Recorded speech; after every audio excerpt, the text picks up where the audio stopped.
that really always tries to find that knockout blow. He is going to be in action tonight against Oleksandr Usyk. And of course, we've seen these two before. We covered that fight on this channel before, and a fascinating fight. Obviously, the controversy of, was it a low blow? Was it not a low blow? To be honest with you, I'm not really interested in kind of going over that, because everyone's kind of already had their say. I feel like the world has moved on. Certainly Daniel Dubois has moved on. And that has been very evident as we've kind of built towards this fight. One of the things that Daniel really seems to want to do is move on from that past. He has been asked about that first fight. He's been asked about lots of different aspects, and he keeps wanting to shut it down. He will agree with anyone that says that it was not a low blow and that Usyk took his time, and he'll agree with that. But if you get into any specifics about that first fight, Daniel Dubois wants to very much just move on. And I think that for me is a big indicator as to how they've been preparing Daniel Dubois for this fight. I think Daniel Dubois has had it drilled into him. Whether he has actually changed as a fighter, I honestly don't know, because I think what has changed is his confidence. I think they've done a lot of work with him mentally to kind of distance himself from that first fight. And I think in regards to that first fight, he has closed the door, and he has now moved on. And I think he is now very much in a position where mentally he is not looking back. He's looking to the future. He's on a hell of a run as well. So he could take a great deal of confidence out of recent results. And I think he really is now looking for that obviously big statement win over Usyk, rather than looking back at what happened the last time they fought. So I do think mentally there's been a development there. I do think mentally there's been some progress there for Daniel Dubois. Dubois definitely, though, is still limited. He's still very limited. I think we all know he's not going to outbox Usyk tonight. So I don't think anyone's expecting that. I think that what we are expecting, though, is a more confident Dubois. I think we are expecting a Dubois that's going to be on the front foot, that's not going to try and outbox. I think we're expecting a Dubois that's going to go after Usyk. I think we're expecting a Dubois that's really going to fight as if this is a 6, 7, 8 round fight rather than a 12 round fight, and get the job done. Get the job done. Get out of there. If he's going to win, it's going to have to be by finish. It's going to have to be by knockout. I think Daniel Dubois winning on points is just completely off the table. Daniel Dubois is not going to outpoint Usyk. So that's off the table. So they are very much looking at getting a finish, getting a stoppage tonight. So, yeah, can he do it? Probably not. To be honest with you, probably not. Usyk, one hell of a fighter, one of the greatest fighters I've ever seen. I think that he will get the job done. I don't think that's a big surprise. What's a surprise to me is the fact that Usyk comes in at about a minus 350 favourite. It's actually not that big of a favourite. In boxing terms, it's actually relatively close. And I must admit, I'm really surprised at the odds. I would have thought that Usyk would have been a much bigger favourite than that, because Usyk, of course, has got 2 wins over Fury, 2 wins over Joshua, a previous win over Daniel Dubois. And so you would expect him to be coming in like a much bigger favourite than that. But I've seen odds of minus 350 for Usyk. And honestly, a little bit of a surprise. I think that Usyk is...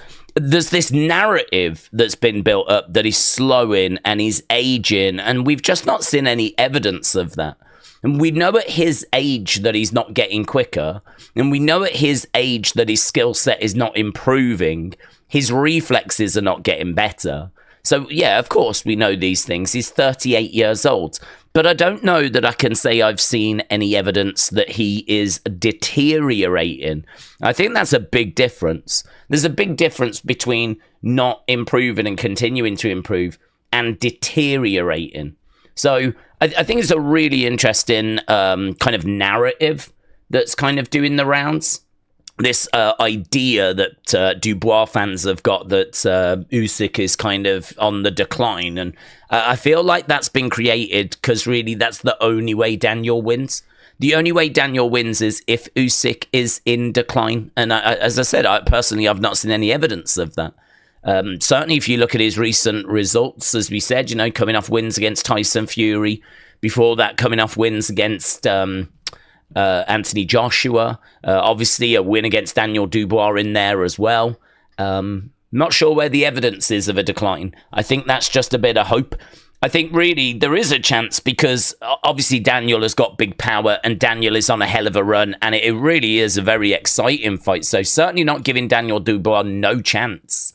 But yeah, I think that we are looking here at a fighter that is really having to hope that the other fighter has declined in order to get the win. So certainly I'm riding with Usyk getting the win. I would love for Daniel to do it.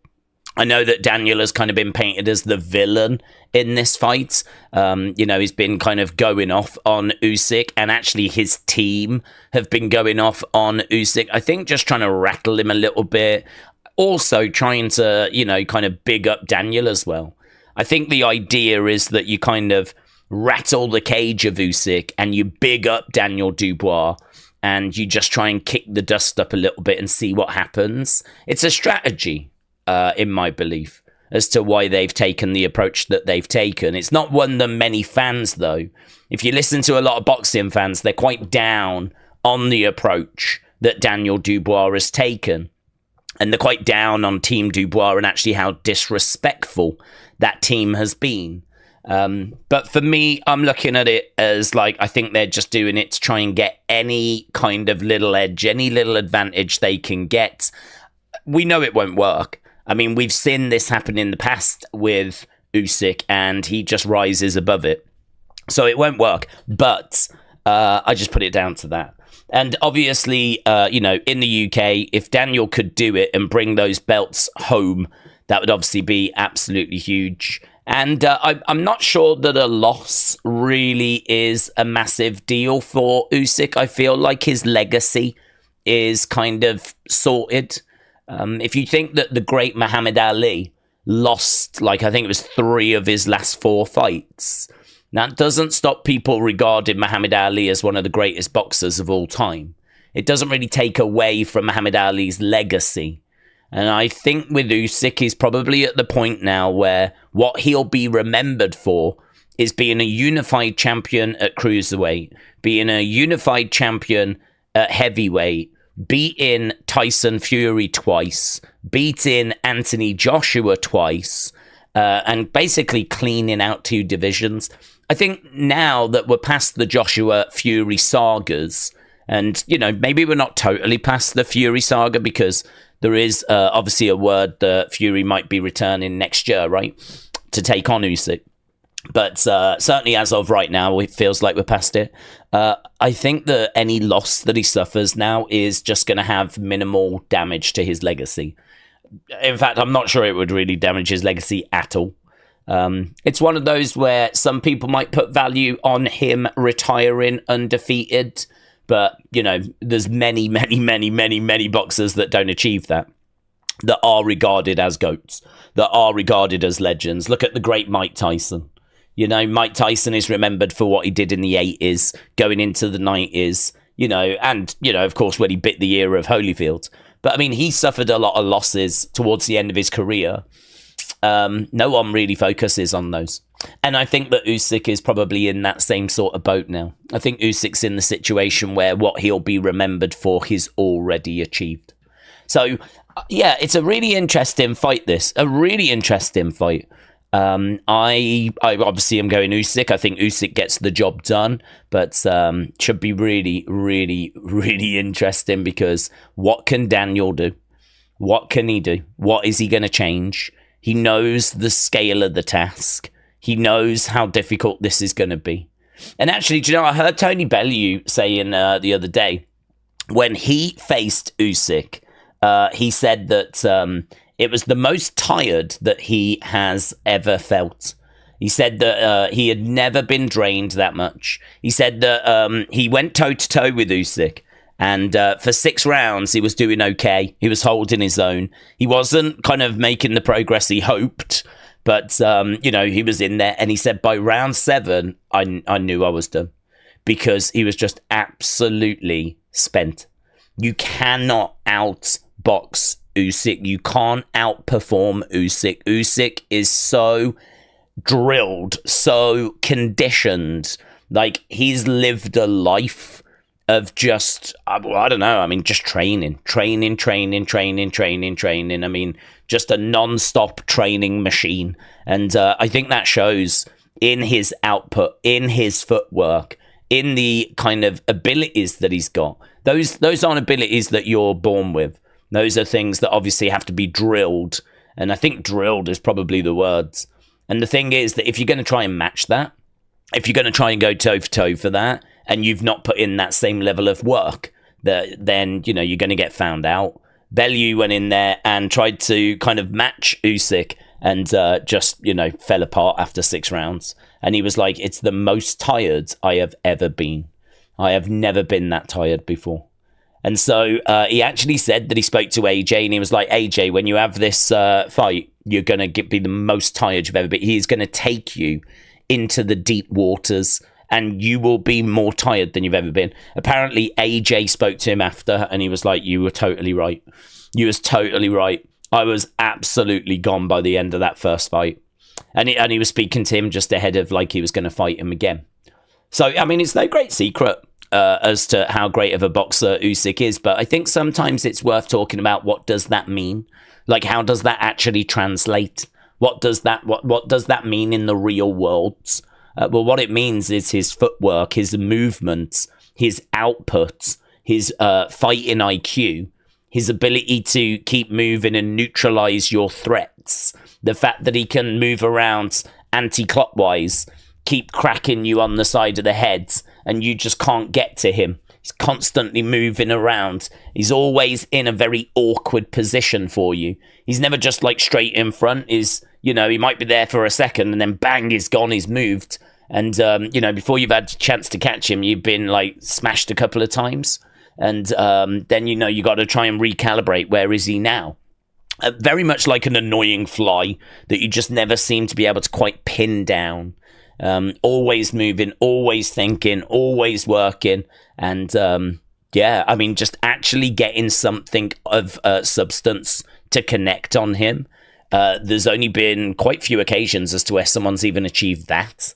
This is someone that's, we haven't seen kind of going crashing down to the mat. That's why that body shot was obviously so important. And clearly Daniel Dubois is going to look for that. But if Daniel's working downstairs, obviously that's going to give him less protection upstairs. And it's just going to make him a bit more vulnerable, to be honest. If you go to the body, you do have a better chance of connecting. But it's a double-edged sword, isn't it? And I'm also not convinced about the whole body thing. People make out like going to the body on Usyk is like this amazing kind of, guaranteed win. And it's like, well, if that was the case, I'm pretty sure Anthony Joshua would have achieved it in 2 fights. I'm pretty sure Tyson Fury would have achieved it in 2 fights. I'm not convinced that, you crack him to the body, that's it, he just folds over. I think that it's a bit more hopium, actually. I think he's shown that there is maybe a weakness there, more of a weakness than elsewhere. But that doesn't mean that if you connect that he's just going to, fold like a pack of cards. So, yeah, it's really interesting. It's really interesting. How do you beat Usyk? I mean, honestly, the only way I think you can beat him is by trying to pin him back, cut the ring off, don't give him the room to move because his movement is so good. I think you've got to cut the ring off, try and back him up a bit, but, good luck with that. Because he's constantly moving and, he's not going to get drawn back into a corner or anything. But if you can find a way of, at least shepherding him slightly so the ring is cut down, that's going to help. And then it's just a case of what can you stick on him? I mean, really, you're going to eat a lot of shots. you kind of need to know you're not going to win the fight on points. You kind of need to know that you're going to get hit. But that's okay because he doesn't carry crazy power at like the heavyweight division. He's not someone that's going to go in there. He's not got like Deontay Wilder one-punch knockout ability. So he's someone that's going to go in and you're going to get hit by him. And so you need to obviously accept that. And you need to know that you're probably not going to be able to like match his cardio and you're not going to be able to take loads of shots from him because, you know, it wears you down. I mean, we've seen it so many times where these shots, you know, by round 10, round 11, you know, his opponents have been peppered, they're exhausted, and all of a sudden it really doesn't take like big shots anymore to put someone away because they're pretty much spent. You got to get this done in the first stages. You got to get this done in the first 6 rounds. You've got to get a knockout. You've got to get a finish. You've got to stick something on him. And that's going to be hard. That's going to be really hard because trying to actually land something on this guy is a flipping nightmare. So for me, it's Usyk all day, every day. And I think that, I can't see Dubois doing it, honestly. I can't see him doing it. I just think that even if he does manage to get him into the corner and does manage to stick some stuff on him, I mean, like, he might get a moment. There might be a moment where Usyk kind of, you know, takes a knee or goes down for a second. But, you know, I could see him answering a 10 count quite comfortably. And then all of a sudden, you got to do it all over again. I mean, just doing it once probably ain't going to be enough. So, you know, you're going to have to try and do the impossible more than once. And it's like, and that might be your only path to victory. I mean, I'd love to think he could just catch him during the fight, but it just doesn't happen. He's just too good. It just doesn't happen. We just don't see Usyk getting caught. I mean, if ever he has been kind of hit, I mean, there was, I think, a little occasion round 9, was it, in the Joshua first fight that people kind of look at. I mean, there might be in his career moments, but are there going to be moments in this fight? And of course, got the whole debate as to whether did Daniel actually catch him the first time. I think the fact that it's debatable means to me that he didn't. You know, I think the fact that it's something that people are not unanimous on, and the fact that it's something the ref did not think was a low blow, didn't think was a legit low blow, like thought it was actually below the belt. That says to me that, like, I don't really class that, to be honest. If Daniel takes confidence from it, brilliant. But it's going to be hard, man. It's going to be so hard. Let's jump over and see what people are saying. Feel free to get your thoughts in. The actual show is not starting for another 10 minutes or so. Obviously, we've got a undercard that we need to get to. Undercard is okay. I'm quite looking forward to Lawrence Okolie, actually. Lawrence Okolie is obviously a former cruiserweight, former bridgerweight, moving up to heavyweight. And I think he's had a couple of fights at heavyweight. And so we're kind of seeing what Lawrence Okolie looks like at heavyweight. Okolie, 32 years old, so he's got plenty of time at heavyweight division. A really good fighter, a record of 21-1. And he's going to be taking on Kevin Lerena. And as I said, should be a really, really interesting fight there. Really interesting fight. I think Okolie will do it. But I'm quite looking forward to the co-main. Outside of that, not much, to be honest. Not much. We'll keep an eye on the other fights. I got a few notes on some of the other fights. But really, this card is about, obviously, the main event. But that Lawrence Okolie fight is obviously unmissable as well. Sean said that Dubois has improved a lot, but Usyk still beats him comfortably. Paul, hello. Shout out to you. Glenn said, when does it start? Well, the coverage starts in about 10 minutes. The actual fight itself, I think, is probably about 9:30-ish. I mean, we're at Wembley, so we've got to be done by 11. So, you know, we're 5.5 hours. We've got to be out of here, so. Curtis said the only retired undefeated his welterweight division was Floyd Mayweather, says Curtis. I think wasn't Marciano undefeated as well. But yeah, Floyd retired undefeated also. I mean, it's true. The thing with Floyd is a loss would have hurt him because actually his undefeated streak was like one of the big things people kept tuning in for. Floyd had a bit of that sort of Jake Paul vibe in the sense of a lot of people tuned in to watch to see, is this the time where Floyd actually loses? Is this the time where Floyd gets found out? And, I mean, he just didn't, did he? You know, he kept going, kept finding a way of getting wins and moving forward. So a loss would have hurt him because it was such a big part of his career. I actually don't think the fact that Usyk is undefeated is as big a part of his career, to be honest.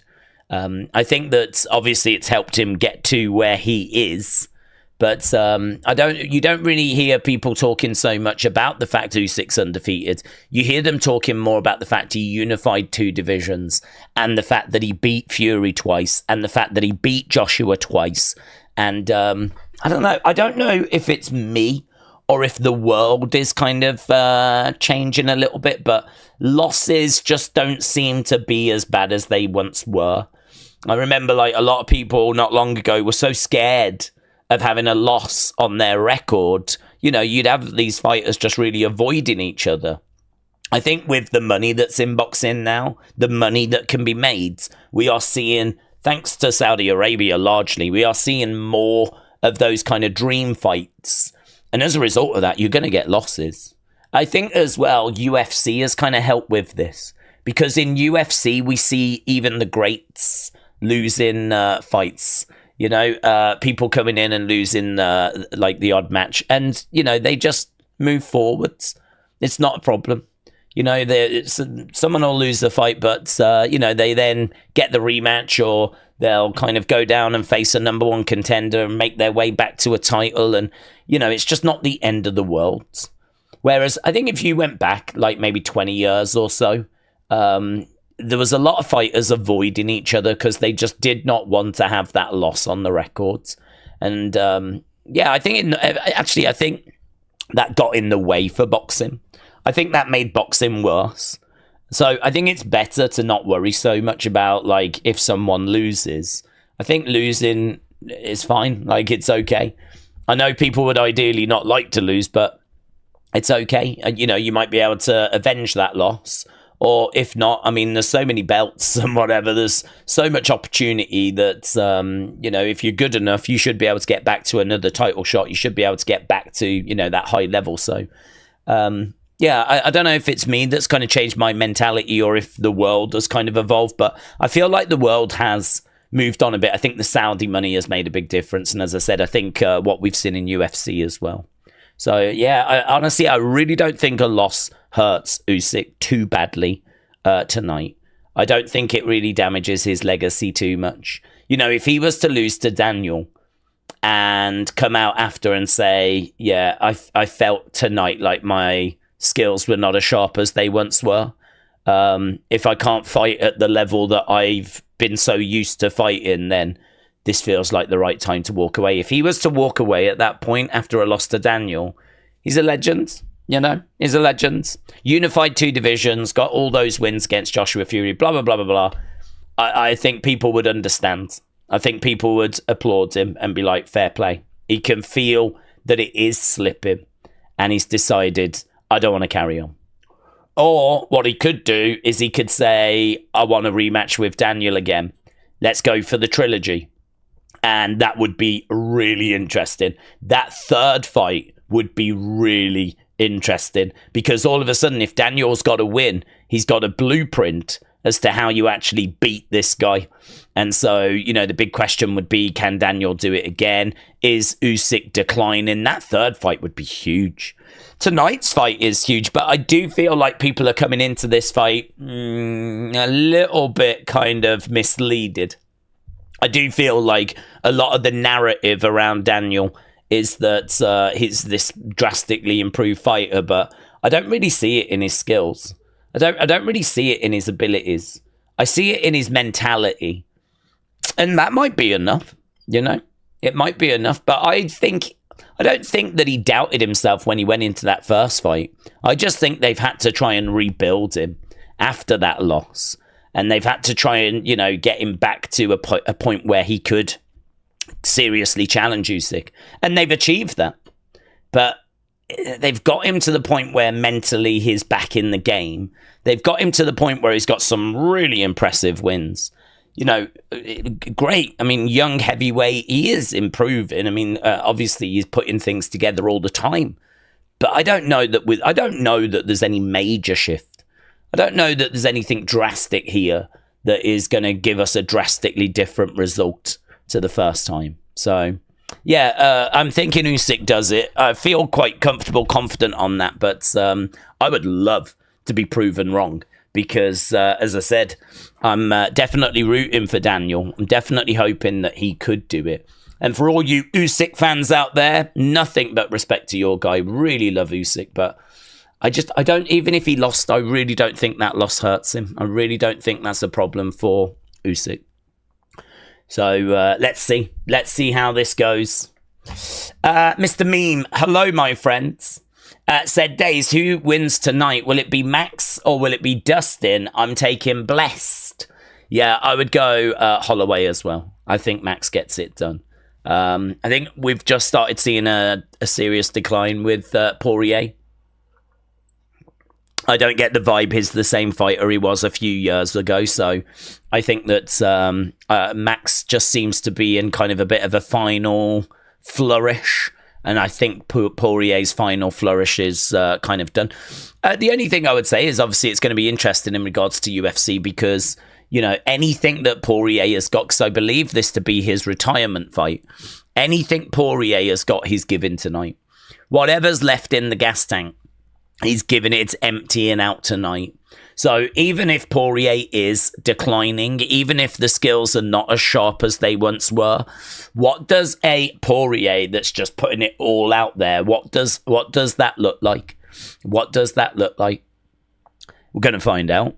So yeah, very interested in that fight, and I think that Holloway gets the job done. I agree with you. Carlin, wow, really appreciate it, my friends. Carlin, 1985, Gareth, firing in a very kind donation, says, have a great stream tonight, Days. Thank you, my friends. So supportive. Carlin, always showing love and support to the channel. It really is appreciated. But certainly when we're doing something a little bit different from the norm, we haven't had a chance to get to the boxing for a little while. But yeah, there was no way that we were going to be missing this. This is definitely one that we've been counting down and we've been looking forward to. And it's one that genuinely I'm really intrigued by. I know that I've kind of been painting a bit of a glum picture for Daniel, but that's only because that's honestly how I feel. I still think that Usyk's got his work cut out tonight. I don't think this is going to be a walk in the park. I think that he will have had tougher fights. I think his Fury fights will be harder than what this fight will be. They actually asked him, like, who's been your toughest opponent? And he said Derek Chisora. And people couldn't quite believe that answer. But apparently, no, Derek Chisora was a problem for him and actually carried some decent power. Like, I think the hardest he's ever been hit is from Derek Chisora. So that was kind of when he was first finding his feet at heavyweight. That was quite early when he made that switch, when he moved up. So I don't think he'd quite worked it totally out. I think if he was to face Chisora now, it would obviously be more comfortable. But yeah, I don't think this will be a complete walk in the park for him, but I expect Usyk to get the victory.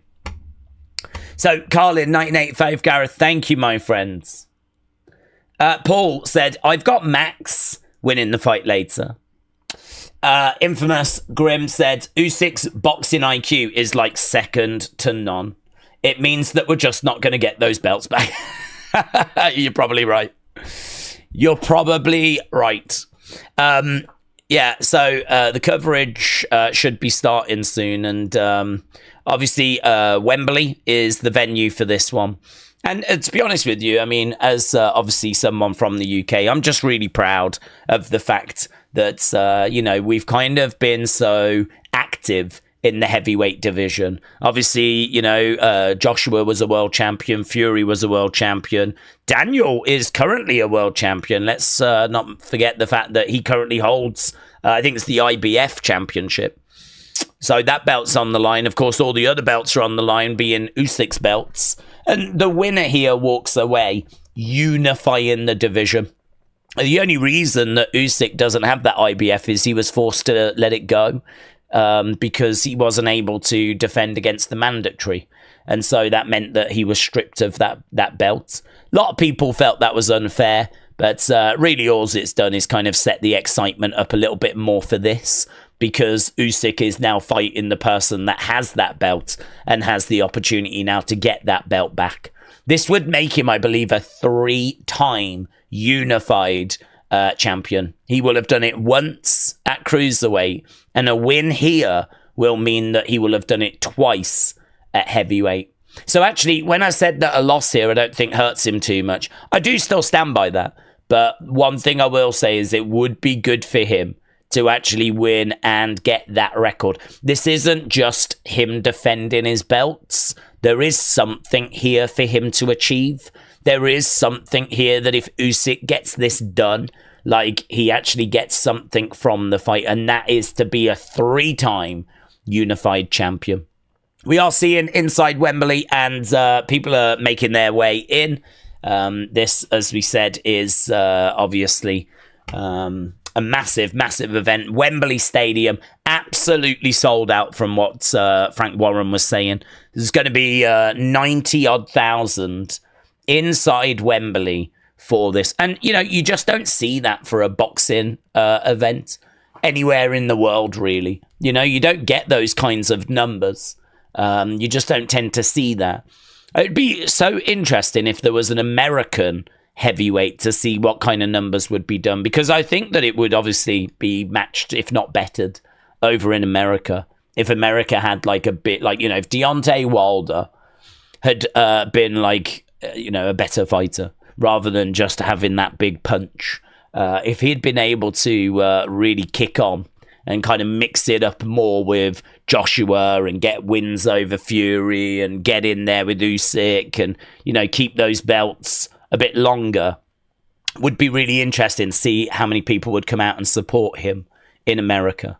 Because, as I said, there's just not really anywhere that's doing numbers like this. It's really good for boxing to see 90,000 people coming out and be supporting this fight. So kind of proud of that, to be honest. Even though I don't think the British guy's going to get the job done, kind of proud of the British boxing scene and the fact that we have kind of done so well in this period when it comes to like the heavyweight division. Might be, I don't know that our time is coming to an end. Obviously, we've got a chance with Daniel tonight. We've got Lawrence Okolie coming through. Moses Atalma coming through as well. So there's definitely some really good talent that's kind of coming through that gives me some hope. But I'm not sure any of them are going to achieve much whilst Oleksandr Usyk's around, to be honest. If he retires tonight, that might be brilliant for British boxing. Not so brilliant for world boxing, though, but because we will be saying goodbye to one of the greats. But yeah, I don't know, to be honest. I don't think he will retire tonight. I think that he seems to still have a hunger there. I think the truth is he loves boxing, and I think he loves training. And I think the thing is people struggle to get their heads around that. Like, this is a guy that genuinely loves the sport and genuinely loves training. And I think people kind of, I don't know, they think he's doing it for the money or for the success or whatever. And, if he beats Daniel, what's going to motivate him? And to be honest, I don't know, I think he motivates himself. I think he just loves training, loves boxing, loves, getting in there and mixing it up. And I don't know that he necessarily needs motivating because of his opponent. I'm sure the money motivates him enough. I mean, I think he's getting an incredible payday out of this. an incredible payday. I've heard rumors it's like, nearly 100 million, but I don't know if that's true. We are at Wembley, though. I mean, there is going to be some serious money around. But, he's getting a fair whack out of this fight. Fair whack out of this. That's got to be motivating enough. Right. Is the other fighters on before? Yes, Vicky, there are. As we said, we've got Okolie against Kevin Lerena. There's Edmondson against Daniel Lapin. That should be really interesting as well. And we've got Serenko against Dakers. So these are the fights that are on the main cards. It's unfortunately not a card that's just full of like monster names. But I got to be honest with you, Lawrence Okolie is a big name. I mean, Lawrence Okolie is a 2-weight world champion. He's been a cruiserweight champion, he's been a bridgerweight champion, and now he's stepping up to heavyweight. He's got a record of 21 wins and just 1 loss. Lawrence Okolie is like, we need to put some respect on that name. So, yeah, he is definitely someone that I'm looking forward to watching. He is former 2016 Olympian. And as I said, really looking forward to seeing him in action. He is the co-main event tonight. And, should be good.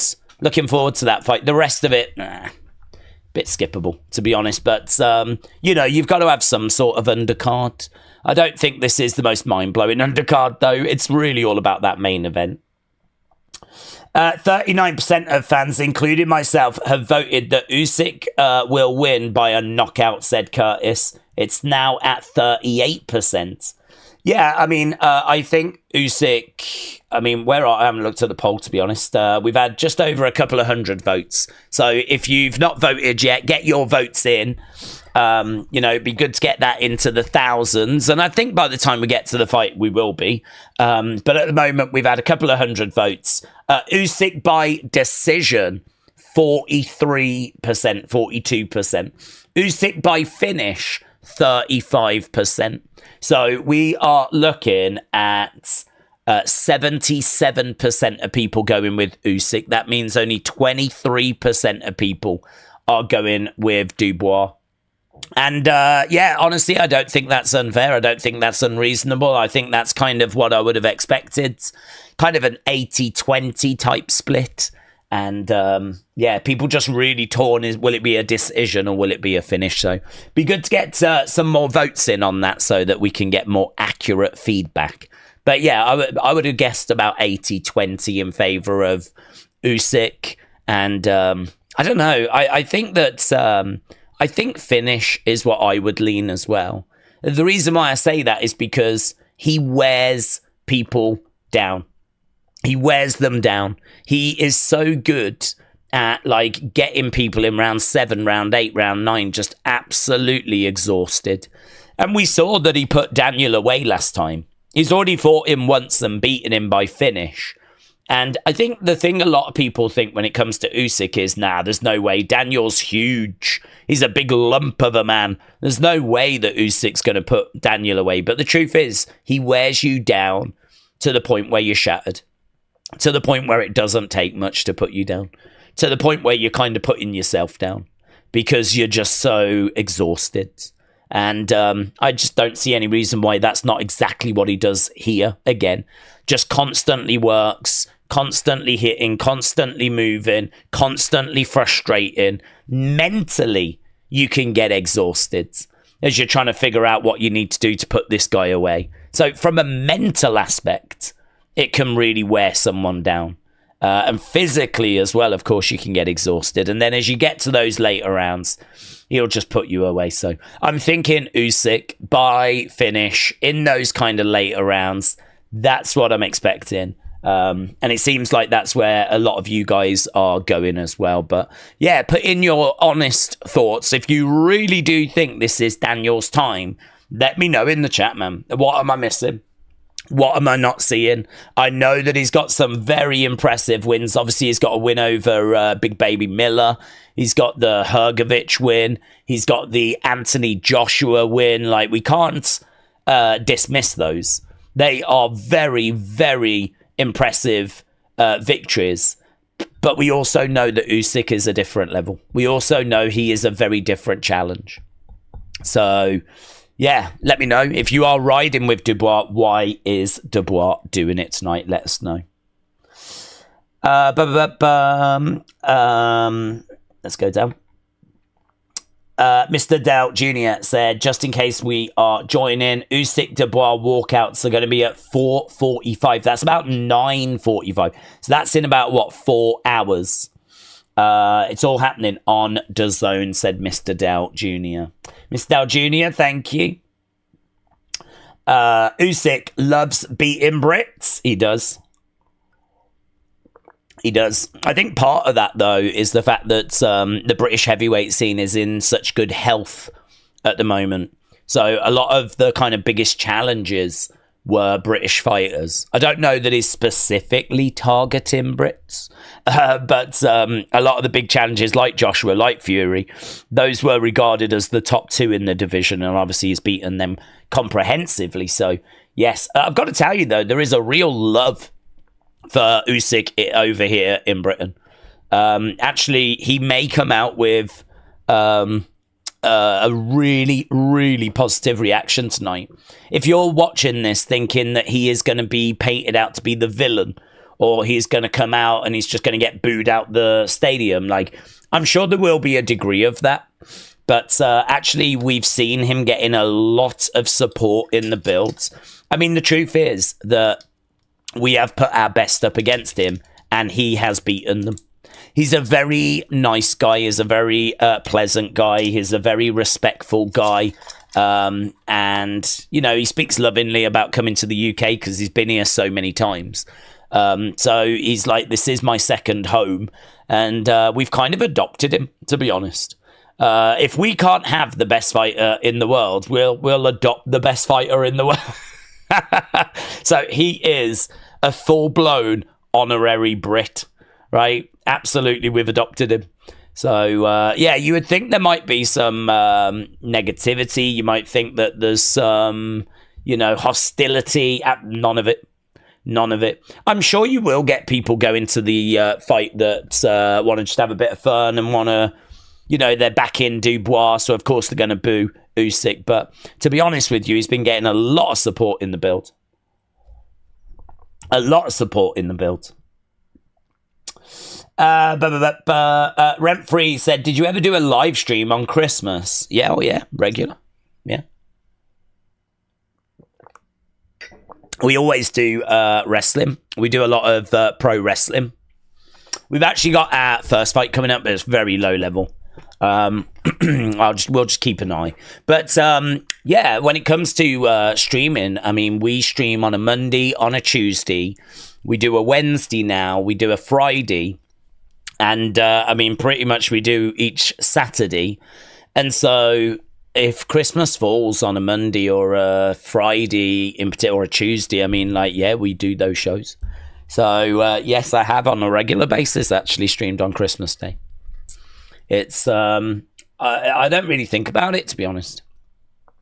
I live in a bit of a weird kind of I've got a weird relationship with Christmas because my dad actually works away, and so we don't really celebrate Christmas on Christmas. We sort of wait for him to come back. So there's quite a few occasions where Christmas for me will be the 27th or the 28th when my dad gets back, rather than actually having a nice meal and opening presents on the 25th. We sort of just save it and wait for him to come back and do it on the 27th or whatever. So yeah, quite a few occasions I've streamed Christmas Day. Okay, let's go down. Martin, Wendy Lucho said, I think that Daniel Dubois is good, but Usyk is a level above. David said, that will be cool if Daniel comes out to John Cena's theme song.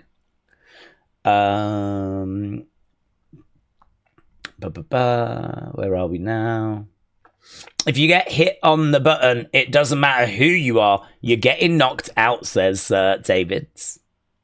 Usyk will outbox him, says Daz.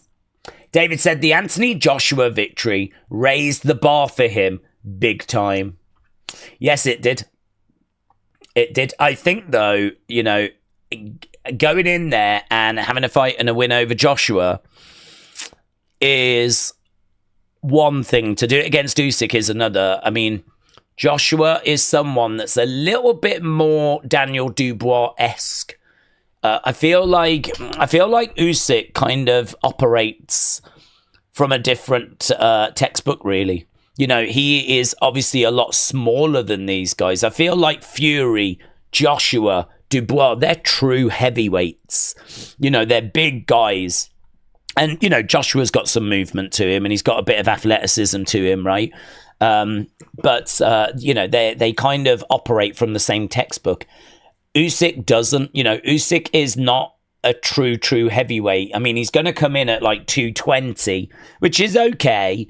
But, you know, you kind of compare that to Daniel Dubois, who's going to be 243. And you compare it to some of the weights that Fury was coming in at. Like, you know, Usyk is always the smaller guy. And obviously he's come up from cruiserweight.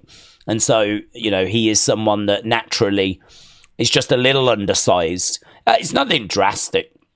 It's not like he gets in there and you're like, you know, what's this guy doing at heavyweight? Like, it's not crazy, but yeah, I think it's a very different challenge. It's a very different challenge. I sort of feel like the wins against Hrgovic, the wins against Big Baby Miller, the wins against Anthony Joshua, those are good to great heavyweight victories that you should be able to achieve just by reading the heavyweight handbook.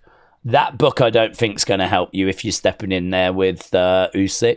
I don't think that book is the book you need. You need, I don't know what book you need. No one's found it yet. No one's found the book you need to beat Usyk. No one's worked it out. Hence why I don't think the key to beating him is in any heavyweight handbook. So I agree. I do think that the Joshua fight massively boosted his profile. I think it boosted his confidence. I think it opened eyes to Daniel Dubois around the world. Completely agree. Completely agree. There is nothing to disagree with there. The only next step that I would say, though, is that I don't know that means anything when it comes to stepping in with Usyk. That's the only downside, because it's just such a different strategy that you need, you know. We're going to find out tonight. Has he worked it out? Have they got some up their sleeve? They will have watched tape on Usyk. They will have watched the first fight, I'm sure. They will have had conversations with Frank Warren. They will have had conversations maybe even with Eddie Hearn. Don't know who he will have been sparring with. But maybe they could have had a word with Chisora. You know, I'm sure they would have spoke to people that have been in there with Usyk. Dubois has been in there with Usyk. He knows kind of what the challenge is like as well. I don't think they can go in any better prepared. I don't think at this stage they can go in, you know, this is not a mystery man. It's not like they're stepping in there with someone and they just haven't got a clue what to expect. Like, they know what to expect. British boxing has got enough experience of Oleksandr Usyk to, you know, hopefully be able to work this thing out now. But are they going to be able to do it tonight? That is obviously the question, and that is what we're all waiting to find out. We're going to have to wait a little longer, though. We've got just over 3 hours till we get to our main event.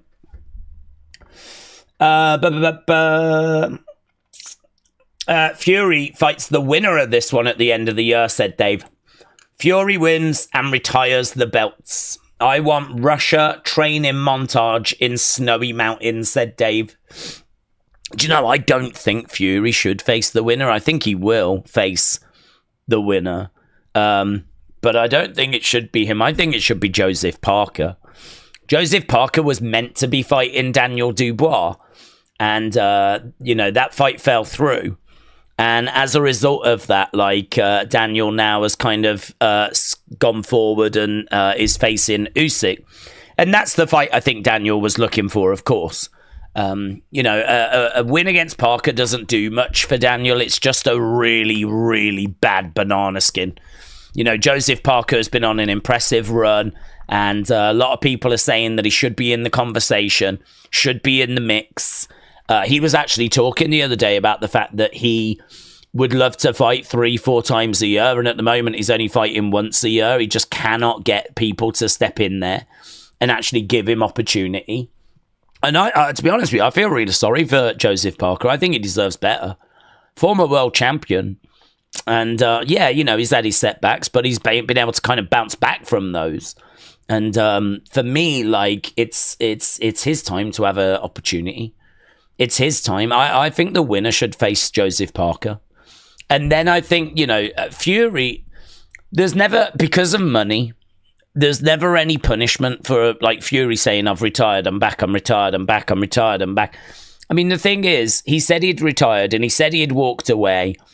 No one really believed him, but he did say that. And boxing has to move forward. Boxing can't just be about one person.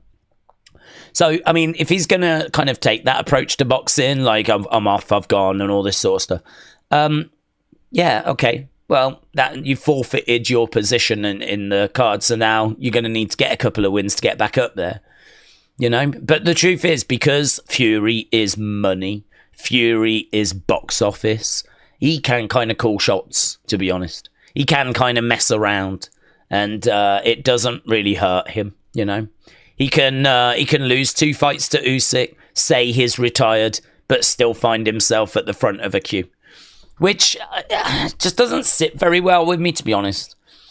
Not when you've got some other talent in this division that I'd like to see get an opportunity, like Joseph Parker, you're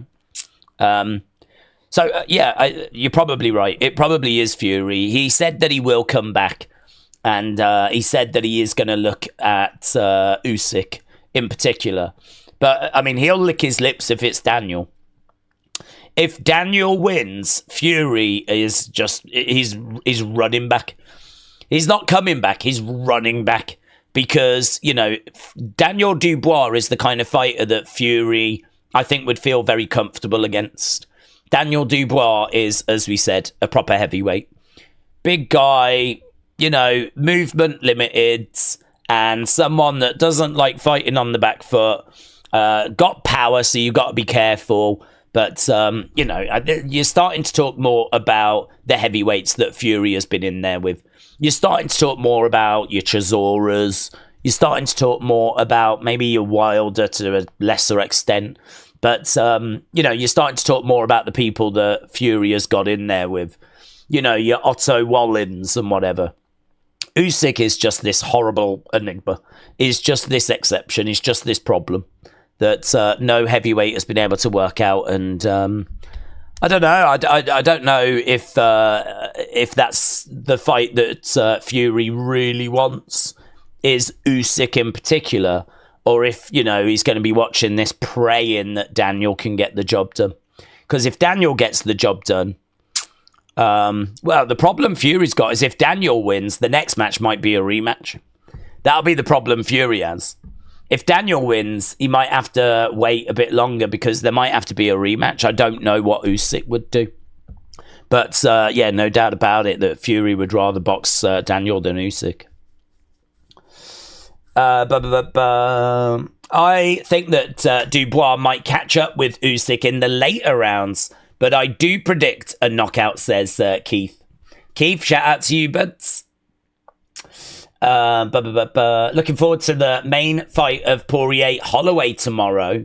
I am going to a UB40 concert at Cardiff Castle. Are you, Adam? I've seen UB40 quite a few times.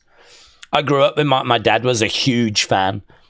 Always playing UB40 in the car when I was young. Whenever we were going places, there was only a couple of cassette tapes that we had in the car, and one of them was UB40's greatest hits. And so I just grew up listening to those songs.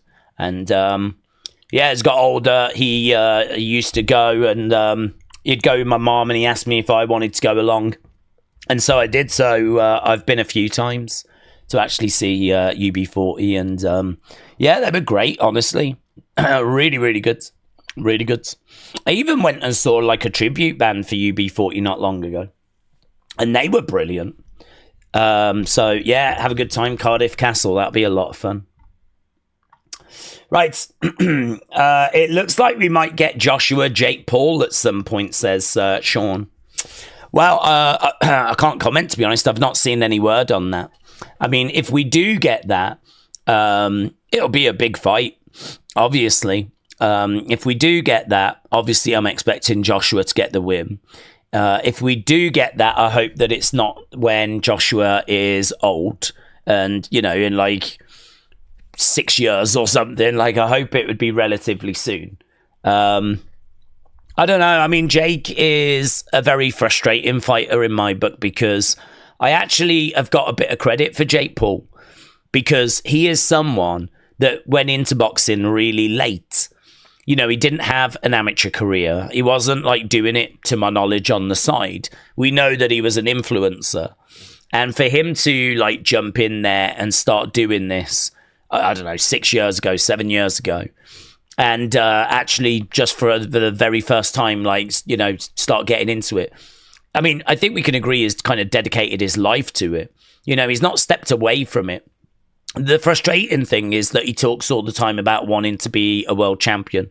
And he talks all the time about how he's, you know, one of the best fighters and all this. And then he just keeps taking these fights against, like, old MMA fighters. It's like his actions don't marry up with his words. And I know that he's all talk. And I know that he's just saying it. But, I mean, there is a skill set there. I mean, he has got in and actually got some decent results. I don't know that he's got anything that makes me think he would be a world champion.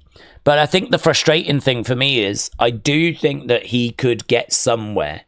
I don't know where, and I would like to know where. But he, you know, just keeps fighting these old names, these old kind of MMA fighters, or these old retired boxers like Tyson, just for paydays and, you know, hype, rather than actually trying to improve. It's frustrating. I mean, what did he get out of fighting Tyson, apart from a load of money? I mean, he wouldn't have learnt anything. Maybe he might have learnt some stuff in training, you know? But actually being in there, standing opposite Mike Tyson, I mean, it was just sad, wasn't it? It was just sad. I don't think anyone looked at that fight and gained respect for Jake Paul out of that fight.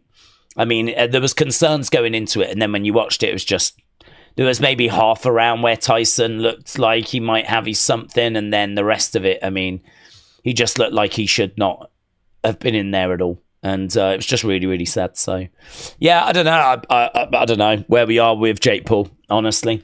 I mean, the guy says he wants to be a world champ and everything, and then talks about doing an MMA fight. Talks about fighting KSI at Wembley and whatever. So, yeah. And if he wants to fight Joshua, I can only imagine that's going to end in defeat. It'd be a test.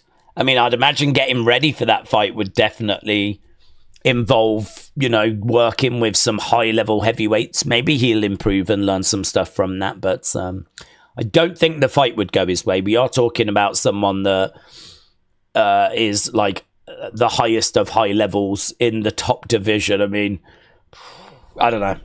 I don't know that I see that one coming off, but if he does it, you got to say respect. As long as Joshua's not like 57 or something whenever we do it. Bonkers said, is this on the DAZN channel? It is, yes, it is.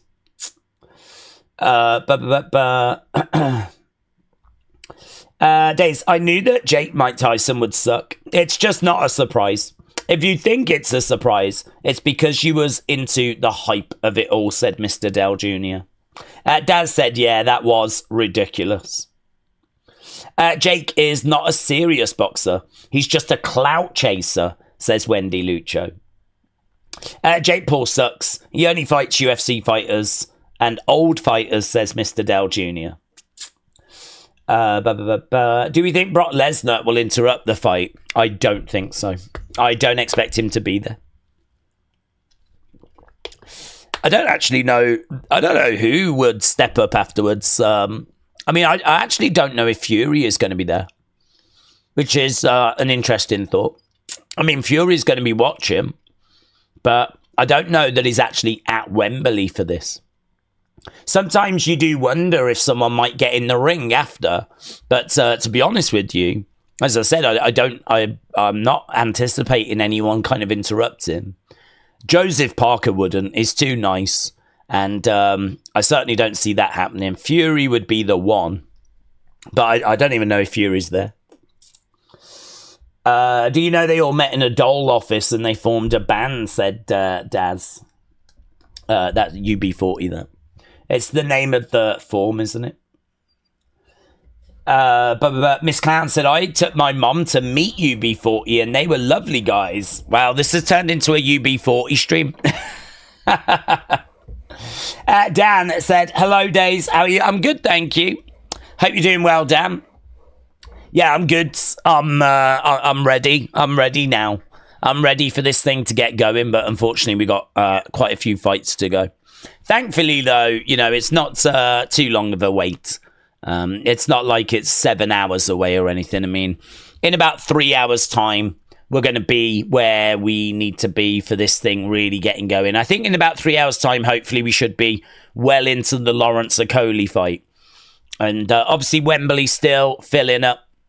And yeah, as we said, I think we've kind of broken down Dubois and Usyk. I think it's going to be tough. I mean, I've got Usyk by knockout. Probably looking about round 8, something like that.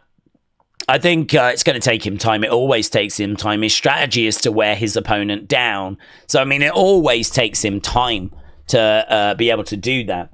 But, yeah, I'm going to be leaning... Usyk by stoppage. We did put the poll up, and we have been asking for votes. Those votes continue to come in. We're still at the 200-odd range, though. So if you are watching and you've not left a vote, or if you've not left a like, either leave a like. It's greatly appreciated. But yeah, in regards to the votes, get your votes in because we're really trying to get as accurate a picture as possible. Right now, it is at 78% Usyk gets the win. So not much in the way of movement there at the moment, but we'll revisit that in a bit. Right, Martin Wendy Lucho said, I don't need a reason to support the channel. Much love, Wendy Lucho. Thank you, my friends. Really appreciate it. And yeah, it's great to see so many people joining us for this slightly different Saturday stream. Obviously, it's been very pro wrestling heavy on the channel, and we've not been able to get to anything outside of that bubble. But it's nice to actually get doing some boxing. And I'd love to be doing UFC, but honestly, like, I don't want to do it without having done like the proper research. Because, you know, I know bits about the fighters. I mean, I've seen enough shows where I've just got a knowledge and understanding, but I think people like to get a bit more technical than that. People like to kind of dig in a little bit deeper than that. And honestly, there's a lot of fighters I've not seen as well, as you go lower down the card, who I would like to do some tape study of. So to go into that completely unprepared, I just wouldn't want to do it. I just don't think it would be... I don't think it'd be a good stream either, to be honest. So, yeah, unfortunately, this is our only stream of the day, but it's a pretty big one. It's a pretty big one. As we said, Usyk Dubois at Wembley in front of 90,000. James said, did you see the Heyman stuff on Bray? No, but... No, I'm not up to date with my X account. To be honest, I woke up, made a few more notes, got this set up, and I'm here. So I have not looked at all at my X today. So I will obviously catch up with that later when I get to Unseen, because there will be one of those later. Anything I need to know? Anything important? Anything like massive? But I am watching a channel called Main Event. There's no commentary, but I can hear trainers talking to the boxing, said Pete Ivy. It's pretty funny. Wendy Lucho said it is a lovely change, to be fair. And where's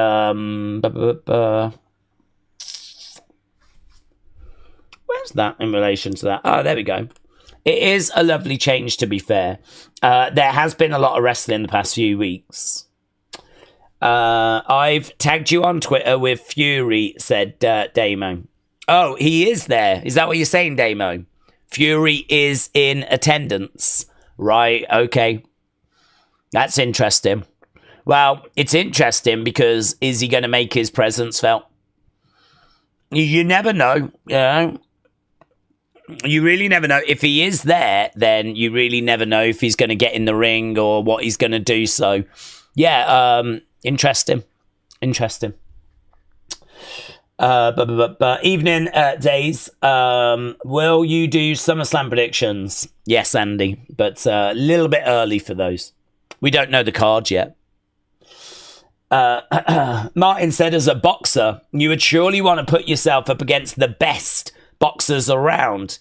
Challenge yourself. He doesn't, and he never will, says Wendy Lucho. So I think that's in relation to Jake Paul. Miss Dell Jr. said, Days, I knew that... Oh, we read that one about Jake and Mike Tyson. I think we've read all of those. Wrestle with Andy. Hello, my friends. Would you ever go to the Boxing Live, said Wrestle Andy. If we wasn't doing it, then yeah. If we weren't doing it, then yes, I would. I would go along to the Boxing Live. I don't know what obviously who I'd go and see fight. I mean, it'd probably be a British fighter, of course. But yeah, I mean, like if this was on a Sunday and we weren't doing it for some reason, I would have gone to this. I absolutely would have gone to this. I think, going to... how many times are you going to see, like, the all the heavyweight championship belts being defended in the same fight on British soil? I mean, maybe we get it again if Fury is the next challenger. But, I don't know. I think we've been spoiled. I mean, I remember when the Klitschko's were the world champions and, kind of felt like the division was sort of a bit stagnant and it felt like the division was in hibernation a little bit. There wasn't really much being spoken about. There wasn't really much excitement. The division felt kind of flat, honestly. So we've kind of been through periods where, we weren't as successful at heavyweight. And as a result, you kind of appreciate when you are, really. It is amazing if you think about like how big the world is and how many great boxers there are from around the world. I mean, I feel like most countries have got boxers representing them. And, we're very fortunate to have had the crop of heavyweights that we've had. And there's absolutely no guarantee that we can keep competing at that level. But I think the UK always churns out good boxers. And the UK seems to have a system where we can create good heavyweights as well. So I think we'll always be in a conversation. But I don't know. I don't know if we'll have it this good again, where, we've got this many high-level talents. There's a lot of hope for some boxers coming through. There's a lot of hope for like Lawrence Okolie, Moses Atalma, people along those lines. There's a lot of hope, but I don't know. I don't know if they're going to go on to be the next Fury, the next Joshua, or whatever. So we'll have to see. Yeah, I could have gone to this. Right, Minto said Usyk round 6. Matt said Dubois early win, and then it'll enforce a rematch. Says Matt. Well, that would be shocking, wouldn't it? I mean, imagine if he does catch him early. I mean, that would be shocking. If he can just clip him, catch him, and put him away early. I mean, what a message that would be sending out if he could do that. No one's been able to do it. No one has been able to kind of find Usyk early to the point where they've been able to catch him. Fury couldn't do it. Joshua couldn't do it. Chisora couldn't do it. I mean, he's undefeated, so no one at cruiserweight did it as well. Is Dubois going to do that? I mean, it'll be wild if he does. If he does, it'll be one of the greatest British boxing moments if he can do that.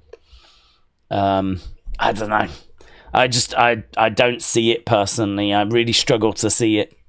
It's not impossible, though. Listen, 2 people in there, you make one false move, and we know Dubois has got power. I mean, Usyk has got to be really careful. He's really got to have his wits about him, but he does. He has. He always does. So, I don't know. I'm struggling with seeing Dubois get him, to be honest, early or late. Robert said, I'm watching the boxing with a mate of mine. He said that it'll go to points. And I agree. But I'm very interested to see, says Robert. Well, I think if we go that far, if we go to points, then I think that we are looking at... if we go to points, then I think we are looking at a victory for Usyk. I don't see Daniel winning those later rounds. So if we go that far, I think Usyk gets it.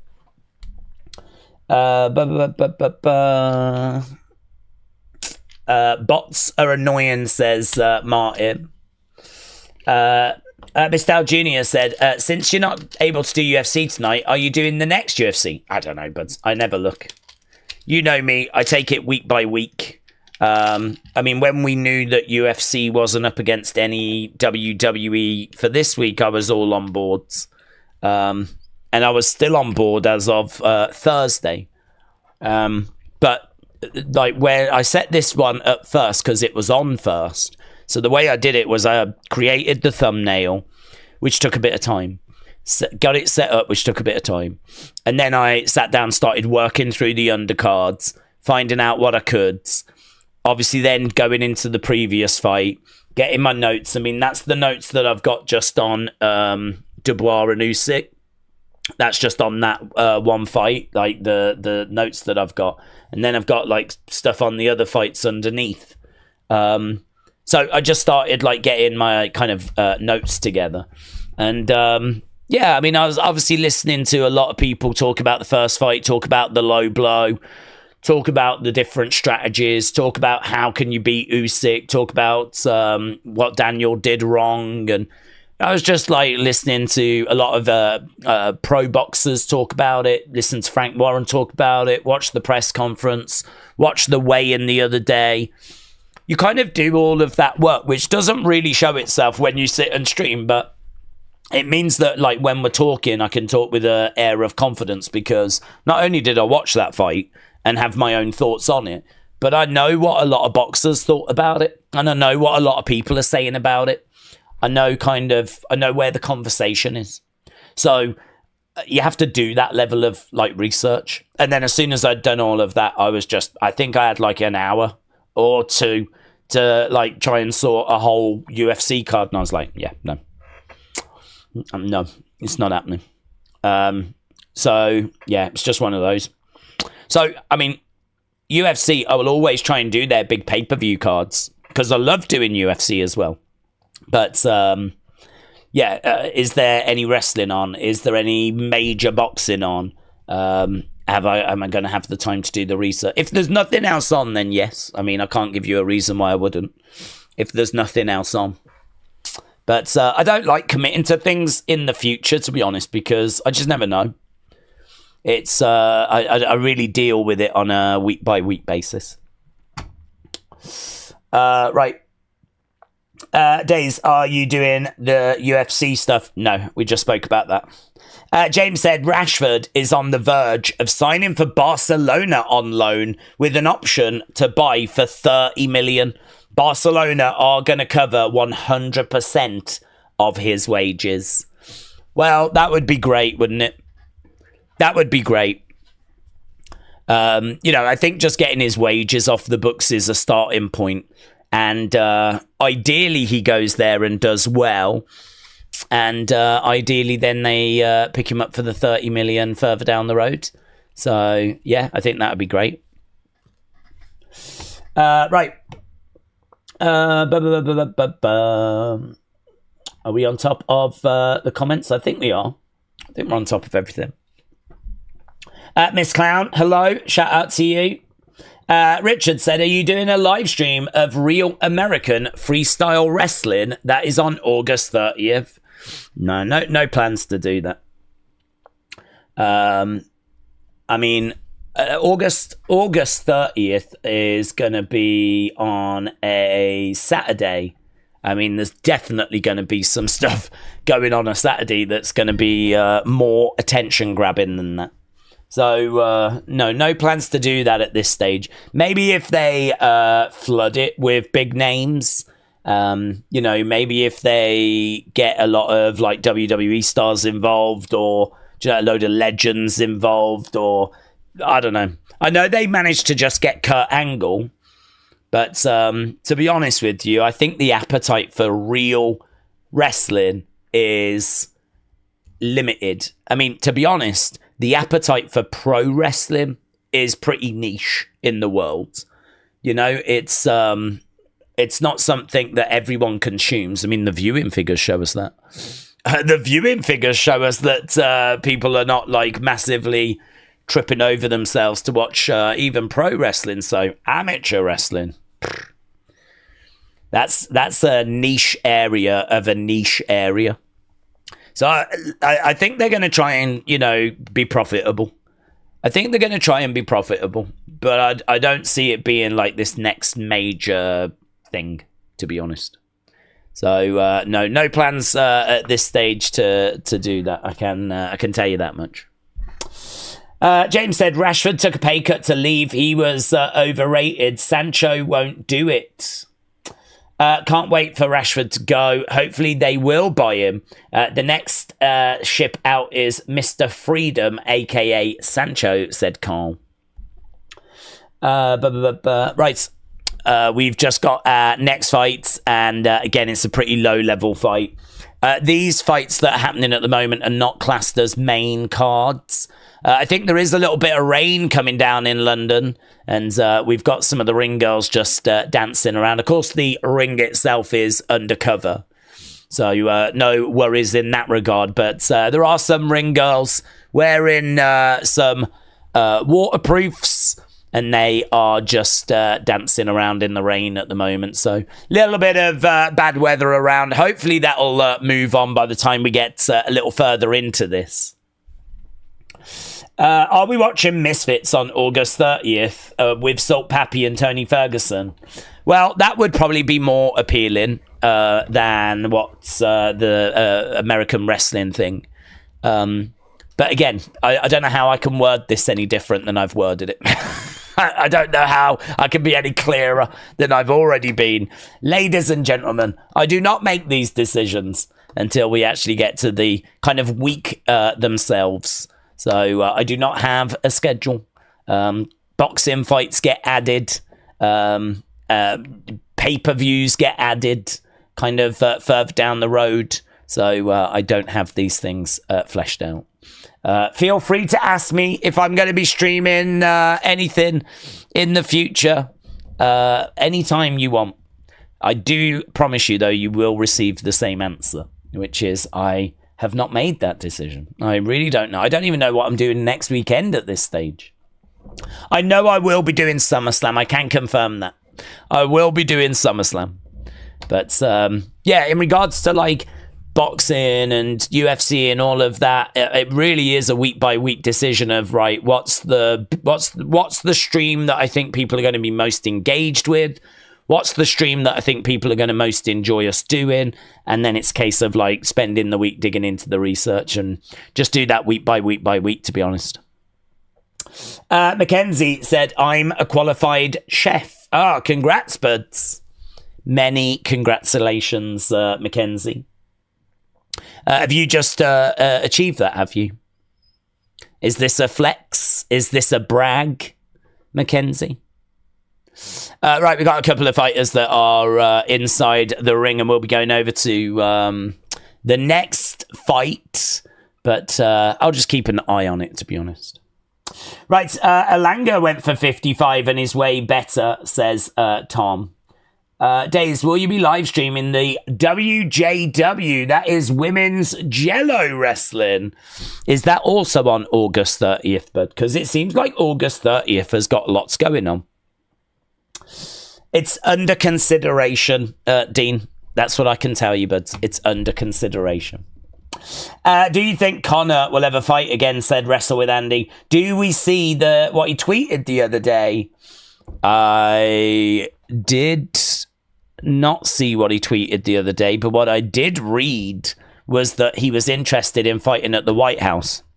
So this White House event, I don't know if people have heard this, but UFC are actually going to be doing an event at the White House. That seems to have brought John Jones back out of retirement. And I heard that Conor had shown interest in actually fighting on that card. So I don't know as to who he would compete against. With him having been away for so long, I mean, surely you just give him some low-level challenge. I mean, you've got to find some sort of name that carries some sort of, maybe it'd be a, I don't know, BMF fight or something like that. I mean, a Conor fight against anyone will be obviously a big deal, but if it's against a no-name, then, I don't know. I think you can't put him in there against a champion. He'd get absolutely killed in 2025, 2026. I mean, he's done in my mind. He's done. I mean, when we saw him fighting Poirier, well, at that point, losing to Poirier, there's no shame in that. But I think what that showed us is that he was not at Poirier's level. He fought him twice and he lost twice to Poirier. And that was years ago now. That was a long time ago now. And he lost twice. So I think if you go back a few years, his skills had declined. He was no longer at the top of the tree. And I think now, they've probably declined further. So I think when it comes to Conor McGregor, he is someone that I have a lot of respect for. I think he's a legend of the sport. He's the biggest pay-per-view draw they've ever had by a mile. The biggest superstar they've ever had by a mile. And I think that it'd probably be good for him to have a fight where maybe that's it. He can have one more fight and end his career. I don't think he's hurting for money. I don't think he's made bad investments. We know he made a load of money off the whiskey, for example. So, he's just not hurting for money.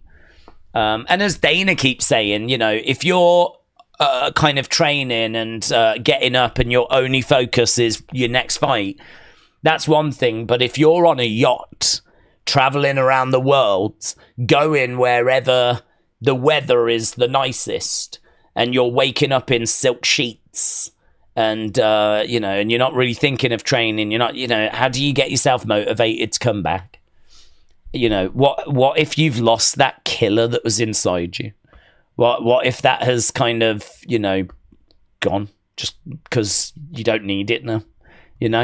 That fight that was inside you. You can act like it. You can act like you've still got it. You can act like you've got that bravado, but it's not the same, is it, when you can afford whatever you want to buy, and you can go on holidays, yachts, and just live life. I don't know. I mean, I think fighting is a means to an end, isn't it? I mean, some people get into it because they love it, but there's a lot of people that get into it because they don't have many other options. And I sort of feel like if you get success, how do you stay motivated? This is something that, when it comes to Usyk, has got to be, applauded. And actually high-level boxers that have success, that are able to keep going, I mean, that shows that they just love the game. They just love the game, because I think it would be so easy to kind of be a high-level boxer and to lose your edge, really. Because all of a sudden, your house is nicer, your bed sheets are nicer, your bed's comfier, and actually doing that same level of work that you've been doing, it can't get easier, as you get more successful. I think Conor has been a massive victim of that. Certainly Dana thinks that as well. I've seen enough interviews where Dana thinks that. So, I don't know. I mean, I think it would take something special to bring him back, and a fight at the White House, I think that's a historic card. That's a card that goes down in history. Of course it does. And so I think that that is something that could tempt him back, actually. I could see that happening. I could see that being a case where, you know, that is going to get such attention. It's a little bit like Fight Island, to be honest. Do you remember Fight Island, where during the pandemic, there was rumor that UFC had purchased or rented an island and they'd put a ring on it and they were going to do a Fight Island, and people were like really excited, like, oh my God. And then they released a picture of an octagon on a beach and people got really excited about that. And honestly, like, the buy rate for that show was really, really good. And the truth was, I mean, I can't remember where we were. Wasn't it like Yas Island, like in Dubai or something like this, Saudi Arabia or whatever? I mean, it was just inside a building. It just was not anything that special at all. No crowd. It was basically an empty building with a ring in, and that was it. And the picture on the beach was just a promotional thing. They'd just put that out as a way of hyping up the event. They showed people what they wanted, what people wanted to see. But the event itself was not that. It was inside just it was a weird venue, actually. It felt like we were inside like a bubble inside a tent. Didn't even really feel like it was a proper actual arena. I don't know if that was a temporary structure. I don't know, to be honest. I've never really looked into it. It didn't feel like... I didn't see loads of seats. It felt like it was a temporary sort of venue, but yeah, like if they do an event at the White House, it's going to be like that. People are going to have mental pictures as to what it's going to look like. People are going to have mental images of where the octagon is. You know, is it just on the lawn? You know, and all of this. I mean, to be honest, I'd imagine it would be inside some sort of, like, in case of bad weather. Plus also, like, you don't get fighters fighting outside so much. We've done it. We've done some stadium shows, but it's very, very rare. Mostly UFC fighters tend to fight in arenas. So I would imagine they would put it inside some sort of structure, like a tent or some sort of thing. I don't think they'd just put an octagon on the lawn. Maybe they will. I mean, that if you say they're fighting at the White House, some people might think of an octagon inside the Oval Office. I certainly don't see that, right? Some people might think that. Other people might just picture an octagon on the lawn, right? They could do that, right? But to be honest, it's probably going to be something a bit more disappointing. It's probably going to be something a bit more disappointing. It's probably going to be something not that exciting. Just judging off when we did Fight Island, where people had these mental pictures of something really impressive, and then it just really wasn't. So, yeah, I could see him coming back for something like that, because I think that is definitely something interesting, juicy, different, intriguing. I could see him coming back for something like that. But I don't know. I've not seen the tweet, to be honest. Did you not see the photos of him lifting weights? No. But then, to be honest with you, I don't ever engage with his social media. I don't have the UFC fighters kind of on any list or anything. It's only if I see him trending or if I get tagged in something. I don't ever wake up and go, oh, I wonder what Connor's up to. So, no, not really in my world. But my social media is very pro wrestling focused. But McGregor versus Donald Trump, said Dean. That is going to be for America's 250th birthday. Well, it's a great idea, honestly. It's a great idea. And actually, with it being 250 years next year, it'll be really interesting to see what kind of events do go down. You know, I can't imagine UFC are the only people thinking of doing something special. I've got to think that there are other companies that are thinking of doing, you know, special things. So, yeah, I mean, next year will be pretty bonkers for America, won't it? Isn't next year something? Is it the World Cup next year? I think it is, isn't it? So I think you've got the World Cup next year. And there's the Olympics as well. I'm not sure when they are. I don't know when they are. Is that 2028? I know that they're going to America as well. So, I mean, America's got a lot of stuff coming its way. The World Cup's going to be flipping bananas. That's obviously the most watched. I think it's more watched. I don't know, actually. Is it more watched overall than the Olympics? Maybe the Olympics are more watched. Don't know. I know that the World Cup final is, I think, the most watched sporting event. I don't think there's anything at the Olympics that gets more views than the World Cup final. I know people like the 100 meters and whatever, but I don't think more people tune into that than the World Cup final. But maybe the Olympics overall get more views than what the World Cup does. I don't know. It doesn't really make a difference, does it? America's getting both. So, yeah, it'll be interesting to see what else they do next year. Right, Joshua said, who do we think wins the fight tonight? I think Dubois. For me personally, and we have spoke about this, but I understand there's people joining us all the time. Like my analytics say people are jumping in and joining us all the time. So, of course, people want to talk about Dubois and Usyk. I'll talk about whatever, right? But in regards to Dubois and Usyk, we've been talking about how Usyk has just got much better footwork. We've been talking about the fact that there's not really any evidence that his skill set has been declining. We've been talking a lot about Daniel and the fact that he doesn't have the best defense. The way that Daniel tends to kind of guard himself is he'll kind of keep his guard around this level. But there is a space that's kind of open for him. Like, he's not very protected when it comes to uppercuts. And actually, there was a few times in that first fight where Usyk was able to actually get inside of that guard because there is like a space that is left by Daniel. Daniel doesn't really worry so much about defense. He doesn't really block shots. His defense is to take a step backwards, really. He will sometimes sort of use his shoulder a little bit as a bit of a defense, and he does have some sort of guard.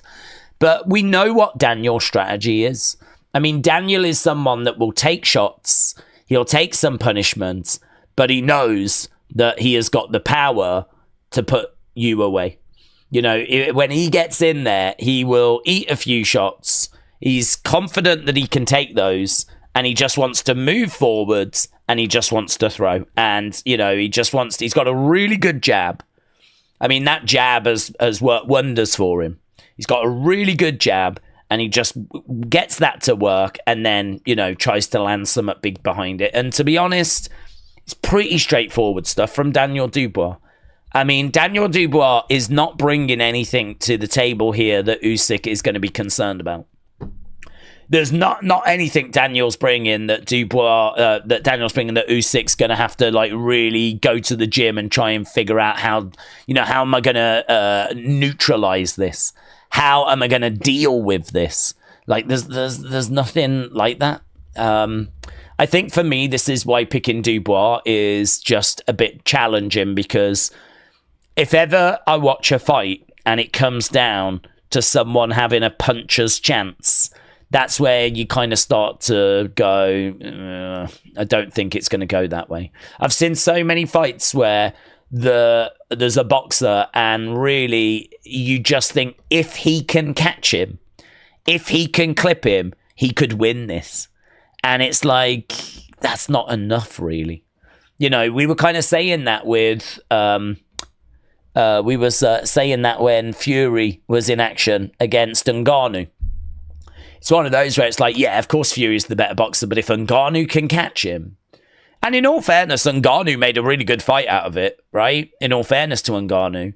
But he didn't get the win that night. And then, of course, they did another match with Joshua. And again, it was the same conversation. If Ngannou's got power, if he can just catch Josh, and then he gets murked. I mean, he just got absolutely destroyed.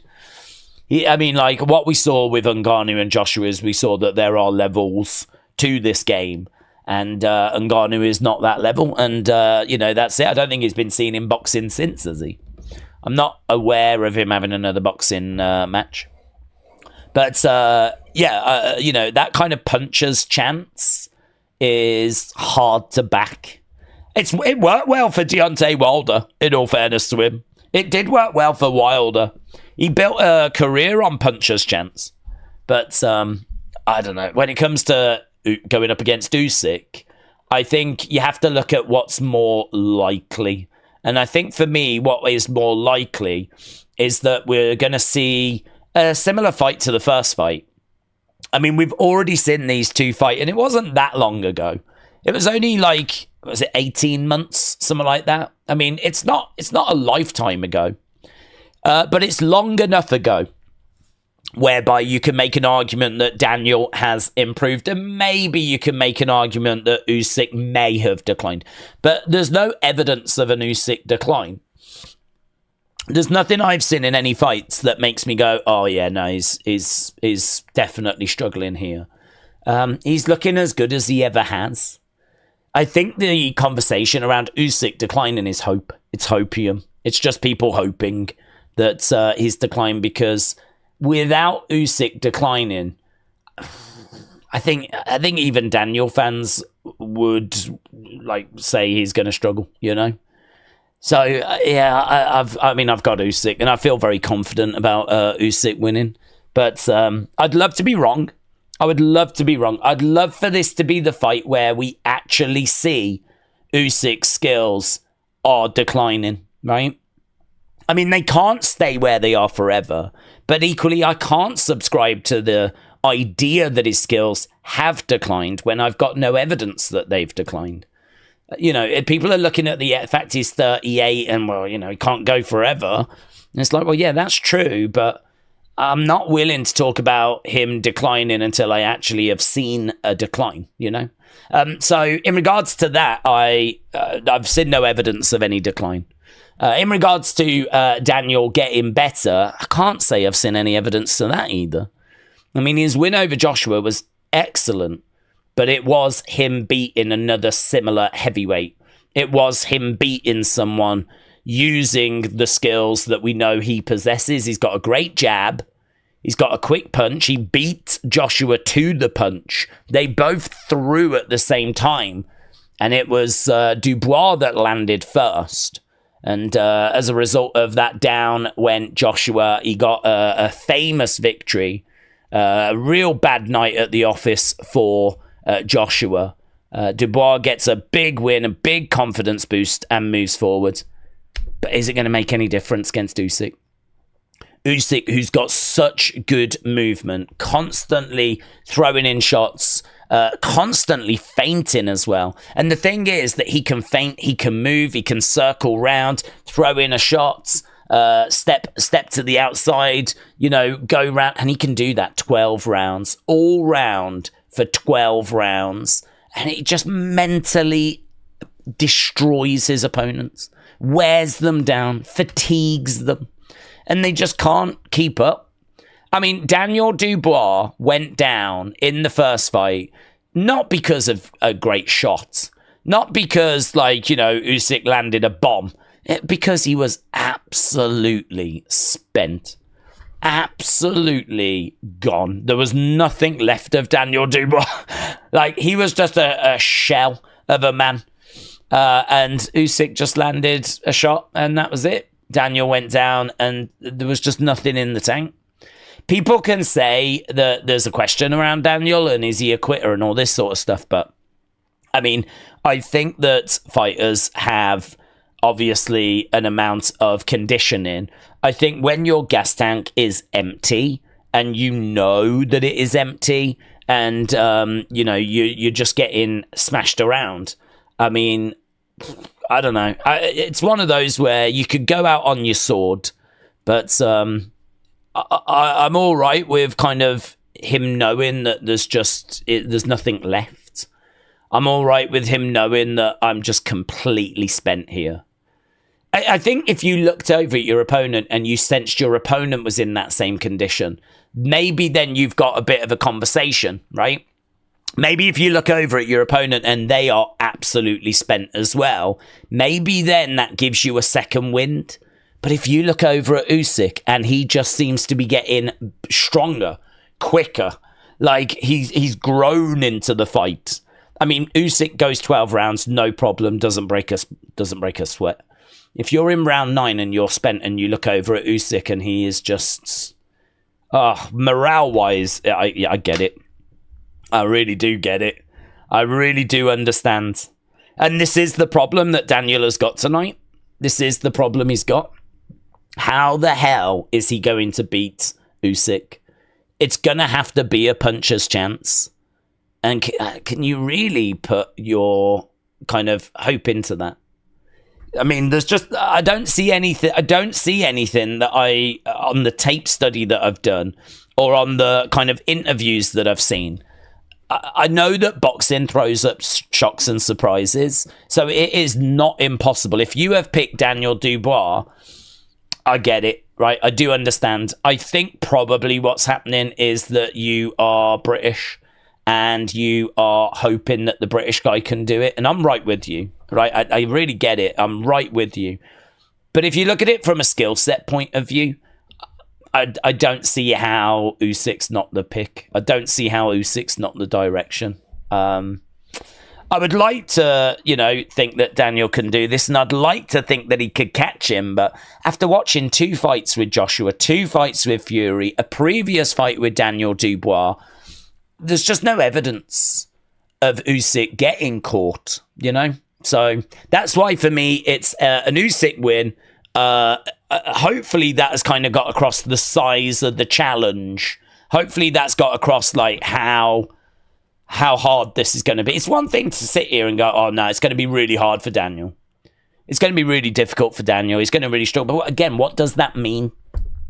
You'll hear people telling you, no, it's going to be hard for Daniel. I think Usyk's got this because Daniel's got his work cut out, but they won't actually expand as to what that actually means. And what it actually means is about having your gas tank absolutely drained, about how you can't get to rounds 10, 11 because you've just got nothing left.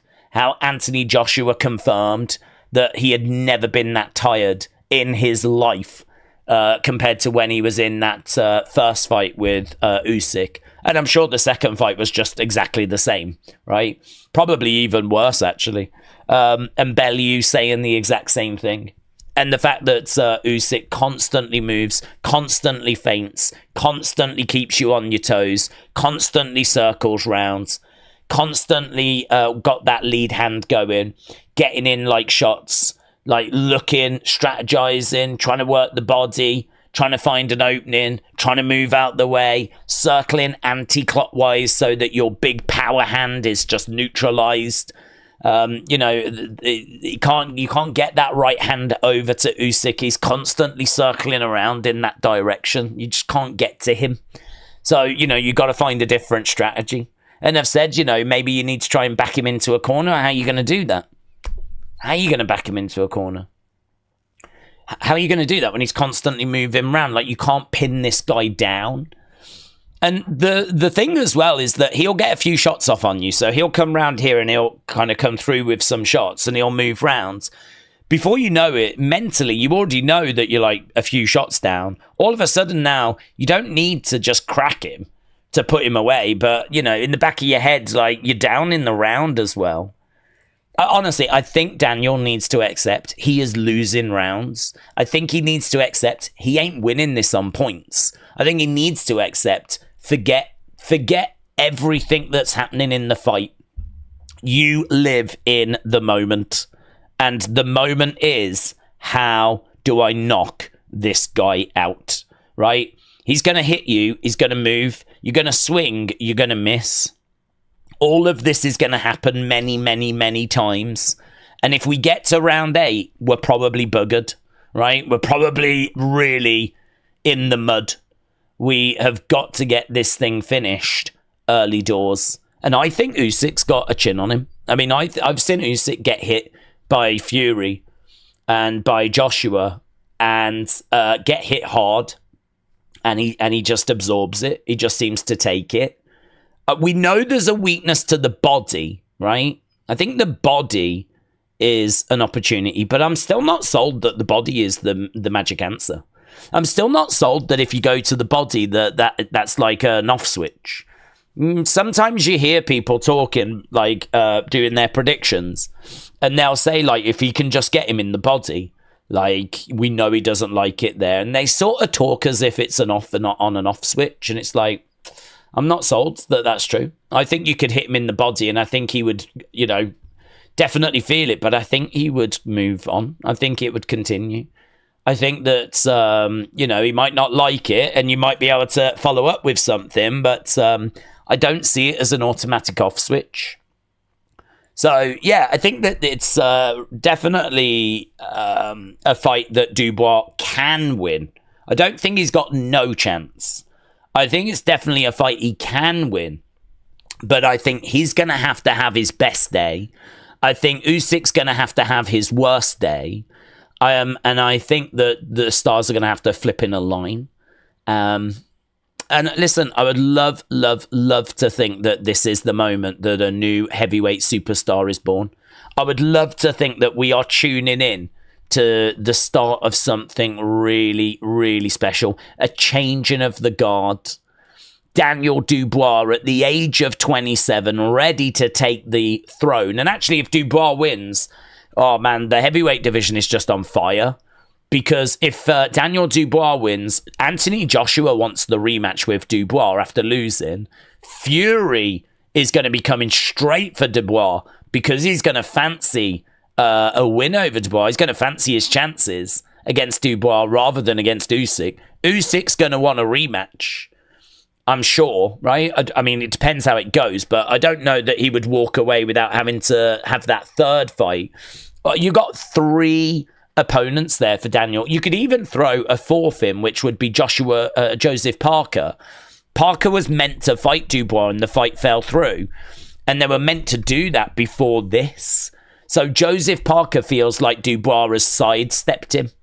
He feels like he's been sort of like just navigated around so that Dubois can get to where he wants to get to.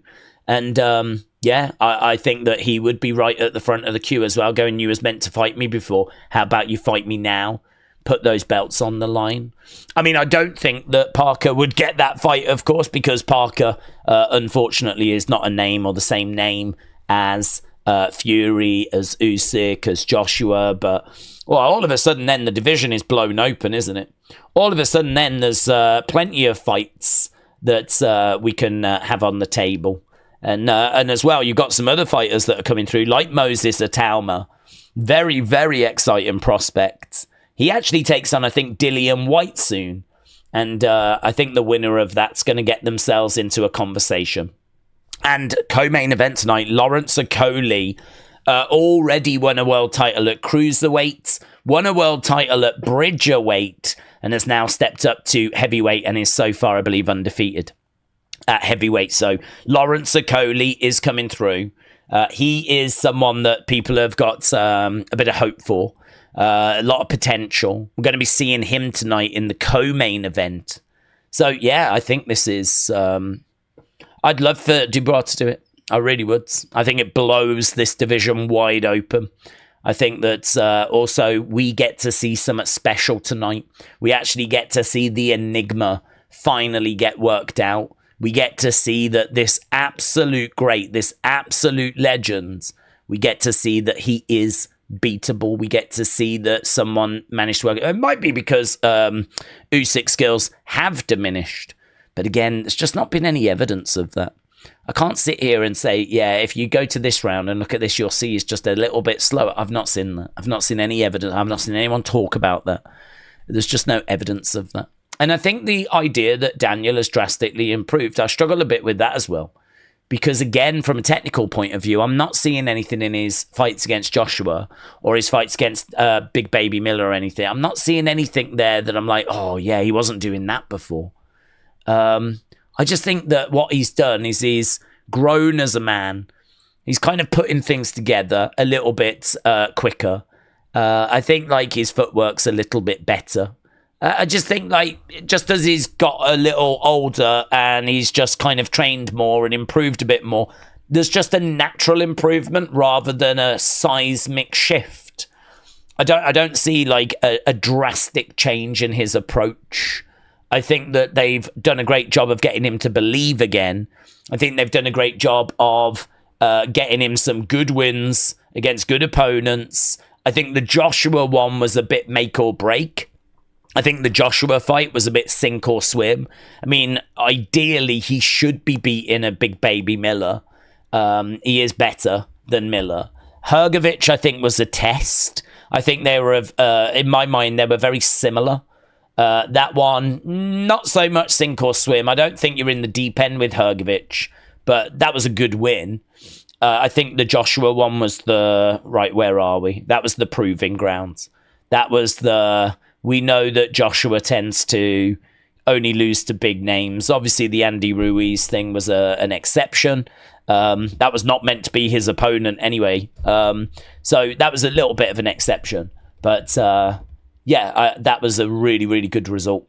But again, against a heavyweight that is big and strong and, you know, the normal textbook will get you that win. The normal textbook doesn't get you the win against Usyk. So, yeah, Usyk for me. And I think Usyk for many of you as well. We are knocking on the door of nearly 400 votes. And as we said, we'd like to get that into the thousands. If you are watching and you've not left a like, leave a like. It is greatly appreciated. And so far, 43% of you have got Usyk by decision. 36% of you have got Usyk by finish. Dubois by decision, 6%. Completely agree. It might as well not be an option. It might as well not be an option because he ain't winning on decision, right? There's a few things in this world I feel very certain about, and I don't see Dubois winning by decision. That would mean he would have to have won more rounds than Usyk. And it's just not going to happen, is it? I mean, I don't see Dubois winning rounds. I think he'll win a few rounds, but is he going to win 7 rounds? You know, I think if he's going to win on points, he's going to have Usyk down a few times. He's going to have to get him down a few times. And I just don't know that he's going to be able to do that. So, yeah, I think that points is hard to see. I think if Dubois wins this, he's going to have Usyk down for good. So I think Dubois by finish would surely be the pick if you are going with Dubois. But at the moment, it's what I thought, honestly. It's 80-20 or around about that ballpark. 80-20 is what I was expecting. And at the moment, it's 79-81. 79-81. So, we're kind of in line with what I was expecting. We're in line with where I thought the chat would be. Kind of an 80-20 split in favour of Usyk. At the moment, we are looking at the fact that we have got 43% decision. 43% decision. 36% Usyk by finish. Right, let's get to a few comments, shall we? Let's get to a few comments. Let me just refresh this. I think I just had a little notification that they had taken down my link to the stream, which is really upsetting. On X. Right, Casey, hello. Hope you're doing well. We are getting bots coming in now, are we? It's probably getting to that time, isn't it, where we're going to start seeing bots coming in.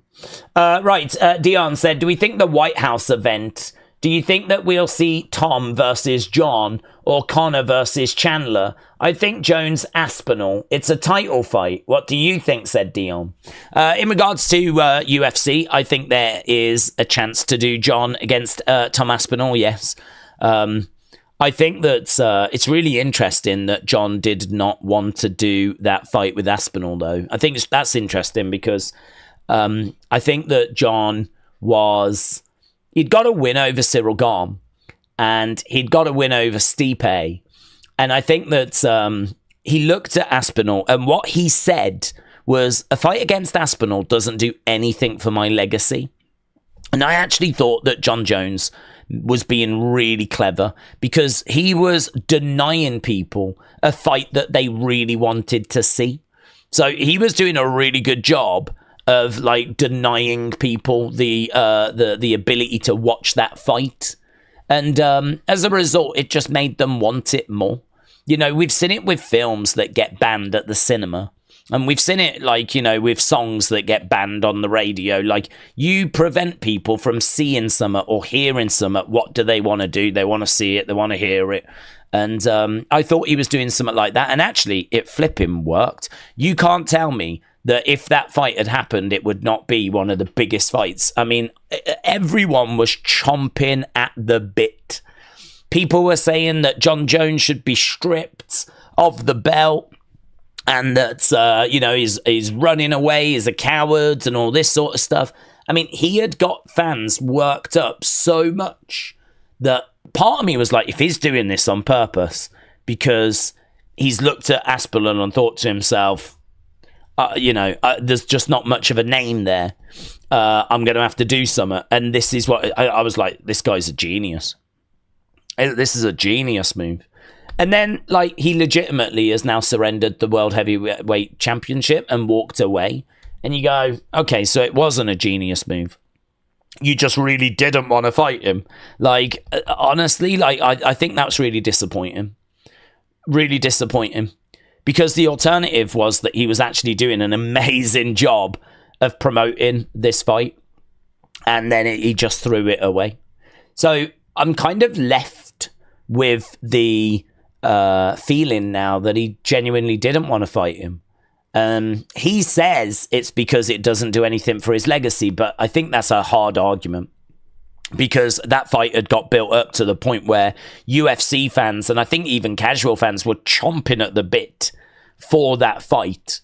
Like, it really had become, and as Dana said, it's the biggest heavyweight fight in history now. So it's really hard to say if I do that fight, it doesn't do anything for my legacy. That's a hard argument now. So the only other thing that's left on the table is that he doesn't like the matchup. He doesn't like what Aspinall brings.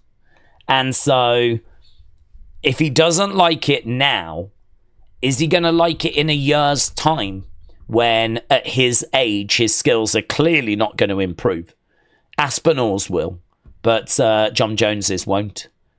I don't think so. So I'm really torn on it, honestly, because everything at the moment is saying to me he doesn't want the Aspinall fight. He doesn't like the matchup. He doesn't feel confident.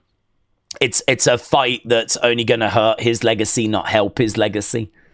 But I think he does want on the White House card. So what's a boy to do? You know, I wonder if he'll end up fighting like an Alex Pereira or someone like that. He can say whatever he wants to say. He can say, I'm going to come back for those heavyweight championships. I ain't going to believe it until I see it. I ain't going to believe it until it's like fight week, right? And he's actually at press conferences.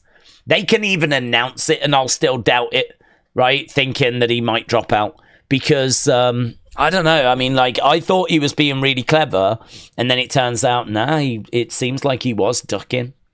So, yeah, when it comes to UFC, when it comes to Jon Jones and it comes to him against Aspinall, I'm sort of left with the feeling, actually, I think he was kind of trying to duck and hide a little bit from Tom Aspinall. So, crazy because Jon Jones is so good, but I think Aspinall is a really well-rounded heavyweight. I think that, you might get the better of him in some areas, but he might take the fight to an area where you're just not as confident. Like, he really is, like, well-rounded. And actually, Tom Aspinall has said, my greatest strength, I saw an interview with him, is like, my greatest strength is that because my fights have been ending so early, and because we've been able to get rid of some of these heavyweights quite quickly, people just don't know how good I am. They have no idea. There is stuff I am doing in the gym I have not had chance to show. Like, Tom Aspinall is very comfortable, very confident. I mean, he was the one calling out John Jones. He was the one that was calling him out and like desperate for the fight. And, you know, he's on a hell of a run. He's a hell of a heavyweight fighter. I mean, he is right. He hasn't massively been tested. I mean, he has got a loss, I think, against Curtis Blades. But that was due to him picking up an injury in the fight. That wasn't really down to anything Blades had done. And actually, I think, didn't he face Blades again and just get the win over him? So, I mean, like, he's just run through the heavyweight division. There's only really John Jones that I think would stop him. He said that, you know, there's, I think, only a few fighters, 3 fighters in the heavyweight division he's not fought and got wins over. One of them being John Jones, one of them being Cyril Gane. But apparently he's been calling Gane out for years and just can't get that fight. There's just nothing there that seems to faze Aspinall. So, I don't know, man. I mean, it's the fight to make. Whether John Jones will take it or will find a way of kind of taking some other challenge instead, I think he might take a different challenge, honestly. I wouldn't be shocked if we don't end up with Aspinall Jones. I'm feeling pretty confident that he just does not like that fight at all. But Tony doesn't know how to keep momentum. Should have had a bigger arena for Dynamite, says Tom. Reese, shout out to you, my friends. WrestleLandy said, Days, whatever you do, don't look at it. Oh, okay. Oh, well, no, I've not seen it. And by the sounds of it, I've done well to not see Connor's tweet. Connor, a better fight at the White House, said David. What do we think tonight? I think Usyk with a late stoppage, says Reese. Yes, I'm with you on that. I've got Usyk by late stoppage. Thinking from round 8. It takes Usyk time to kind of wear his opponents down. I mean, he exhausts them, and you can't really do that in 1 or 2 rounds. So, I mean, we are going to need to go 8, 9, 10. And I think at that point, if Daniel has not been able to catch Usyk, I mean, it's going to be really hard to kind of still believe that a tired Daniel, because by that point, I think we can agree Daniel will be tired, right? By the time we get into round 8, round 9, round 10, fighting Usyk, I mean, Usyk is trying to wear you out. He is doing whatever he can to empty your gas tank. Whatever he can do, right? He will do to empty your gas tank. And so by that point, you know, Usyk's going to have made sure that Daniel has got rid of a lot of the gas. And so, you know, by that point, if he's not caught Usyk, he's in huge trouble. He's in huge trouble. You've got such a short window to try and get a victory over Usyk. I mean, it's like the first 6 rounds. It's half a fight.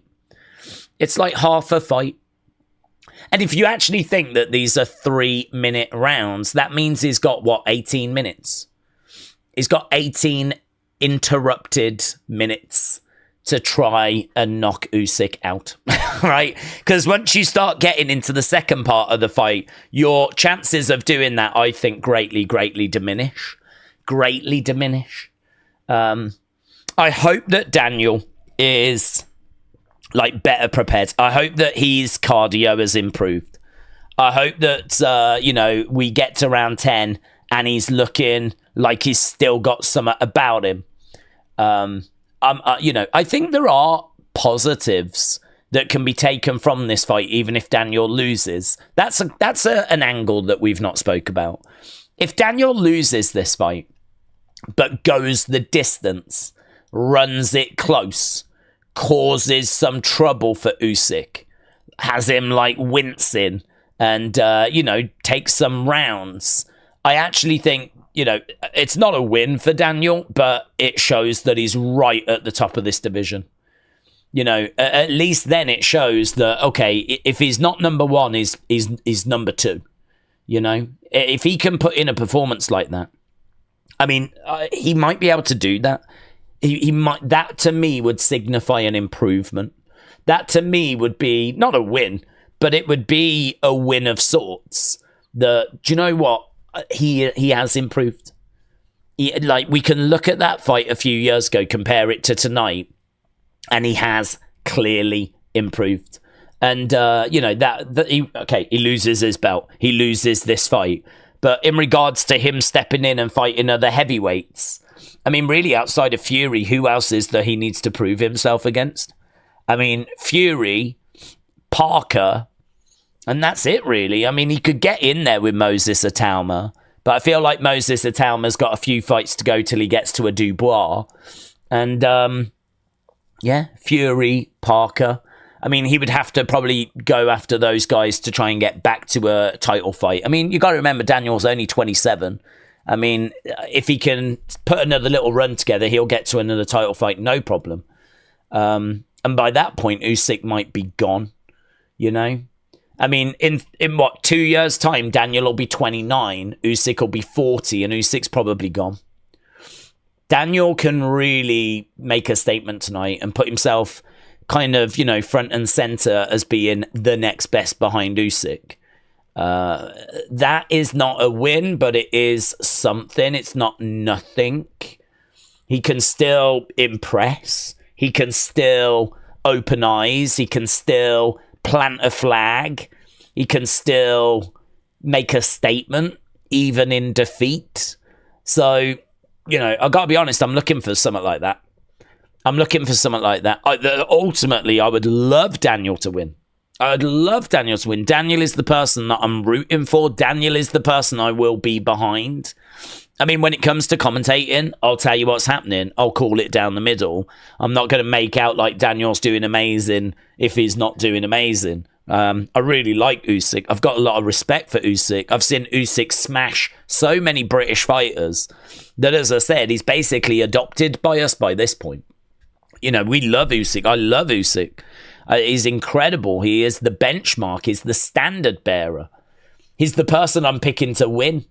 So it's one of those where, call it down the middle. We'll say what we see. I expect Usyk to win. If Daniel can do it, it'd be absolutely huge. I mean, it'd be one of the biggest nights in British boxing history if he can do it. But I do think there are wins for him. There are statements that can be made, even if he doesn't get that ultimate dub, So I'm looking for something along those lines. As a minimum, I suppose. I mean, the heartbreaking thing would be actually if he looks worse than he did 2 years ago. That would be the heartbreaking thing. That's what we want to avoid more than anything, is him stepping in there and really just a repeat of last time. Or even worse, the finish comes a bit earlier, and this time there is no controversial low blow. And actually, people walk away going, he just ain't the guy, He just ain't the guy. And not only has he lost his belt, but I think people are quite down on him and his abilities. And, I don't know where that leaves him, honestly. I don't know where that leaves him. Still a top fighter, and I'm sure he would fight on. There'd have to be another rebuild then, of course. But that would be a real shame. I think if he could go in there and he could, win some new fans, win some respect, send a message to the world, I belong on this stage. This is the platform that I should be at and will be at. It's just I can't get past this guy. This guy is flipping the final boss that I just can't do. But time will get this guy. And then it'll be my time. So, lots for us to kind of dig into and talk about. Keep getting your votes in as to which way you think it's going to go. Joe said, yes, World Cup next year. Dick Togo said World Cup, US, Canada, and Mexico. Dean, shout out to you. Dion said if WWE planned on making 2-night event for Elimination Chamber, Money in the Bank, Crown Jewel, or Survivor Series, which one do we think should be 2 nights? I'd go Survivor Series. I think Survivor Series is one of the big 4. So you got Rumble, WrestleMania, SummerSlam, and at the end of the year, Survivor Series. And I've always thought that Survivor Series should be a bigger show. I mean, I think because if you think SummerSlam is August, early August, that means you've got the rest of August, September, October, November, December. That's a good chunk of the year. I mean, that really is a good chunk of the year. That's like a third of the year where you don't have a major show. Survivor Series is meant to be that show. You know, it goes all the way back to, 87, was it, the first one? Late 80s. And you've got, it's always been regarded as one of the big four. When I was growing up, those were the only pay-per-views we had. They did introduce a King of the Ring. I mean, that was the big four. It was known as the big four.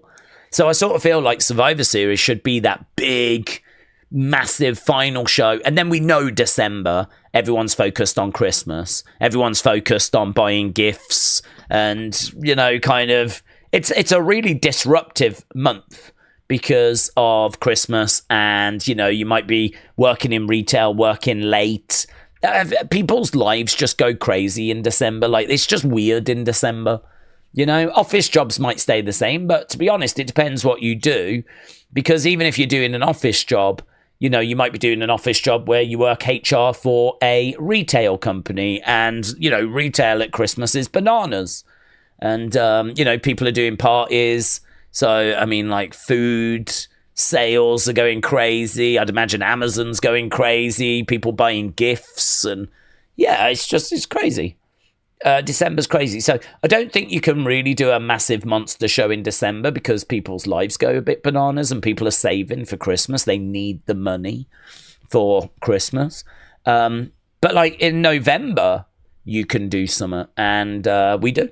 And we do Survivor Series. So I'd like, 2 days, big stadium, flipping get rid of War Games because I'm sick of it, and do something... let's do something really juicy. I don't know what it looks like. I mean, I feel like you probably should have some sort of gimmick. Like we've got the Rumble at the start of the year. We should have something. But I'm not sold that War Games is it. I mean, I've seen War Games enough now. And I'm just not interested in it. I'm just not interested in War Games as a concept. I don't think it's got longevity to it. It's not brutal enough, honestly. So yeah, I would do that. That's the one I would select. Reese said, "Let's get days over for the World Cup." Said Reese. Reese, shout out to you, buds. I'll definitely be looking at how England get on. I'll be looking at how USA get on, and Canada as well. What's great is our community is so spread out, so varied, that there's plenty to keep an eye on when it comes to who is going to win and how different teams and countries are doing. And that'll be good. It'll be really good to see like how things get on. We can't really do the games, unfortunately, because it's going to get in the way of like the stuff we do. But it's going to be good. It's going to be interesting. Right, Dubois got screwed out of a potential KO in the first fight, said Dick Togo. Well, it's a big debate, isn't it? To be honest with you, I think if that was deemed a low blow, I think Usyk gets up. I think he gets up. I think the reason as to why he was down for as long as he was down was because he was protesting and he could take the time. Someone made a really interesting point, actually, and that was that break helped Dubois more than it helped Usyk, because Usyk wears people down and actually like tries to empty their gas tanks, tries to get them exhausted, and he still achieved it with Daniel. I mean, Daniel was absolutely shattered at the end of that fight, and Usyk didn't need anything too big in able to put him away, and he put him away. So you could make the argument that actually having like a 4-minute break in the middle of the fight helped Daniel kind of recharge his batteries a little bit, helped like actually him get some wind back in his sails, rather than him just being wore down relentlessly. And so, you could make an argument that actually that had, a bit of a positive for Daniel. I do think there is an argument as well, though, that from a mental aspect, thinking that you've got someone only to see them get back up and for the ref to say, no, you didn't, and then the fight continue. That disappointment, that setback, that has to be factored in as well. So I don't know that he did gain anything, because if he did get a little breather, he probably lost whatever he gained from, mentally having a setback to deal with. So it's one of those swings and roundabouts. Is it low? My feeling on it is the fact that it was so debated. And it's not a unanimous kind of opinion that was a legal shot. Some people say it was. Some people are like, I'm not sure. Some people are like, it was on the belt line, but the belt line could have been high. And it's like, it's a real mixed bag of answers. I mean, I think if you're going to beat the guy, you got to beat the guy. And the referee was not happy with it being a legal blow. Replays, I to be honest with you, I think it's one of those where it's kind of up for debate. I think it's just one of those where it's on the belt line, and then it comes to the conversation about, was the belt line high? And if it is high, was it like unreasonably high? It's one of those. It's a debated point. It didn't go Daniel's way. He has to deal with that, and he didn't. I mean, he didn't. He just folded like a pack of cards after. It's like all hope had left his body. And, Usyk just picked up where he was anyway, just kept going. And as we know, just ended up putting Daniel away. So, yeah, one of those that was really... I understand if you're a Daniel Dubois fan, that being a major talking point. And it is something Daniel's, been kind of going on about as well. But I don't know. But my feeling on it is that I don't think he was moments away from winning. My feelings are that if the referee started counting, Usyk would have stood up. Now, whether Dubois could have then capitalised, interesting. Interesting. I think Usyk gets up. I don't think Usyk was unable to get up or answer a call. But, could Dubois have then started really loading it on? Well, listen, if that's what people are hanging their hats on, then I would say, let's have a look tonight. Let's see if he can land another blow. Maybe this time get it a little higher, not as controversial. I'll tell you as well, though, he's got to have learned from that last fight that even if it is deemed a bit low, you don't just lose hope. You're still in that fight.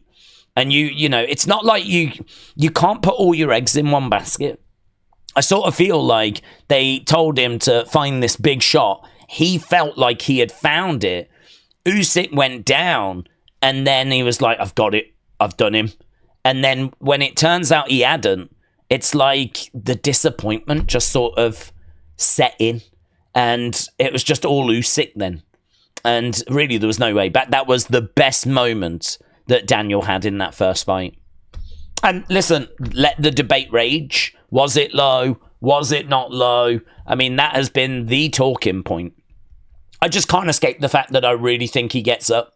I really think he answers a call. What happens after that? No one knows, because obviously we never got that far. So, would Usyk have been so hurt that Daniel could have finished him off? Maybe, Maybe, but to be honest with you, like after he had those few minutes to recover and, Usyk gets back up, we don't see anything from Daniel really after that. Daniel just fell apart, just fell away, didn't he? I think that was so disappointing. I think that really, everyone was like, he's got him hurt. And they really thought that Daniel, even after that break, was going to come forward and really pour it on. And there was just nothing after. He just slowly started to get dissected and ultimately put away. So, yeah, I mean, it's a really interesting one. It's one that has been debated. We're going to have to see kind of, can he do it again? Can he land a shot that the ref deems as being legal? If he throws one again that's deemed as illegal, can he not allow that to derail him?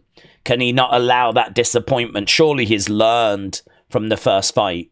Surely there's lessons that have been learned. Mentally, I think they've got him ready. Mentally, I think he's in as good a place as you could hope to have him. You know, coming in off some big, big wins. That Joshua win will have boosted his confidence to the moon. So, you know, he's coming in with, you know, confidence. He's coming in with momentum. He's coming in with belief. He's coming in with a bit of a score to settle.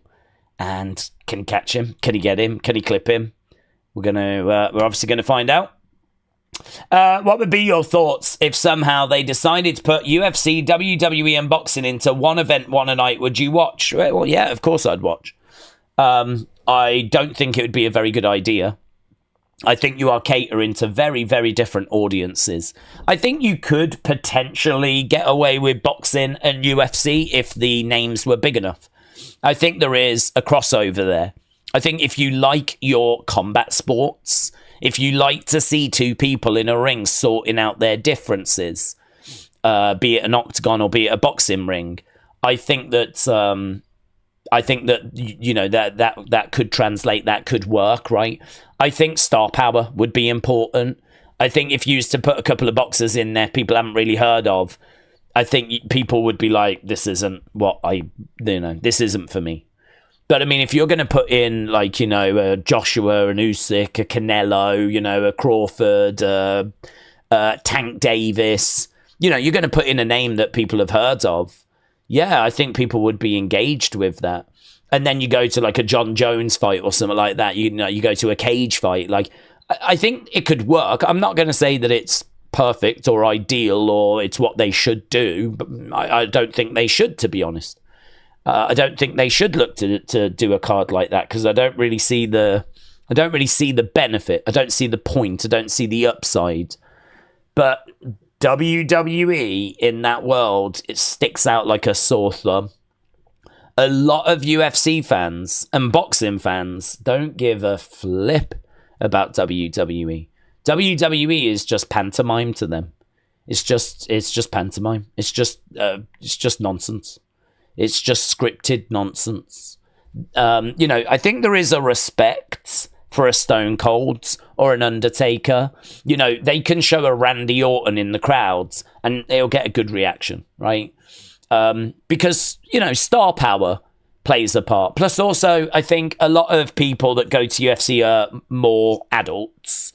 They're in their kind of 30s, 40s. Some of them may have watched WWE when they were young.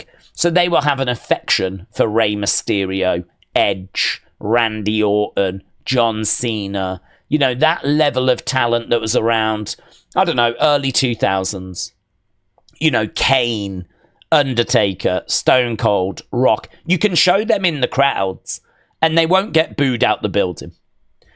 But, I don't know, man. You show a Seth Rollins in the crowds. You show... I don't know, AJ Styles. I mean, I don't even know if people would know who that is.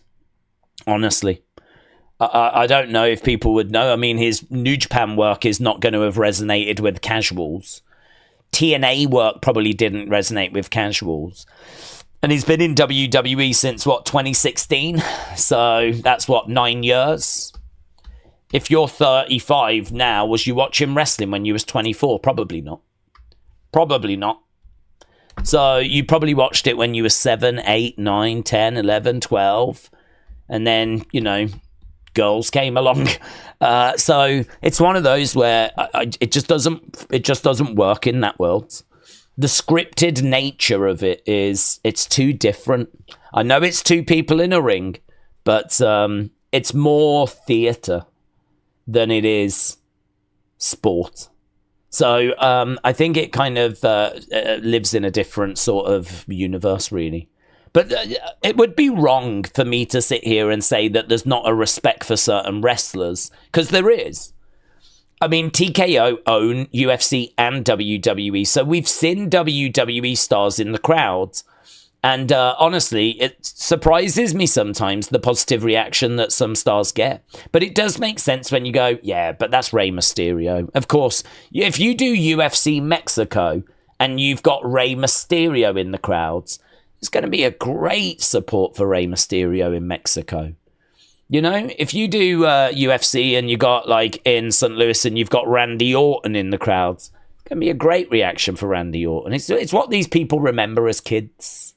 So I'm certainly not being disrespectful to wrestling because I absolutely love it, but I also view it myself more as a kind of a theatre, performance art, sort of buy a ticket, go to a play type piece of entertainment, right? It's, you know, I think if people don't get wrestling and they just don't get it, then you would say to them, well, it's like, you know, it's scripted, but just like TV shows, you know, that's the general kind of explanation, isn't it? Oh, well, you watch movies and that's scripted and you enjoy those. So why can't I watch pro wrestling and enjoy that? So it always gets compared to TV shows and to movies because that's the world it naturally lives with. It lives with scripted entertainment. It lives with theatre, movies, TV shows, characters, storylines. It doesn't live with boxing, to be honest with you. It doesn't live with UFC. But, you know, you could understand why TKO would have them both under the same umbrella. You could understand why TKO would bring them in because it is still combat. There are still skills. But the scripted nature of it, I think, moves it into a different space. So you could do boxing and UFC. I think you would really, really struggle to have WWE in there. Even if you had Roman having a match, you ain't having UFC fans standing acknowledging Roman.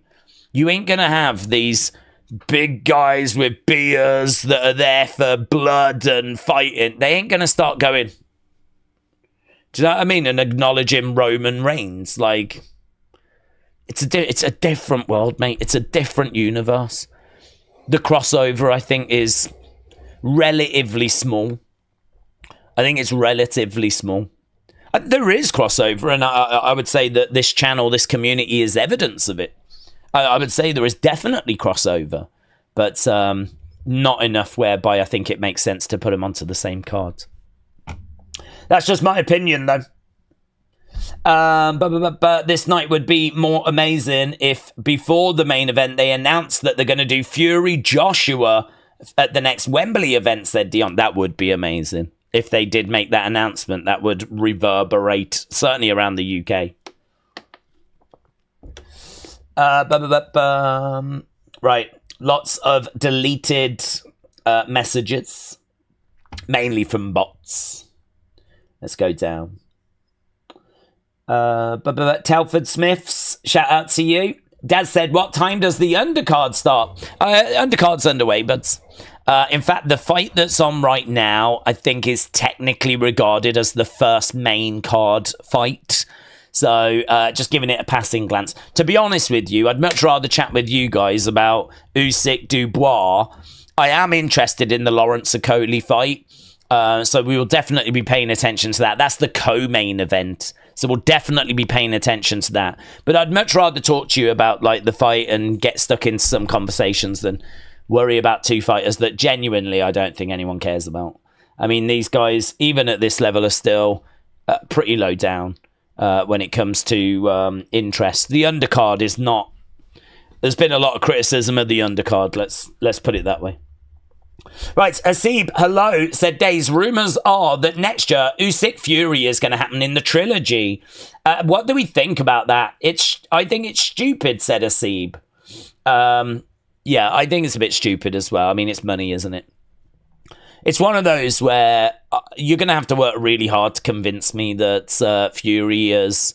I always felt Fury had the better tools because, to be honest with you, I think Fury is quite a good boxer. I think he's got a really good boxing brain.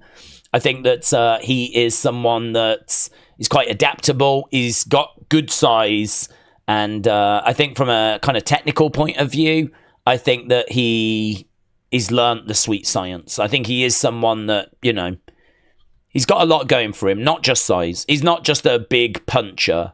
He's someone that, really thinks about, like, his next move and not getting caught. And, being in there with someone like Usyk, that was a real difficult puzzle for him to work out. And he didn't do it. He was in there twice and he's not done it. I mean, how are you going to convince me that he's going to be able to do it a third time?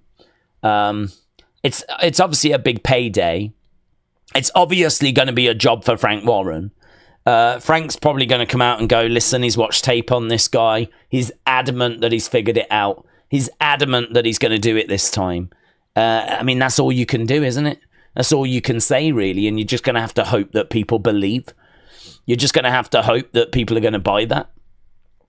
And that's going to be a hard sell, to be honest. It's going to be a really hard sell. I mean, I think Fury is someone that is a legend. He's someone that's arguably the biggest name when it comes to heavyweight boxing. And he's someone that will sell tickets, sell pay-per-views. But is he someone that's going to be able to beat Usyk? What you'll have is you'll have a conversation around Usyk didn't look as good against Dubois. Dubois had a bit more success in the second fight. Maybe. And, are we seeing a decline? It's going to have to be the whole decline conversation again. It's going to have to be the whole, is Usyk declining at the age of 38, 39? It's going to have to be that. So it'll be a hard sell for, I think, the boxing fans. But for the casual fans, for the fans that don't really follow the sport, they just like, oh, have you seen he's having another go? You'll probably be able to convince them. If Fury goes on TV, Good Morning Britain and all this, and is like, yeah, I've got it. I was not in the right headspace. First time he got me, and honestly, I was shocked how good he was. Second time, I just wasn't in the right headspace. I just wasn't. I thought I was ready, but I can look now and see I wasn't. I assure you, I am ready this time. I've watched the tape. I've found the weaknesses. We've been drilling, we've been working, I've been training. He's getting a little older as well, to be honest. And actually, I watched his last fight, and those weaknesses seem to be even bigger now. The opportunities that I saw are even greater now. I am very, very confident that I get him this time. Tune in, make sure you tune in. It's going to be a big night for British boxing. Like, I think something like that would probably resonate with people, honestly. People want to hope and believe that these words would be true. But, I mean, they'd just be words, really. They would just be words. There's not really a reason to believe that he would have worked anything out when he's had 2 attempts and neither have really amounted to anything. So it would be really hard to make an argument. It would be really difficult to make an argument that this would be like different this time, Days, everyone. Happy weekend to everyone in the community, said Nathan. Nathan, shout out to you, buds. Shout out to you. Let's go down again. Nick, shout out to you. Hope you're well. Casey says hello to Nick. Oh my God, we've got so many people being friends tonight. That is lovely. God, it's so hard to get to comments when there's all these like deleted comments that I have to scroll through. Nick said, I've sent you a message involving your face on a sweet puppet. I'm wondering if you are thinking about creating them. No, but I wouldn't be able to anyway. I mean, you'd probably get sued, wouldn't you? By Sweep and whatever. By the Sooty company. Wendy Lucho says, I am good. Paranda said, my heart wants Dubois to win this fight tonight, but my gut tells me that Usyk wins. Dubois has the power and the ability to knock out Usyk, but how does he actually catch him, says Paranda. Paranda, I'm with you. I think he has got power. As you said, I mean, he's put out much bigger guys than Usyk, so if he cracks Usyk on the chin hard, like really gets him, I mean, I don't see how Usyk's not wobbled. I don't see how he doesn't go down. I think Usyk's got a really good chin, actually. I think he's got a really good chin. maybe he would be able to take a big shot like that and not go down, but he would be all at sea. You know, the alarms would be going off in his head. Water would be seeping into the ship, right? That ship would be going down. There would be a real concern. And, you know, that is absolutely what people are hoping to see. They're hoping to see that big bomb land and to see what happens and see, you know, would Dubois be able to follow up and so on, so on, so on. So that's the hopium that's doing the rounds. But, you know, the kind of down-to-earth, realistic version of me is sitting here having watched... I mean, I think we've watched pretty much all of Dubois' fights after Chisora. I mean, we've seen his fights, both fights against Joshua. We watched both fights against Fury. We saw his last fight against Daniel Dubois, which was over in Poland. We even covered that one, right? And now here we are at Wembley for this rematch. And yeah, I don't know. I mean, yeah, it's hope in it. It's hope. I don't want to sound like a broken record, and I really do want to give Dubois some sort of chance because the odds are so flipping close. I mean, Usyk minus 350, Daniel Dubois plus 250. It's close. Honestly, I mean, I would have Usyk like a minus 1,000 favorite. I think it's wide. I just don't see any reason as to why Usyk is meant to have a struggle here. I just don't see it. I don't see it. I've done all the tape study. I just don't see it. I hope I'm wrong. I'd love to be wrong. I'd love for Daniel Dubois to get the shock victory, but to be honest with you, if he does, it is a shock victory. I know it's a shock victory. I was reading earlier on the BBC website all these previous boxers kind of making their predictions. Not one person went for Daniel Dubois. Not one person. Everyone. There's just no reason to. There's no one can find like a solid reason as to why you would bet against Usyk. So, yeah, if he lands clean, it's going to be real interesting. And then we start going into some uncharted waters. Then all of a sudden things become really interesting. But can he do it? How's he going to catch him? Paranda, I agree.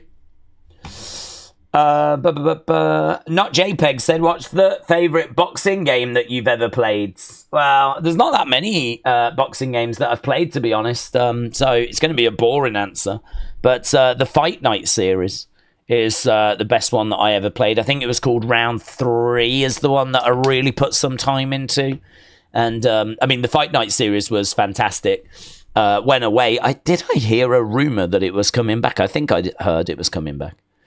I think I heard that they're looking to bring it back. Obviously, they did that Undisputed game that was in the works for like flipping years. I never played that actually. It finally came out, and the reviews were okay. They weren't mind blowing. I actually know someone in the community that bought it, said it was a bit glitchy, said it had a few bugs in it, and it was all right. It was it was fun. Roster was good. And the mechanics were okay. Like it was fine. It was good. It was okay, but it wasn't essential. It wasn't mind blowing. It wasn't, considering we'd waited so long for the game. Like this incredible mind blowing experience. Maybe some people had it and felt that, but not the reviews I saw for it. So I never played that, but I did have Fight Night Round 3, and I loved that. I mean, it was fun to go in and do like exhibition little games, but I really loved the campaign.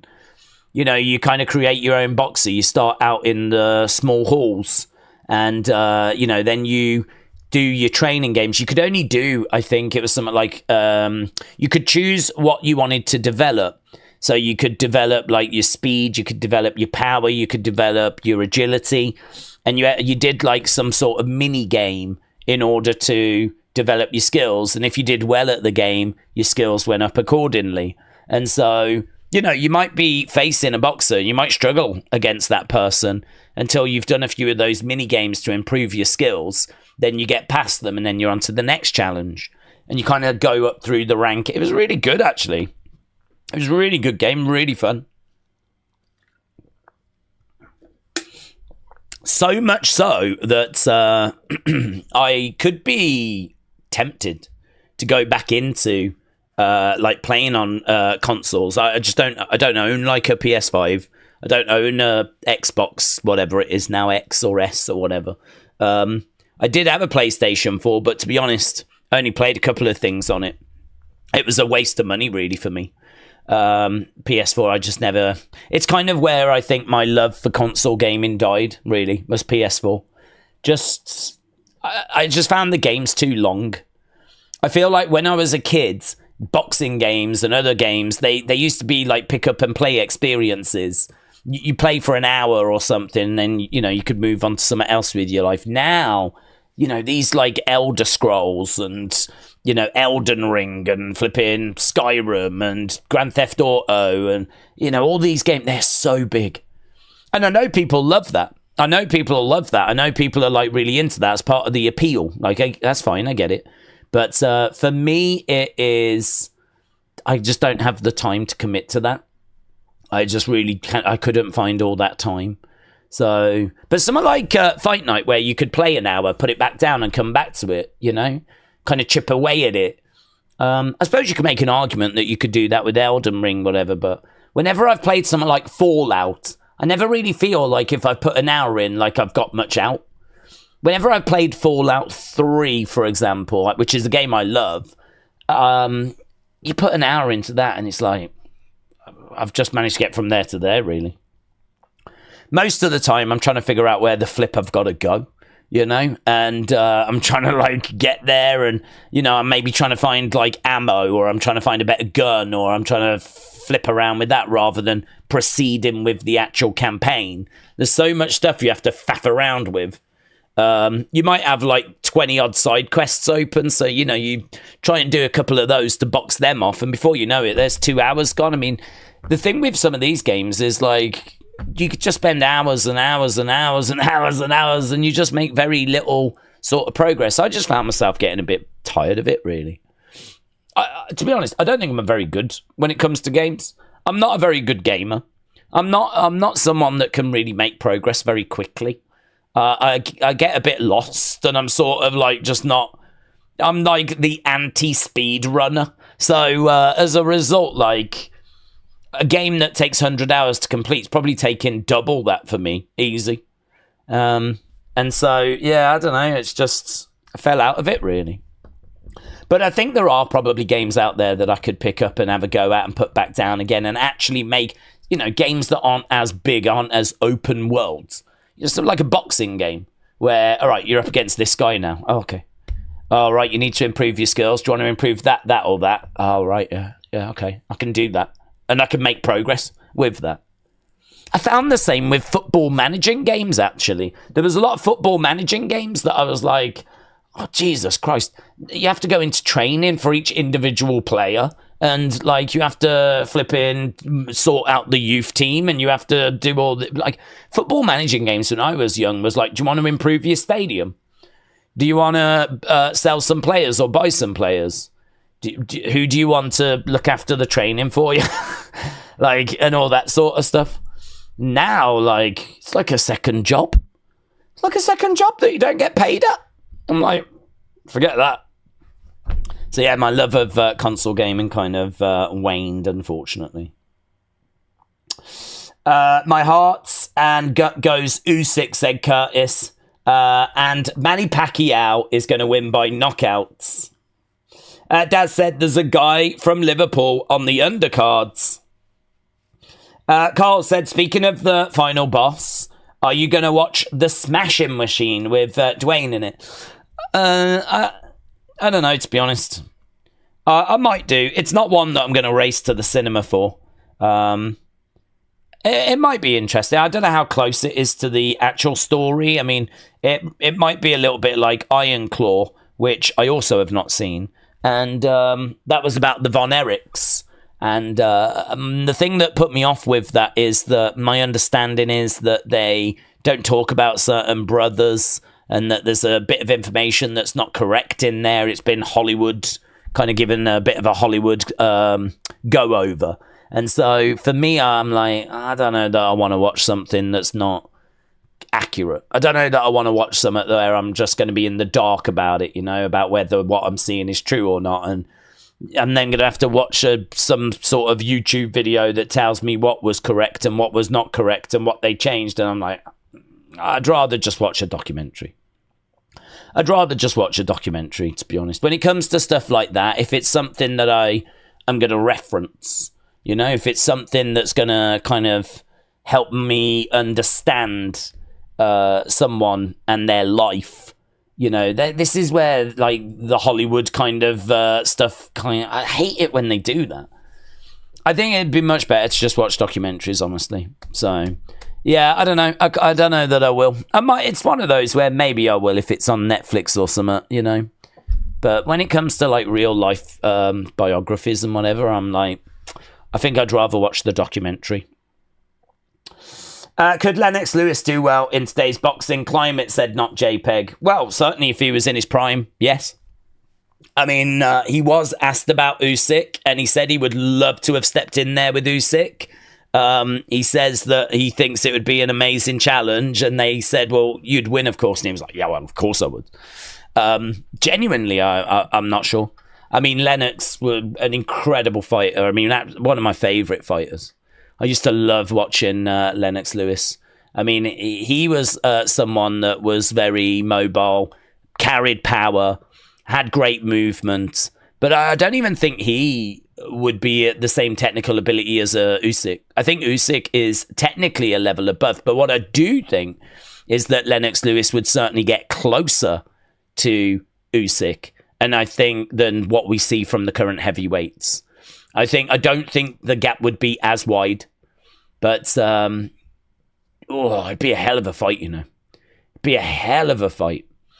It would be Usyk's greatest challenge against Prime Lennox Lewis. Prime Lennox Lewis comfortably gets past Joshua, comfortably gets past Dubois. I'd be really interested in the Fury fight, to be honest.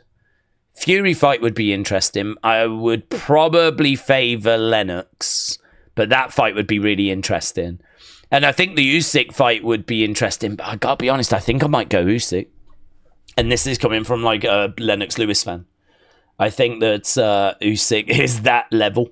I think he is a true heavyweight, like GOAT. I think he's in that conversation. I think the only frustrating thing is that this division is not deeper, is not stronger. He's cleaned it out. I wish there was another big challenge for him. I wish there was another name that was kind of, going to be a big test for Usyk. Someone you're like, I don't know if he'd get past blah, blah, blah. I wish there was a Klitschko that was still around or something that he could go up against, but he's cleaned the division out. He's took out the top two guys. He's arguably took out the number 3 guy in Daniel Dubois. And, I mean, does he need to fight a Hrgovic? Does he need to fight a Zhang? Does he need to fight a Moses Atauma? Moses Atauma is being regarded as the future. But I think I don't think too many people would bet against Usyk in any of those fights. There's no challenges for him now. Even this fight now. I mean, Daniel is the best of what's out there. Daniel has beaten Joshua. He has got the belt that Usyk had to let go. So he's the best of what's out there. And I think he's going to comfortably get past him, honestly. So, yeah, I wish there was a Lennox Lewis or someone out there to, provide another big challenge. But I think he's cleaned this flipping division out, hasn't he? Tom said, if Survivor Series was 2 nights, you could do War Games one night. You could do a traditional Survivor Series the other night. Aseeb said, where would we rank Canelo Crawford in terms of biggest fights in the history of boxing? I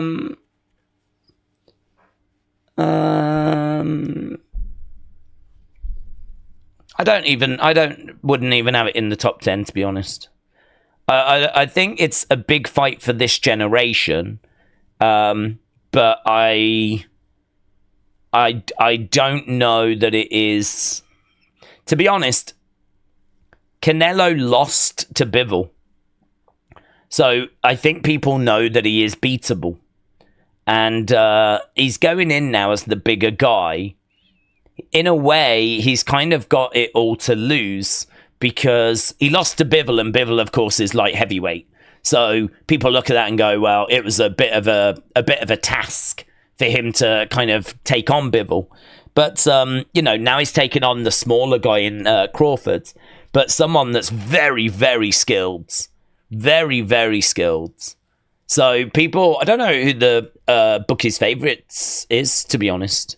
I don't know who the favourite fighter is. I mean, I think the size gives Canelo the edge, and I think Canelo's skills are obviously, everyone knows how good they are. Whether they're declining, I mean, I believe they are declining. I think, skill for skill, it's going to be really close. It's going to be a great fight. But has it come a little late for Canelo, this fight? And is the size difference a bit of a factor? Does it make the fight more intriguing? Or, would it be better if that size difference wasn't kind of there? I don't know. I think that for me, I could name quite a few fights that I think would be ahead of this in regards to the history of boxing. If we're talking all divisions, I think there are quite a few fights that I would say are bigger, that I think, Pacquiao against Mayweather. That's easily bigger. That's easily bigger than this fight.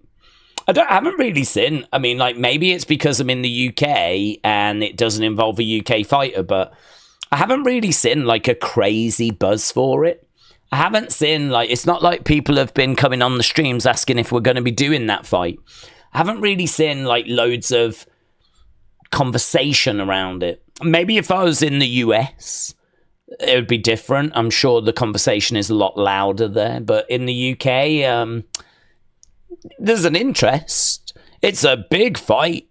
Absolutely, it's a big fight. And I'd say it's one of the biggest of this generation, but I don't know. I mean, is it bigger than Usyk Fury when they first met? I don't think it is.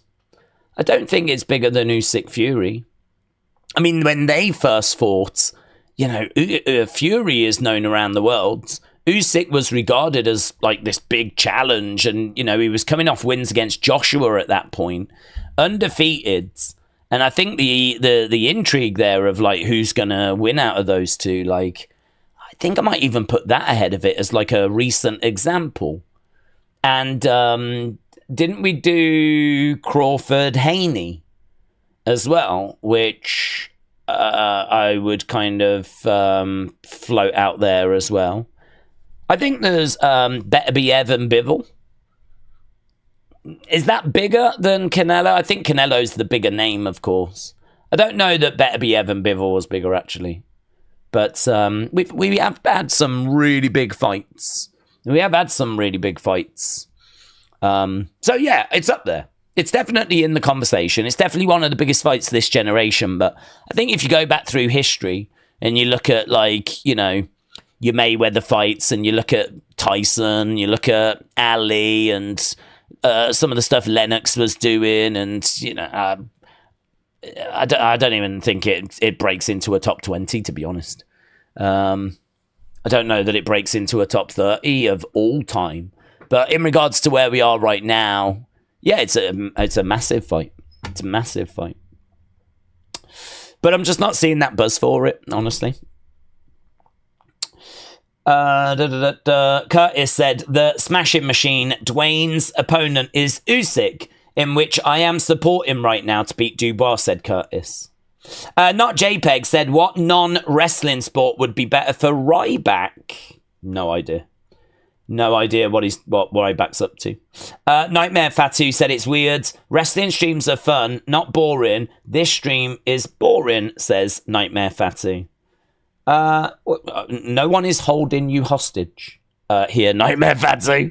Feel free to depart as we are talking about boxing and making our way towards the main event. Let's go down. Looks like he's going to get Usyk this time, says Guru. Chris said, where is the crowd for the fight? Never seen an empty stadium this close to the main fight. To be honest with you, are we that close? I mean, we are at 8 o'clock. I don't think they're coming out for another hour and 45 minutes. And, the reason why we're not kind of really focused on these fights, the undercard's really poor. I don't think anyone really cares about this undercard. The co-main event has definitely got people's attention. So the co-main event with Lawrence Okolie will definitely turn our attention to it then. But where we are right now, I think this is why I'm not worried about kind of chatting with you guys and seeing where the conversation is. Because the fights are just, the undercard's really poor this time around. Sometimes when we're in Saudi, they really stack the cards. But, they haven't done that so much here. I think they know that people are just tuning in for Dubois and Usyk.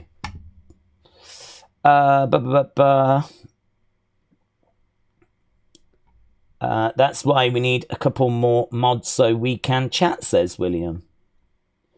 Matthew said, Days, I think this promo from 91, Jake the Snake promo on the Warrior after betraying him with the story, I know who can recreate this in NXT. Matthew, I don't quite follow what you're trying to say. WWE is entertainment. UFC boxing is all the real deal, said Guru. Is Tyson going to make another WWE appearance? There's no word on that. No. Weirdly, I think AJ would be known more for his TNA run than his WWE one. TNA was pretty popular in the UK, and stars of that era always get a good pop in the UK, says Josh.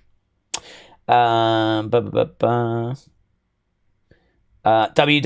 is less scripted than boxing, said Mr. Unfamiliar. Hasib said, where would you rank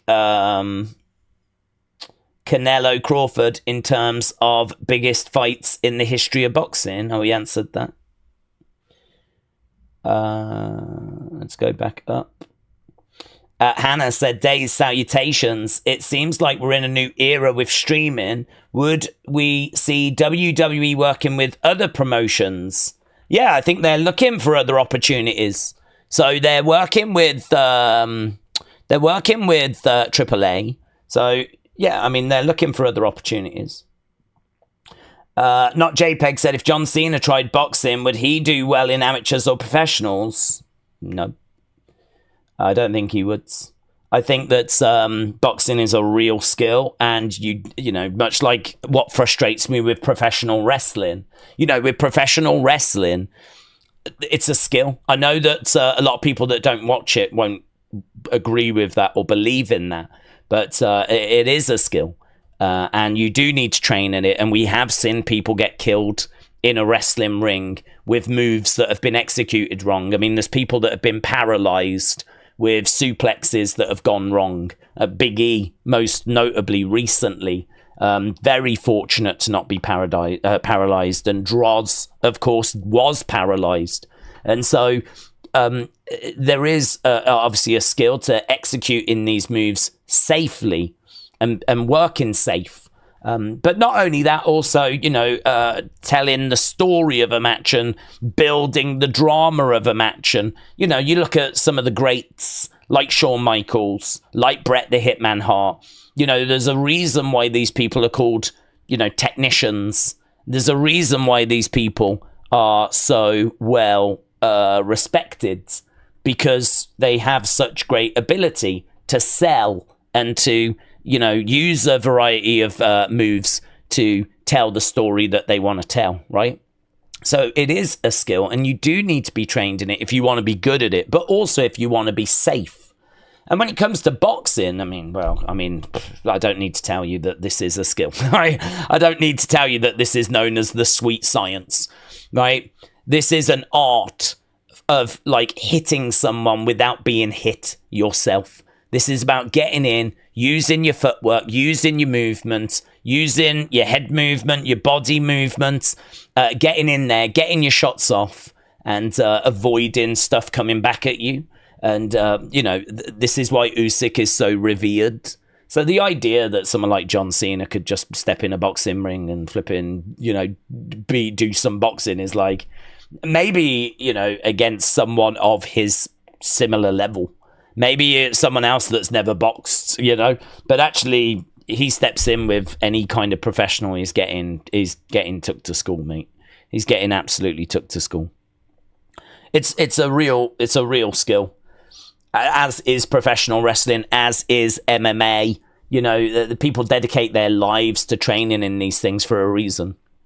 And, this is why I always rant about celebrities coming into wrestling. Because I just think that is just not acknowledged. It's not acknowledged the amount of work you have to do to get to a certain standard. It just looks like it's easy because these celebrities come in and they just do it.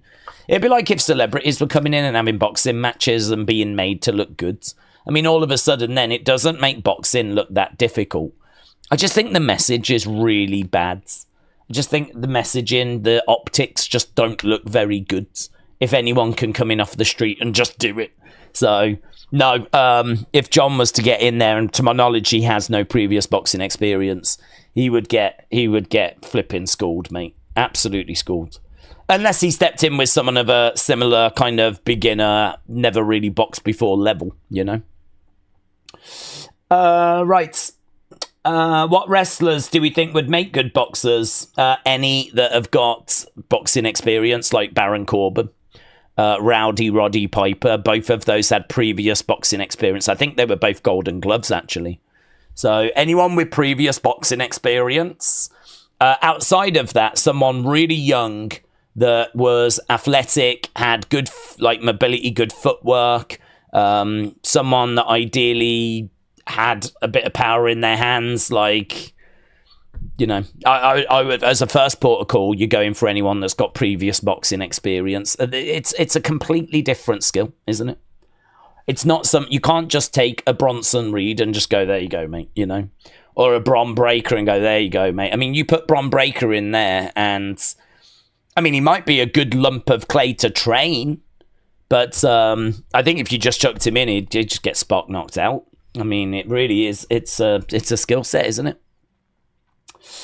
If John Cena tried boxing, we read that one.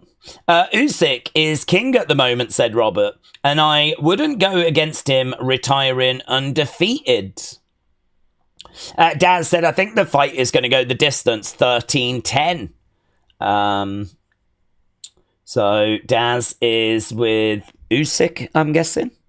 Oh no, what? Daniel Dubois on points. Is that what you're saying, Daz? Daniel Dubois on points.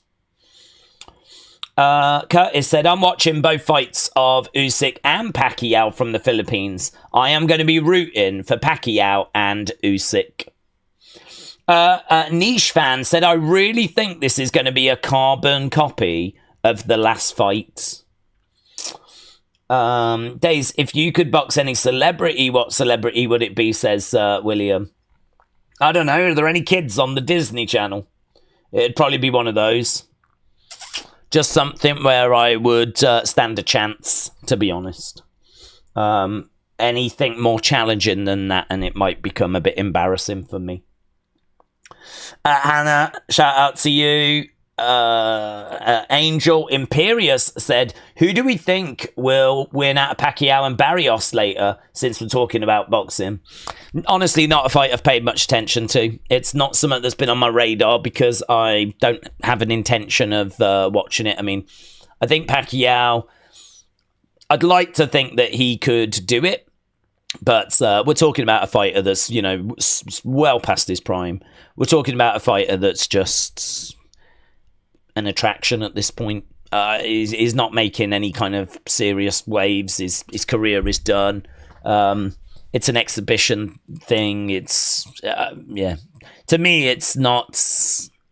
It's kind of what Mayweather's doing in my mind. Pacquiao's done for me.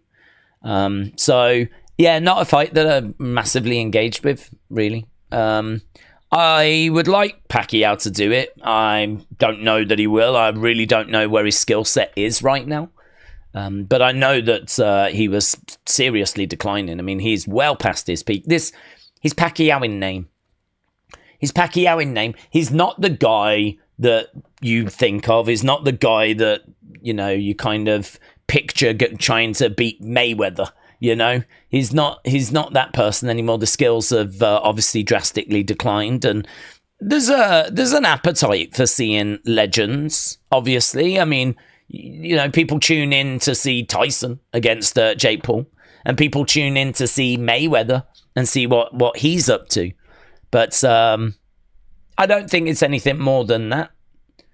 So for me, I give it a glance. I give it a little look. I'll see as to who got the results. But actually, like, breaking that down, not on my radar, honestly. So I'd like Pacquiao to do it, though. I'd like him to do it. Niche Fan said, this is a garbage undercard. Robert said, they're not going to come out till about 10. There's still plenty of time. There's 90,000 there tonight. Yeah, we're still a good few hours away, so... we do have one more fight after this. This is Lapin against Edmondson. So this is our Coco main event. And actually, this is kind of an intriguing fight, to be honest with you. This fight is one that I had a few notes on. 95% of people thought that Lapin was going to get the victory. He is minus 400 favourite. He is undefeated. Both of these are undefeated. And so Lapin is in white, Edmondson is in red. And I think a lot of people are expecting Lapin to be able to get the job done in this fight. So, we'll keep an eye. I definitely want to know who's winning this. But Lawrence Okolie coming up next. That'll be the fight that I'm most kind of excited by. Robert said, I disagree. I think we're doing good with the boxing streams. I'm enjoying a little bit of change of pace, says Robert. Robert, shout out to you, buds. I'm enjoying a bit of change and pace as well. I wish the undercard was stronger. And, it's one of those, isn't it, where, there's obviously massive boxing communities that are out there. This is very much us stepping into a world that we don't get a chance to step into as much. But I really enjoy stepping into this world. This is a world that we've had a lot of fun in. It's just unfortunate that, we don't get massive boxing fights on a regular basis. We tend to get, one a month, something like that. Maybe not even that, to be honest. One every couple of months. Big fights. So, I'm always looking to see what's there, but of course they tend to be on a Saturday, tend to clash with other things. It's a bit of a nightmare, to be honest. But it's nice to be kind of back doing this. And as we said, this is definitely something we were always interested in because big fight for the UK, this. And Usyk, obviously someone that we've watched a lot of on this channel. We've done his previous fights. And, so much respect for him. I mean, what an amazing fighter. Any chance you get to watch, really the very best at something. And on a lot of lists, he is the number one pound for pound. A lot of people have got him at number one. Few people are thinking Crawford might be that person as well. So definitely don't want to show any disrespect to others that are in that conversation. But, for a lot of people, this is the guy. This is the number one boxer in the world. This is the pound for pound great. This is, as good as it gets. So to see him in action tonight, we don't know how many times we're going to see that. We don't know how many more times we're going to get a chance to see him at the age of 38. Good. Let's go down. Graham said, who do we think are the top heavyweights of all time? Well, obviously the legends, you'd go with your Joe Lewis's, your Marcianos, your Muhammad Ali's, your Mike Tyson's from the 1980s. I think Lennox Lewis has to be in with a shout as well. Your George Foremans. I mean, it's a boring list. It's the list that everyone kind of says, but I mean, there is a reason for that, because a lot of these guys that were fighting, certainly the kind of the Muhammad Ali, George Foreman type era, your Joe Lewis's and whatever, there were so many great people around at those times. Certainly Ali and Foreman. I mean, it was so stacked. I think what's going to hurt Usyk and his legacy, and I don't know that Usyk punches into that top 5. I think he gets into a top 10. But I'm not sure he breaks into a top 5. And the only thing that stops him is the level of competition. I think if you look at heavyweights, there's lots of different ways to judge them. And I think one of the ways is obviously the competition they beat. It might be the amount of fights they have and the amount of wins they get, and the kind of the number of victories they can get. I mean, you could have someone that gets like 50 odd victories, no losses. And, I mean, they just clearly were dominant in their time. But there might not be anyone in there like that really is a big name. Or then you might have like Muhammad Ali, where he's got big names on his record. He's got a few losses on his record as well. But, it's big names that are on his, that he's got wins against. And I think as well, I mean, like when it comes to Ali, his movement and everything he was doing then was so revolutionary. I mean, the way that he was kind of like moving and, the trash talking and all of that stuff, like he actually learnt that from pro wrestling. A big influence on Muhammad Ali was Gorgeous George, who was a pro wrestler. And, it's kind of funny how in boxing, really what a lot of people would regard as the greatest was so heavily influenced and so loved professional wrestling and, had such great respect for it that, he really brought elements of that. Because pro wrestling, for me, it is theatre. It is a show. It is a performance. And, he was able to bring elements of that into his boxing, and it just made him an even bigger star. That showmanship that and the promos that he would deliver, that with his boxing ability, of course, as well. I think that package is what helps make Muhammad Ali as, an undeniable top 5 heavyweight, if not number 1, Foreman, you'd have to say his longevity as well. I mean, not only was he a fantastic boxer and, someone that was, multiple time world champion, but, the fact that I think a lot of people, when they talk about Foreman, they talk about the fact that he was able to come back to boxing and have that kind of second run and an impressive run as well. And the fact that, he had that kind of longevity to him, as well as being a top boxer kind of, throughout his career. I feel like he has got to be in the conversation. Rocky Marciano, I think, is a real given, and it's the usual names. Honestly, I think the more intriguing thing is, does Usyk break into that list? And I think for me, he probably just sits on the outside. And I think the reason for that is not so much because of his skills, but just how tested are his skills. Because how great was Joshua, really? How great was Joshua? I mean, Joshua now has got losses to Ruiz. He's got losses to Dubois. Or a loss to Dubois. He's got losses to Usyk. So all of a sudden, you sort of look at Joshua and you're like, good heavyweight, right? Borderline great heavyweight, but not a legend. Joshua is not someone that I think is going to be remembered amongst the greats. And so a win over him, what does that really do for you? I think the wins over Fury are bigger for Usyk. I think those wins are bigger because Fury doesn't have the losses against other people.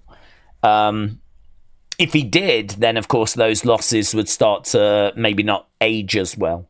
I think that's it, isn't it? The Fury fight, the Fury wins haven't aged as well as they could have, certainly since that Dubois loss. And so you kind of look at that and you go, well, I don't really give him much for getting a win over a young Dubois. I don't give him loads for the wins over Joshua, but they were good at the time. I do give him props for getting the 2 wins over Fury. I do give him props for that. And I give him props for cleaning out the cruiserweight division, then coming up and cleaning out the heavyweight division. He is undeniably a legend. He is undeniably in the conversation. But I think it's the level of competition that just prevents him from actually breaking into that top 5. So, yeah, I think that for me, he just unfortunately misses out. So I think we're kind of focused on the kind of usual names, the names from the past, really. The kind of names that you would all expect. You forgot about kangaroos, said William. They're literally boxing machines. That is true. How many total boxing matches were featured on the past 41 WrestleManias? Not loads is the answer, but also not 0. Days just at a pub, said Jake with my mates. We're going to watch the boxing. Just wanted to stop by and say hello. Shout out to you, Jake. Shout out to you, bud. We are getting closer. And by the time this thing actually gets going, we should be in a really good place. Time is ticking down. And as we said, we've got this fight on at the moment. Actually, Edmondson looking not bad here right now on against Lapin. Both of these guys undefeated. After this, we will have Lawrence Okolie. I'm really interested in watching him go to work. And then, of course, we will be underway with our main event. So, Jake, shout out to you. Christopher said, Days, that's why Ali is the GOAT. Marciano isn't even in the conversation for me. Rocky beat no one with that winning records. Yeah, Christopher, I agree. I mean, when I was thinking about the, lots of wins and not really having a name on there, Marciano was kind of what I was thinking, but you can only really beat what's in front of you, can't you? I mean, he was undeniably the guy of his generation, and so he has to be acknowledged. Now, how he would have fared against, the talent that would come further down the line, I don't know that it's really fair to kind of make that comparison, because I sort of feel like boxers learn from other boxers. Where we are now should be really the pinnacle of the sport in many ways, because we've got all that footage from the past. We've got all this knowledge from the past. We've got all this understanding, the innovation that was brought by Muhammad Ali, the power, the ferocity that was brought by Tyson. Some of it can't be taught. Some of it can't be taught. Some of it is just natural ability, right? I mean, I don't know how you kind of teach someone to be like a 1980s Mike Tyson. I mean, that guy just transcended the sport. He just broke out and was the biggest thing in the world, right? I mean, and it's hard to train that. It's like trying to train someone to be the next Conor McGregor, right? It's that there's things that are hard to train, but I kind of feel like it's a bit unfair to sort of try and do this comparison of who's the greatest, because within their own time, they're going to be the great. If they're in the conversation, they've clearly achieved what they needed to achieve in their own time frame. And if you go back to people really early in that timeline, their knowledge, their understanding, their, the things that they will have seen is going to be a lot more limited than obviously where we are now, because, they showed us things, So I think when it comes to Marciano, I mean, it's a really interesting conversation, isn't it, about where he falls on a top ranking list. I agree. I think that for me, it's a padded record, but you can only beat who's around at the time. And I think, he deserves his flowers and he deserves his respect. And for me, he deserves to be in the conversation. I don't think I'd have him at 1. I mean, I think that there were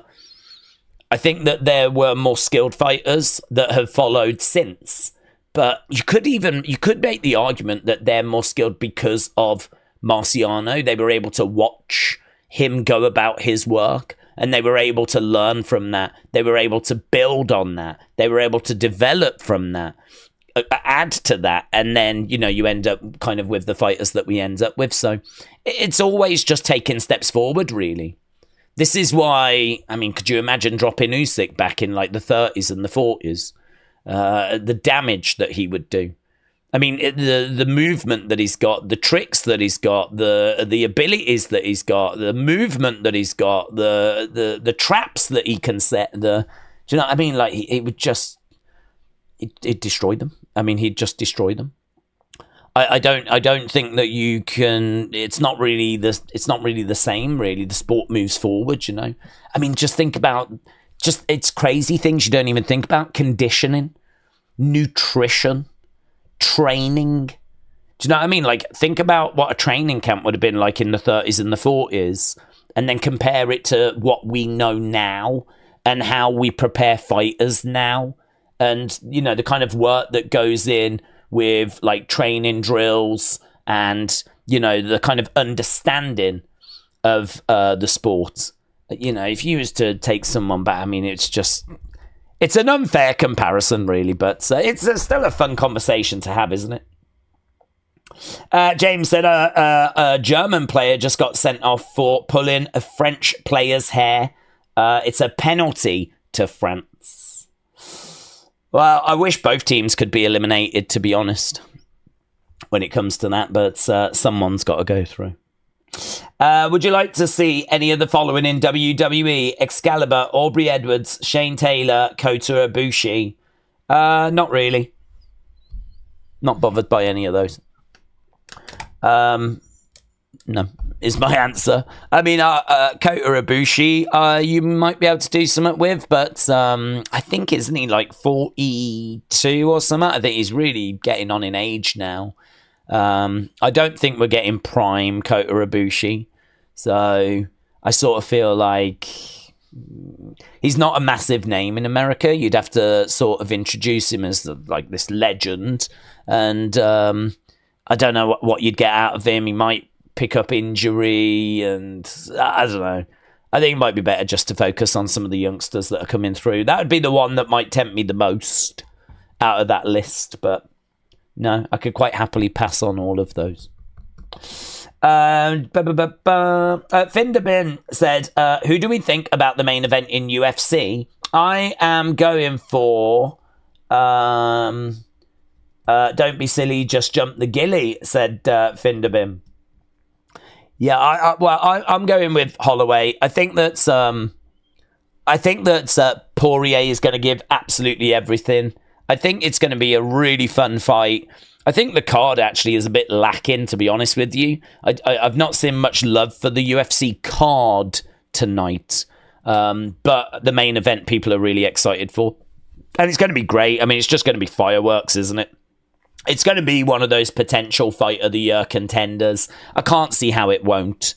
Their previous fights have been so exciting that I just don't see how this one's not going to live up to that same kind of expectation. So, yeah, it's going to be fun. It's going to be bonkers. It's going to be a real test for both guys. I expect Holloway to get it because I just think he's a bit sharper in 2025. I think Poirier is on a decline. And I think that he is just, well, this is why he's walking away. I think he knows that he's on a decline. And I think this is why, like, you know, it's time to call it quits. So I think give everything you've got. It might be enough, to be honest. It might be enough, but I'm going to go Holloway. Yeah, I'm thinking he's going to get the job done, move forwards. I think it'll be a war. I think it'll be, if Poirier goes out, he's going to go out on his shield. And who knows, he might be able to get the victory and go out on a victory. But yeah, it'll be a real fun fight. Really fun. And as I said, I think that match is doing a lot of heavy lifting for that card. A lot of heavy lifting. We are nearly at 600 votes now. So we're still getting more and more votes coming in. And at the moment, it is 78% to 22%. 78% to 22%. And at the moment, we are knocking on the door of 600 votes. So keep getting your votes in. We are in round 6 of the current fight, Lappin versus Edmondson. After this, we will be going over to the co-main event. Looking forward to that. And then, of course, after that, our main event. This thing should be done and dusted in around about 2.5 hours. We should be kind of done by that point. So I can tell you Wembley is really starting to fill up now. Wembley really starting to see more and more people taking their seats. I think people do want to see the Lawrence Okolie fight. He is someone that's moved up to heavyweight recently. He is obviously the next big hope, if you will. He's someone that got the job done at cruiserweight, at bridgerweight. He's someone that's now at heavyweight. He's big as well. The size difference between Okolie and Kevin Lerena is absolutely huge. There's around about 30 pounds difference between them. Martin Okolie is actually in the crowd as well. He's also someone people are very, very high on. Didn't have a good outing, to be honest, when we saw him. I think was that against Parker.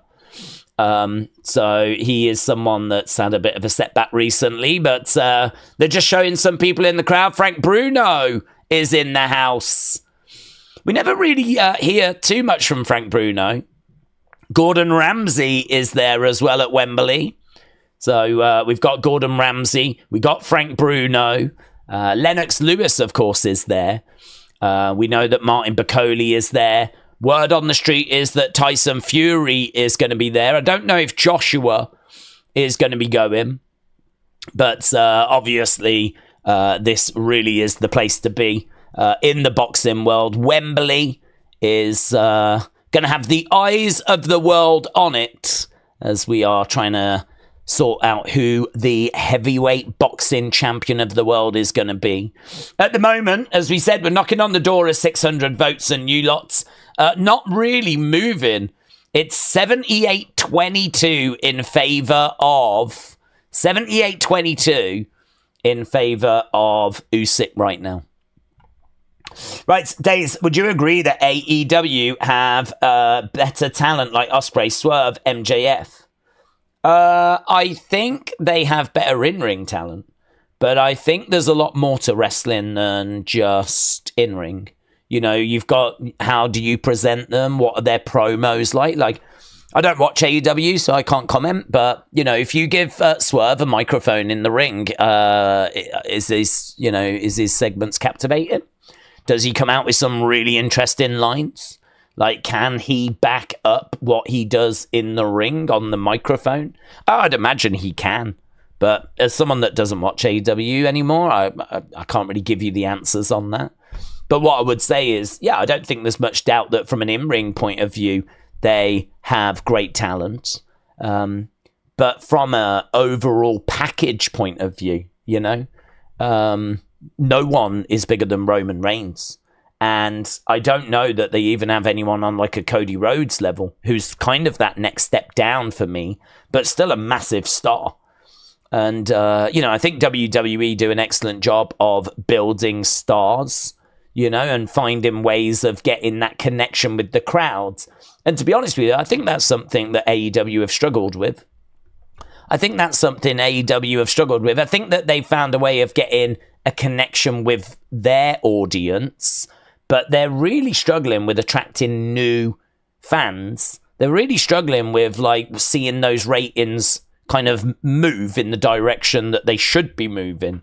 And, just doing good in-ring work is one aspect, but can you talk on a microphone and actually get people to be invested? Can you get people to tune in? Can you get people to want to watch your fight?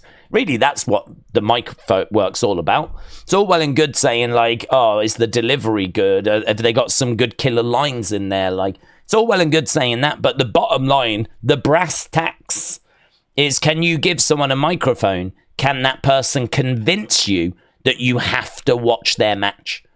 That's really what it comes down to, isn't it? Promo time simply comes down to that. Can you give Swerve a microphone? Can he convince me that I have to watch his match? That I care about the results? And I don't know. I can't really answer it because I don't watch AEW. That's something you will have to ponder. So in-ring wise, yes, I think they've got some great talent, but do they have completely well-rounded talent that have the right presentation, the right gimmick, the right promo time, like the right promo skill set, have the right social media game, and also have the in-ring? I don't know. You tell me. Hannah said, would you like to see any of the following? We answered that. Younger talent are heading towards retirement. There are younger stars aren't like Bron or Carmelo. I don't know what you mean. Are you talking to me?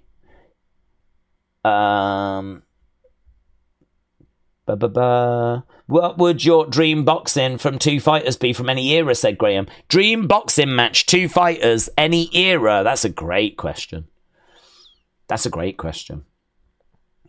Two boxers, any era. I would go...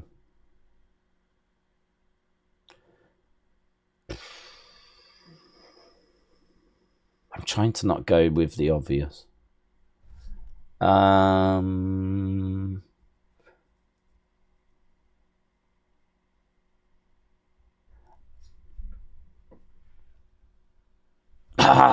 can't give you a better answer than flipping Tyson Ali, and I don't want to say that. I mean, you take Ali, prime Ali, when he's like got that amazing movement and his trash talking abilities. And you take 80s Mike Tyson, who was just an absolute wrecking machine, would just come forward, just smash people. You know, you've got the light and the dark. I mean, it just works so well because you've got the floating ability, the movement of Ali, and then you've got Tyson, who just came forwards and just bang, bang, bang, just like these horrible big shots that I feel like their styles would just be so interesting. I mean, I think they're the two biggest stars we've ever had in boxing. I don't think there's anyone that was ever bigger. I mean, Muhammad Ali is kind of so big he transcends sport itself. I would probably make the argument that Ali is like as big a sports star we've ever seen. If you're going to pick, I'm not even talking boxers, but I'm talking like if you was to get like the top 5 sports stars ever, surely Muhammad Ali's in that. And I don't care what sport you're talking about.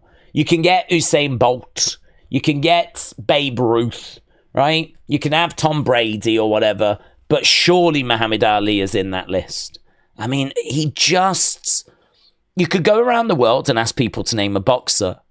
And I feel like Muhammad Ali is, I don't know that he'd be the most mentioned, but he's got to be up there.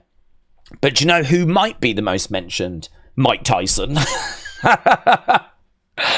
Mike Tyson might be the most mentioned because he also transcended the sport. But I think that because of his arrests and imprisonment and then the bite-in of Holyfield and really just how disastrous it was. I mean, a lot of people say when he came out of prison, he was not the same guy. Like, when he came out of prison, he just did not have what he had before. He had lost something. And I can honestly understand that. I think that he, in the 80s, was a force. And, you know, he goes to prison. When he comes out, he just doesn't... it's just not the same. He's not the same. And I think obviously the bite-in of the year, there's desperation there, isn't there? When he's in with Holyfield and he's just getting so desperate. I mean, he's a killing machine that just couldn't kill at that point then. And so that frustration kind of came out, I think, with the bite-in of the year.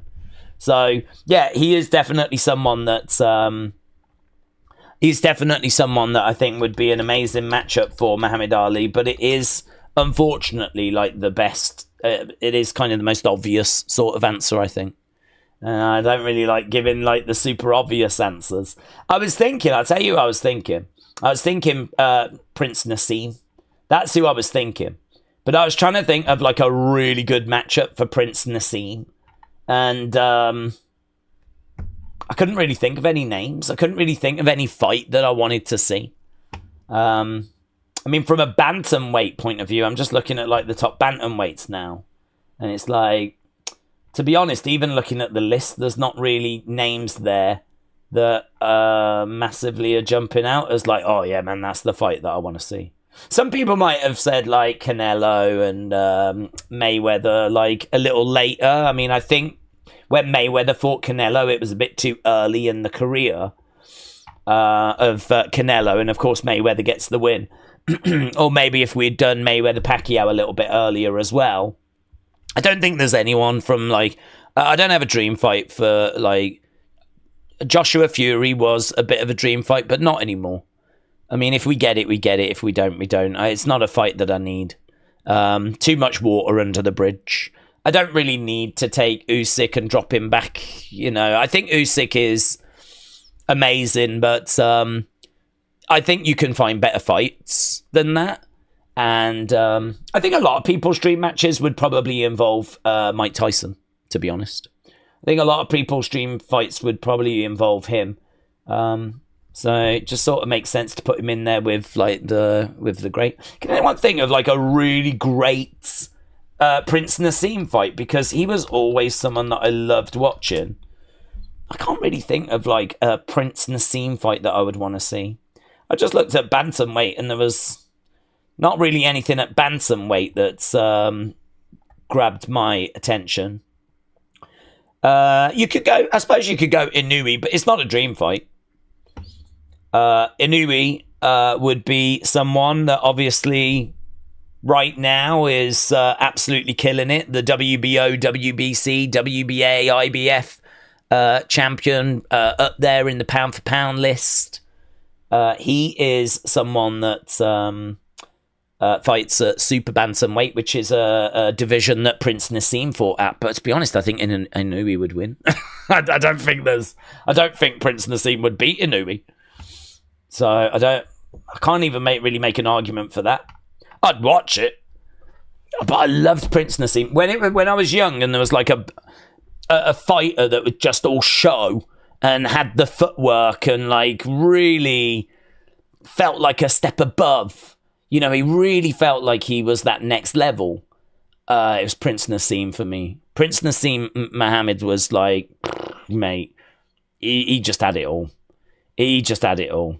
Just like, he was so much better than the others, that just the footwork, the showmanship, like, he was just the man. He could do no wrong. And, you know, he had great success, but unfortunately, you know, time kind of gets to him and, you know, the skills diminish. But what a run, man. I wish I could give you a great answer for like a great opponent for him, but yeah, I couldn't really think of one, so I have to go with the boring answer. Days, I think younger talent are heading towards retirement. Younger talent are heading towards retirement. Their younger stars aren't it. Okay. I don't know what you mean. Do you mean like, how does the young talent compare to young AEW talent? Is that the question? I can't answer it, Asib, can I? Because I don't know. I don't watch AEW, but... So, I mean, I can't compare. I can't sit here and tell you. I mean, I can tell you that I think there's a lot of work to be done with Bron Breakker. Jake Paul is in the house. I can tell you there's a lot of work to be done there, but actually how it compares to AEW, I ain't got a flipping clue. I ain't watched AEW since the end of 2023. So, I mean, what I do know is that you'd be foolish to doubt WWE. You'd be foolish to think that WWE are going to now hit a problem, because WWE will always find ways of building stars and, you know, always find ways of, like, developing that next talent. I mean, I think Jacob looks... The word on the street is Jacob is the baby face they're looking at really building. I could see him getting somewhere. You know, make Gunther more vicious. I could see him getting somewhere. So, yeah, I think that the future looks okay to me for WWE. You got Trick Williams coming through. I think he's got great potential. Obafemi coming through. I think he's got great potential. So, I'm not worried by WWE's future. I think we've had a lot of praise for The women's division as well. You know, the women's division is cooking. We'd be remiss to just ignore the fact that we've got Stephanie and Julia and Roxanne and, you know, all this talent that's coming through. So I think they're fine. I think WWE are going to be fine. And I don't think you lose Cody for a few years. I don't think you lose Roman for a few years. I don't think you lose Seth for a few years. I think the work they're doing with Bron, we're just at the very beginning of that work. There's still lots that needs to be done. He is not the finished article. But then neither was John Cena when he was the prototype. And neither was John Cena really when he was doing Thugonomics. You know, I mean, like, he had to kind of go through those stages to kind of get to the jorts-wearing sort of Super Cena that I think he's most remembered for. We haven't even scratched the surface with Bron Breakker yet. So I'm not worried about that. Whether AEW has got better talent, I have no idea. I don't know because I don't watch, do I? So I can't tell you how good Swerve is. But all I do know is I've watched WWE since the early 90s, and WWE always finds that next star. You know, they found Stone Cold, they found The Rock. After that, they found Randy Orton, they found Brock, they found John Cena. You know, coming out of that, they found Roman Reigns. You know, they've managed. They had The Undertaker there all the time throughout that period, of course, as well. And so, you know, we're in a period now where, I mean, don't forget, since the pandemic, they found Cody. So since the pandemic, Cody came back and they've built into a massive star. CM Punk returned. So, you know, short term, we're fine. Longer term, we've got some stars coming through. But, yeah, I don't know. Not worried about it, honestly. Not worried about it. I think that's the job they need to do now is kind of keep building these stars. I mean, it feels like we're further along with Jacob. Jacob's aura feels to be in a better place than, say, Bron Breakker's. But, yeah, I think we'll be fine. Right. Do you follow any religion or have any firm beliefs, said Rent-Free? It's a bit wild, but... not massively, no. I'm not someone that like goes to church. I think people know that because we stream all the time, and I don't really talk about going to church or anything. I mean, I did grow up Church of England, and so, you know, I like to think that there is a moral kind of code that I've got of what's right and what's wrong and all that sort of stuff, you know. I know the difference between those things. I'd like to think I'm classed as a good person. But, like, I don't worry about religion. I don't worry about, like, all that stuff. I don't know what that stuff is, to be honest. I plead ignorance. So, yeah, I don't know. It's not something that I engage with, to be honest. But I think, actually, it gives me a nice kind of center point of, like, because I don't, like, really firmly believe in something, that also doesn't mean that I firmly don't believe in something. You know, like how maybe if you was a Christian and you was really into Christianity and that was your way of life, I wonder what your belief is about Muslims and Jews and other religions. Don't know.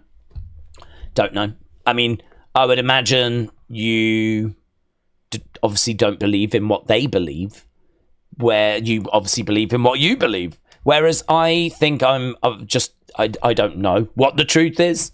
I don't claim to know or have a belief that one is correct and another is wrong. So I kind of just stand in the middle, really. I stand in the middle and I look at, like, the crossroads and I'm like, yeah, I just don't know. I really don't know. Some people have gone that way, saying that's the right way. Some people have gone that way, saying that's the right way. Some people have gone that way. Some people have gone that way.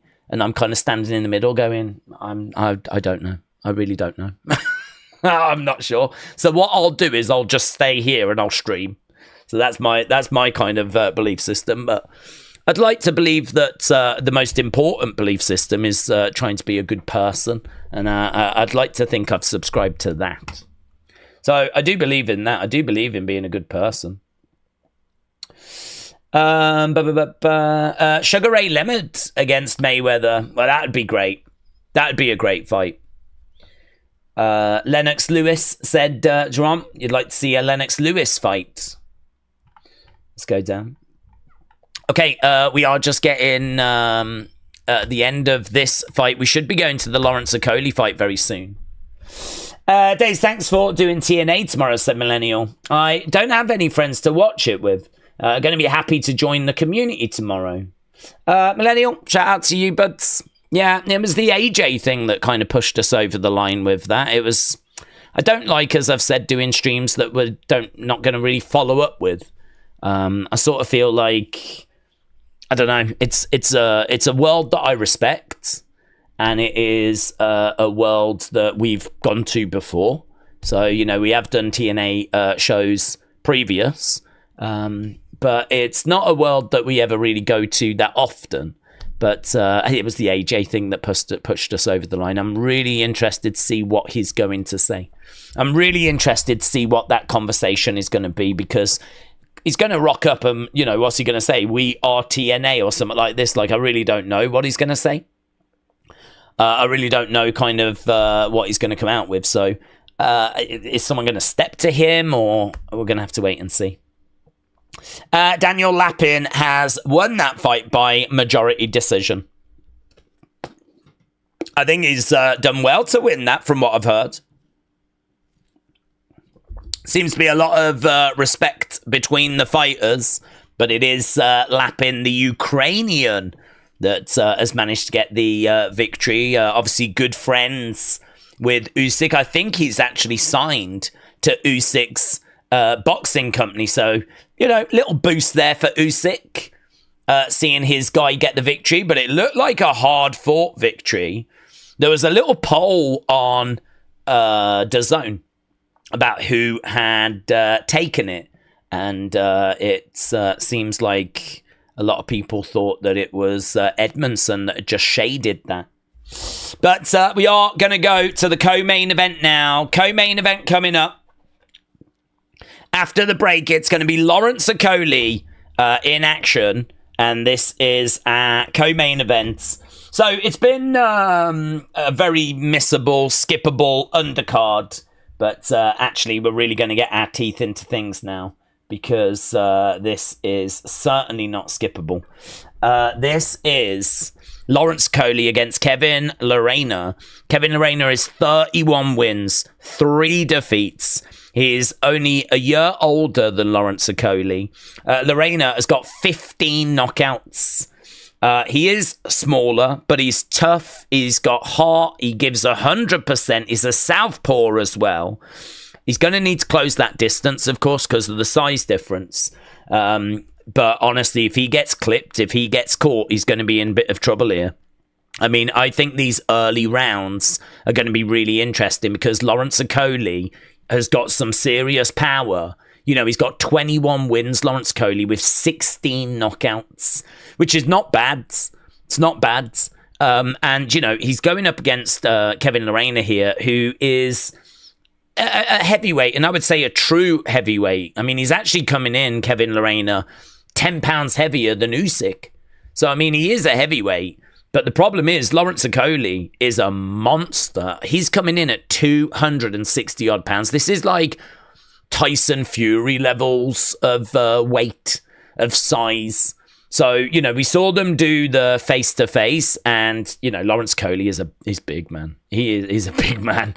So, yeah, there is a size difference here, and if you're Kevin Lerena, you do not want to get clipped by Lawrence Okolie. Lerena did manage, though, to put Daniel Dubois down when they fought, gave Dubois some real trouble. So, you know, this is someone that has, you know, got abilities, has got skills. But I think a lot of people are looking at Kevin Lerena as being a good heavyweight, a test, but not someone that really Lawrence Okolie should be losing to. Not someone that Lawrence Okolie should struggle against. So I think a lot of people are looking at this, thinking that Lawrence Okolie gets the victory. He has been a little bit inactive compared to what people wanted to see. A little bit inactive. But, yeah, he's very offensive-minded, moving forward, hits hard, good jab, times his right hand very, very well. Former two-weight champion, 2016 Olympian, and someone now that is trying to become a three-weight champion. He's not going to do that so much tonight. It is for a WBC Silver Heavyweight title, but that's a title that Lawrence Okolie is defending here. He's looking for a legitimate world championship opportunity. A win here starts moving him more into that conversation. To me, it's not there. I mean, if we talk about Usyk and we talk about Dubois and we talk about Fury, Joshua, Parker, Moses Atalma, like, there's a lot of names at the top of the heavyweight division. Lawrence Okolie is not in that bracket, but a win here starts moving him into that bracket, starts getting him into that conversation. So, big fight. This is a must-win fight. This is definitely a banana skin. Definitely a loss here sets him back. A win moves him forwards. And he is trying to get past a good heavyweight. But to be honest with you, Lawrence Okolie comes in minus 230 favourite. Not huge at all. But, still coming in as the slight favourite. So I'm going to go Lawrence Okolie. I'm going to say stoppage. Don't know when it's going to arrive. But, I'm going to go that way for our co-main event. A. Jobson, shout out to you, said the same thing will happen. I think this will go judges. Give me Usyk Parker. Give me Usyk versus Kabiel. Actually give me some fresh matchups and new challenges. So, yes, A. Jobson, shout out to you. Kabiel's an interesting shout. Right, we have got the CEO of DAZN on stage. Frank Warren is on stage. Here's Turkey Ali Sheikh. This is obviously still Riyadh season.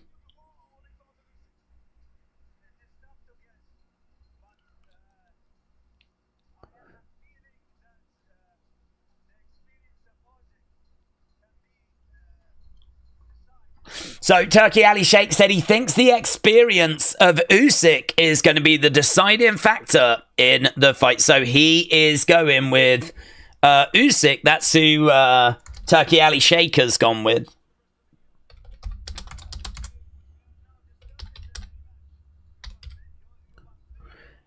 Ben Eubank rematch is being discussed.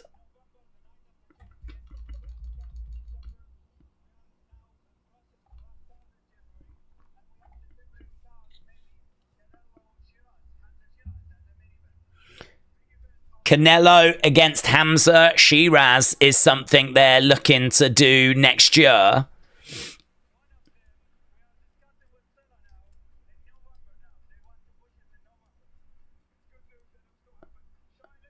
So he was talking about these various cards that he's got coming up, and it seems like they've got a lot on the way.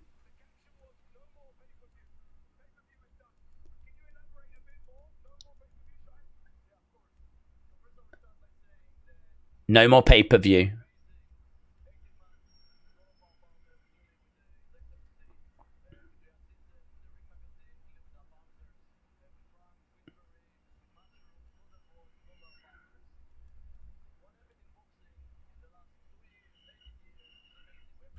What's happened in boxing over the last 2 years has been amazing, says the DAZN guy.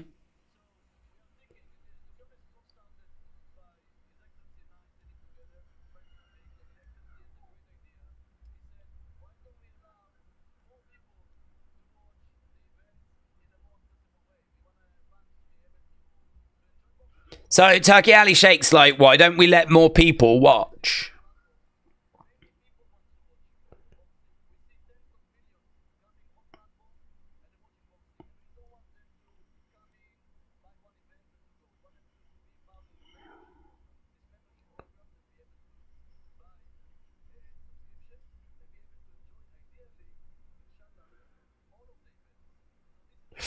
So DAZN are talking about a membership subscription, which is really interesting. So you buy a membership I mean, I don't know what that's going to cost, obviously, because it's going to have a higher price to it. There's a membership already that you have to subscribe to for DAZN, which I think is like $14.99 a month.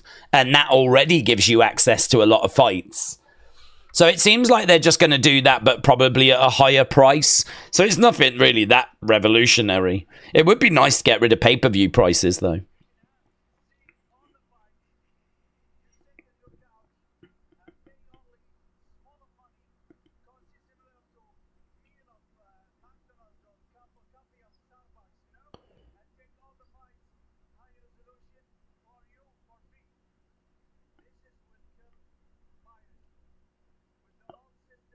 So, Turkey Ali Sheikh said, this is what will kill piracy. If we can make this available for a low, cheap price, same as a McDonald's meal or a coffee or something, like, this is how we're going to battle piracy.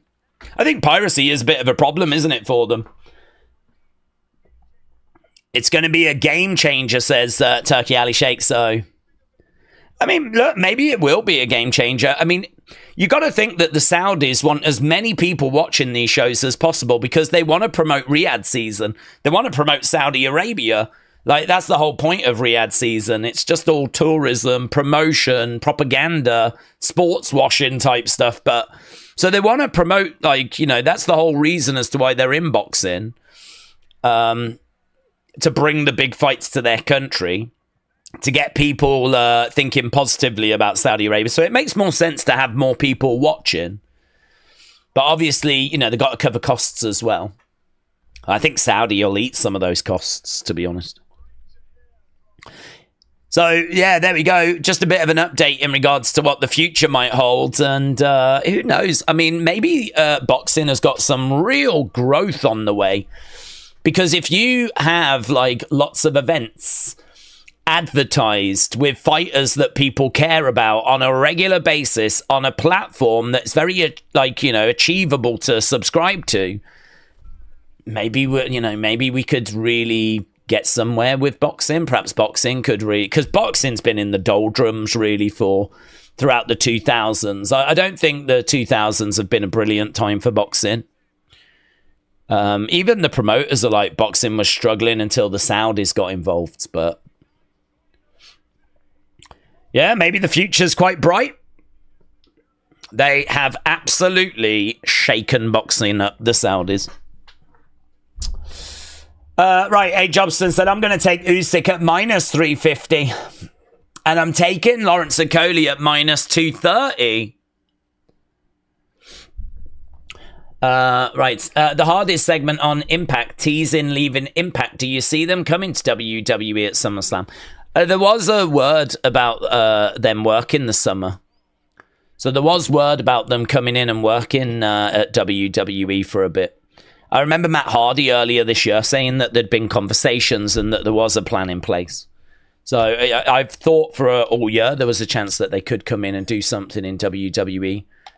And listen, they're still legends. They've got name value, haven't they?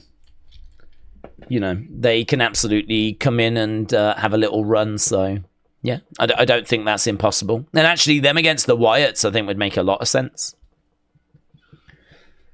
Wouldn't that be great if we do a tag match, them against Wyatts against Hardys at SummerSlam? Here is Kevin Lerena. He's got a bit of a job on his hand. He's a great fighter, though. 31 wins, only 3 defeats. Kevin Lerena about to make his entrance. Standing in the entranceway at the moment. We just got a shot of him as he's about to make his ring walk. Can't rule out a cash-in, says Winning Reality.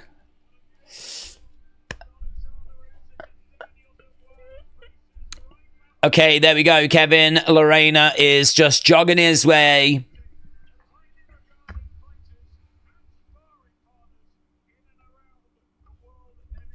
Out into the stadium. This is going to be our co-main event. Lawrence Okolie representing the UK. Kevin Lerena representing South Africa.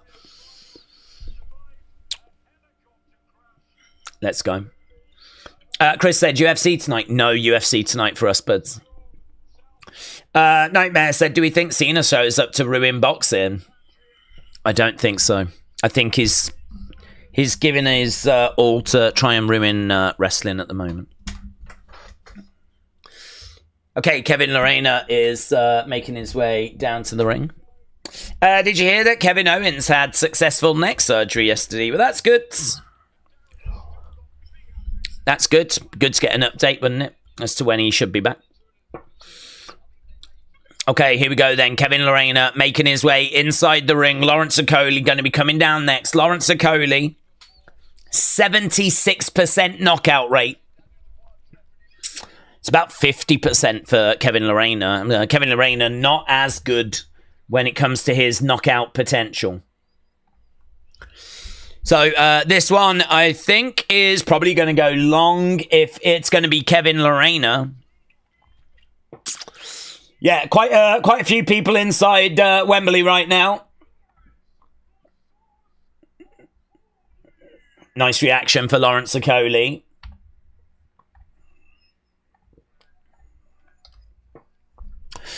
Here he is in the entranceway. The entranceway is not the biggest, to be honest. I mean, it really is just like a little entranceway with screens at the sides. They could have had a bigger stage and everything, but to be honest, they're just trying to get in as many people into the stadium as they can. The fans on DAZN, 78% of them reckon that Lawrence Okolie is going to get the win here. He's big. He's got size. He's experienced. Two-weight world champion.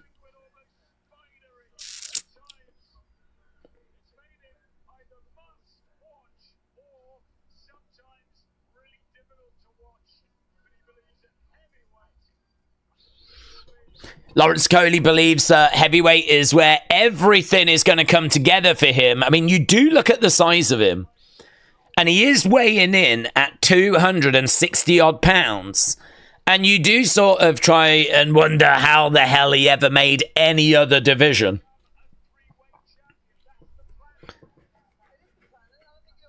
Yeah, I mean, this is going to be really interesting. Certainly the early stages as well of this, because Lawrence Okolie could absolutely put Kevin Lerena away early and make a real statement here. Might be a guy that we see in the future, Lawrence Okolie, mixing it up with the top of the heavyweight division. He's already got a 21-1 record. Two-weight world champion trying out his look at heavyweight now. And he's already got a couple of wins in this division. Look at the size of him. Look at the size of him compared to Kevin Lerena. Just towers over him. So, Lawrence Okolie inside the ring. We're just about to get the intros. And if you are just joining us, this is our co-main event of the evening. The very next fight after this will be Usyk versus Daniel Dubois. And there is a belt on the line for this. It's Lawrence Okolie's WBC silver heavyweight title, which doesn't mean much, to be honest. It doesn't mean much. Right, the hardest could be the one that take on the Wyatts. We could go back to the compound, said Winning Reality. Iggy said UFC is better than the boxing today.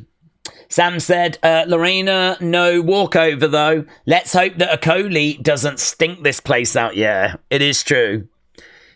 They were just saying, actually, you know, he's a real mixed bag. Sometimes he can absolutely stun and delight, and sometimes it can be a bit of a chore to watch Okolie. You never quite know which version you're going to get, but as we said, he's still got a very impressive KO record of 76%.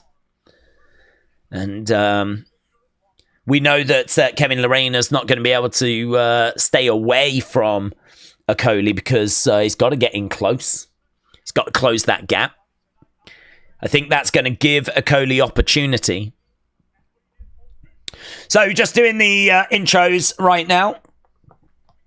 Good evening, Days. What a night. We've got boxing, we've got darts, there's UFC and Oasis tomorrow, said Curtis. You're having a hell of a weekend, bud.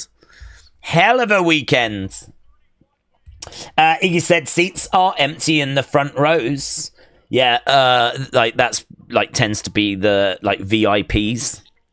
So you do tend to find that, like a lot of those kind of VIPs, you tend to find a lot of like boxing fans that are into their boxing that might be a bit more interested in these fights. They'll be in, and actually you can see, I mean, Wembley really filling up. It's definitely like 65, 70% full. If you look out in the stands, it's definitely empty seats out there still, of course, but you know, there's a good amount of people in for the co-main. And then in regards to like those front rows, a lot of those people are going to rock up when we get to the main event. Hi everyone, Days. It should be fun and interesting when Jake Paul calls out AJ tonight, says Daniel. Jake is actually there. They showed him backstage. Cal said, Days, Nikki Cross reposted my tweet. Oh, very good. Well done. Okay, I think we're up to date with those. I just want to make sure we're up to date with everything. I think we are. Lovely. Right now we have got both guys being introduced, and that part is done, and we're about to get underway with our kind of first fight that's of interest, really. Here we go. They touch gloves.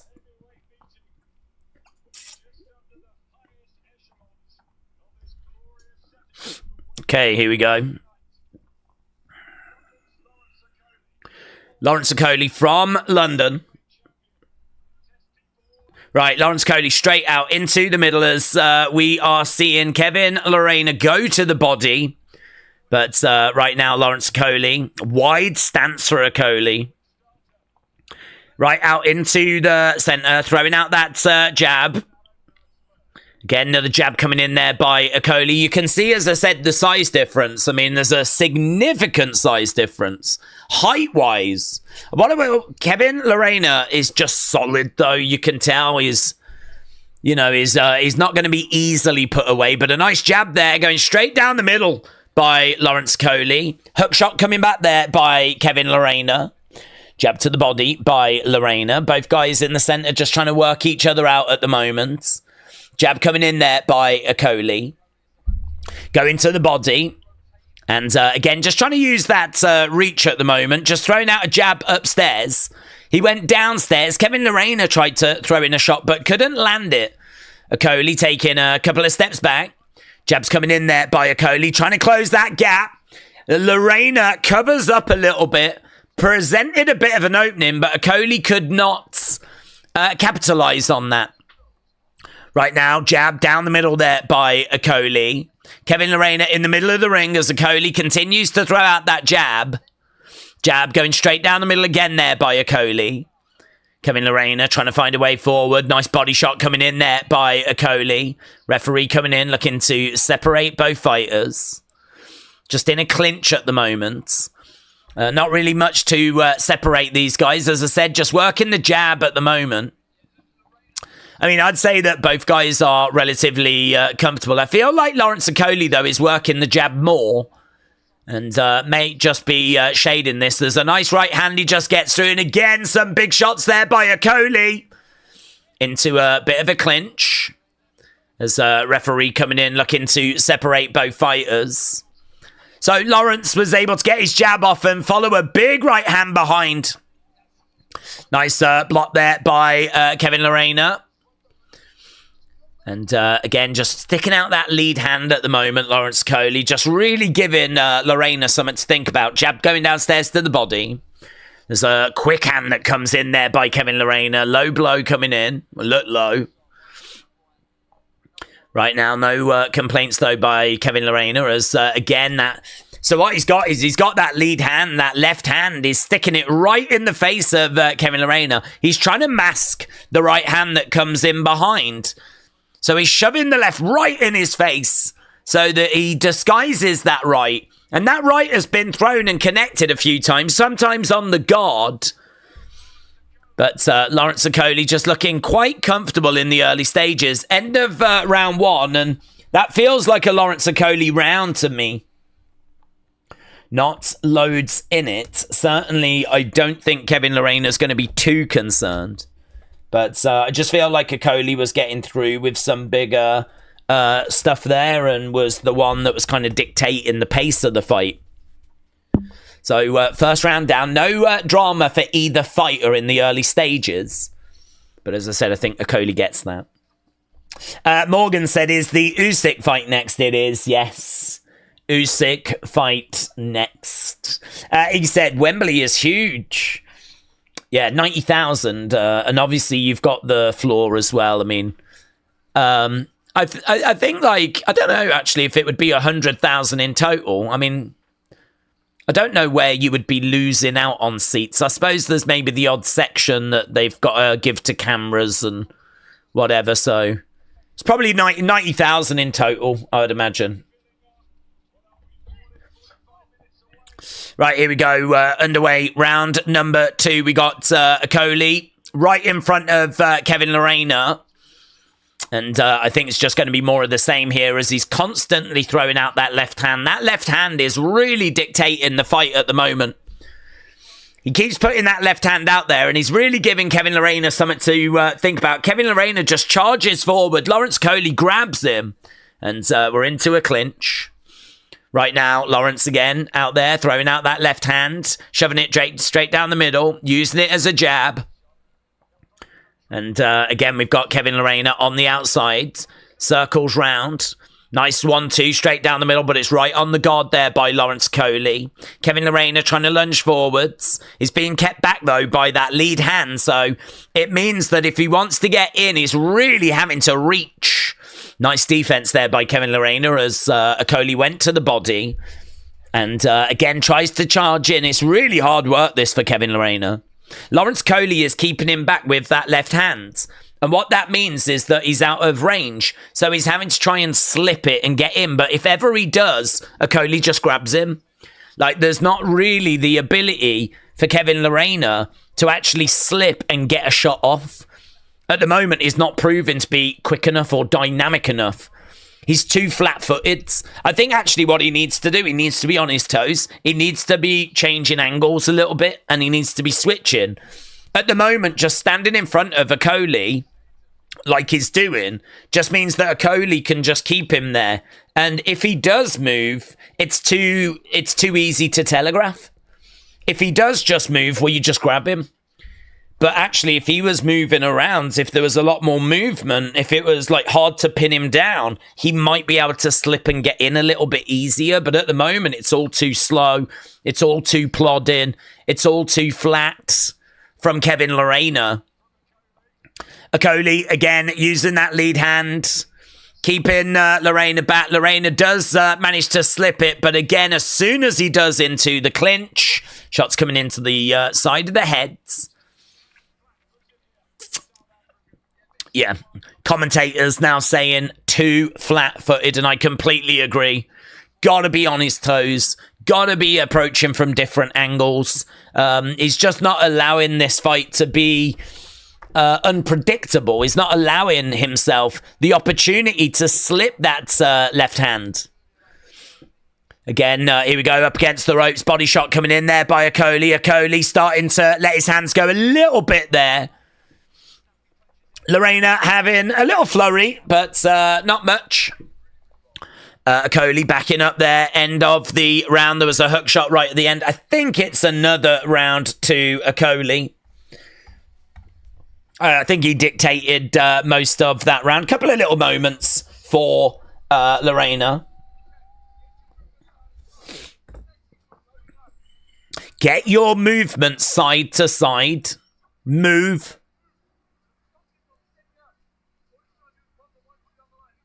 All he's trying to do is get the 1-2 down the line. You've got to move.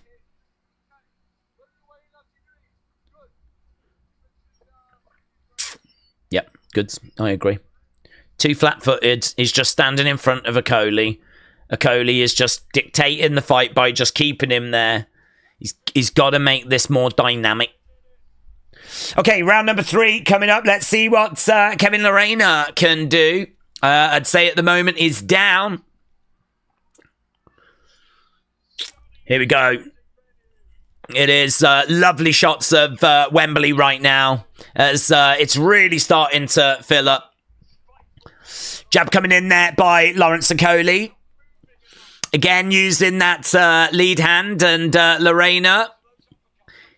We're still not seeing that movement. We're not seeing that lateral movement from him. He's just took a few steps back there. Again, he tries to explode forwards.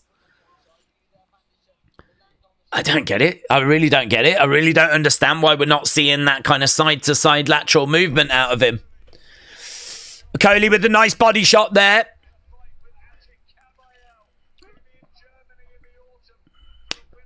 Yeah, they're saying that Caballero may be next for the winner. Jab coming in there by Okolie. There's the left hand straight down the middle. Okolie trying to go to the body.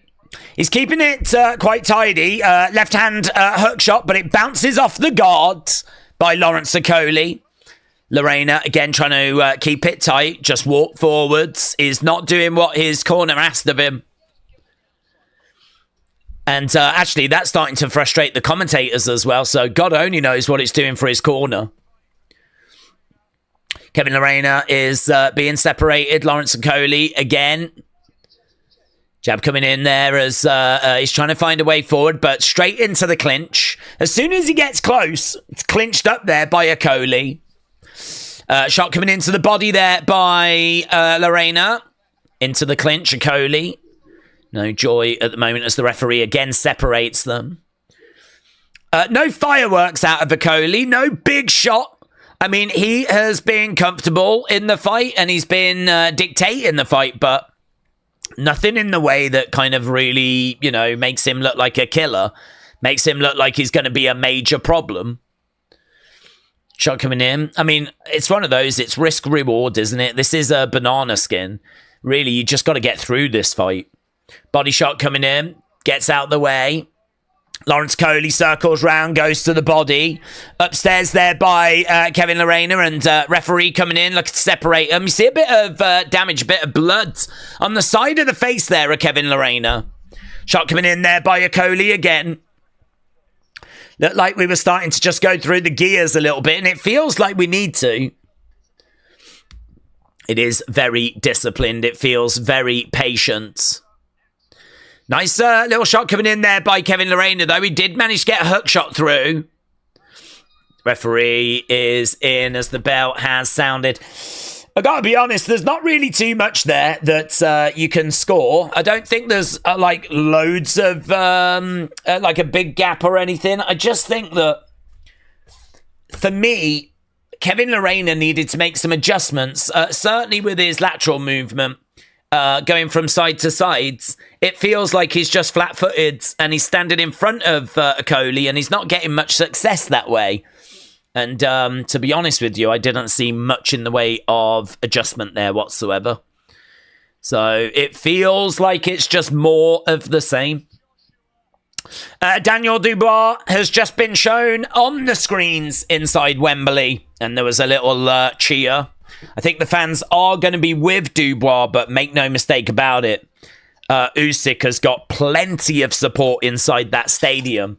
Not only are there Ukrainians that have travelled over, but there's a lot of British fans that really, really respect Usyk as well. Are we going to go through the gears now? Has Lawrence Okolie got himself into this fight? Shot coming in there by Kevin Lerena. This is out of 10 rounds.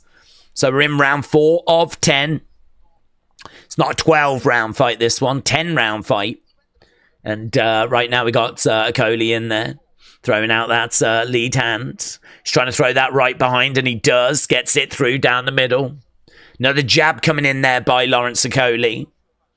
And again, just backing up a little bit as we've got Lerena in front of him. Jab down the middle. Lerena letting his hands go, trying to go to the body. Lerena goes over against the ropes. Couple of shots going upstairs there. Body shot coming in there by Okolie. Yep, that seemed to get through. That seemed to work for him. He's backing up a little bit as Lerena continues to move forward, and they clinch up. He works the body. He goes upstairs, and referee is in to separate them. And again, some body shots. He's just peppering him up. And actually, Lerena just looks a little bit like he's feeling the effects of the fight. Yeah, there is swelling on the eye now. So not only is there a bit of a cut, but there's a bit of a swelling on Lerena. Right now we got Okolie embracing Lerena. Referee looking to come in and separate both fighters. Okolie, middle of the ring. Backing away as Lerena continues to move forwards. Okolie letting his hand go. Backing up as Lerena moves forward, but that distance is still sizable. Uppercut misses there by Okolie. Again, just leaving that lead hand out there, going to the body. Okolie steps back. Lerena continuing to just move forwards into a clinch. Body shot coming in there by Lerena. Again into a clinch. Referee is in to separate them. It's just no joy, really, for either guy. It's a bit of a game of chess. And I feel like we've been playing the same game for about 4 rounds here. I don't know what Kevin Lerena's strategy is. But at the moment, there's not much that seems like it's troubling Okolie. Jab coming in there by Okolie. Kevin Lerena. Again, jab straight down the middle there by Okolie. And this is where Okolie's winning these rounds. This is exactly where he's winning these rounds. These jabs just straight down the middle. They're not doing a great deal, but they are scoring. And as a result, the activity is with Okolie. It's not eye-catching. It's not heart racing. It's not, blood pumping. But it's more than what Kevin Lerena is doing. Again, backing up. Kevin Lerena tries to throw in a shot, but he's out of range. Body shot comes in there by Okolie, and that's the end of that round. So another round has gone. And honestly, it doesn't feel like there's been a great deal of change. I think Okolie is going to win this, said Blue Whale Sonic. Well, obviously we don't know how the judges are seeing it, but yeah, it definitely feels like Okolie is the one that's in control, that's dictating the fight. They're just talking to Conor Benn at the moment. Conor Benn said, I want to see the Brit do it, but I think he's leaning Usyk. I feel like Dubois is trapped in this fight because if he goes for a body shot, Usyk goes down. It's going to be exactly like the first fight. It'll be called another low blow. In a way, Daniel has to headhunt the whole fight and just hope for the best, says Dion. Okay, here we go then. We're underway with our next rounds.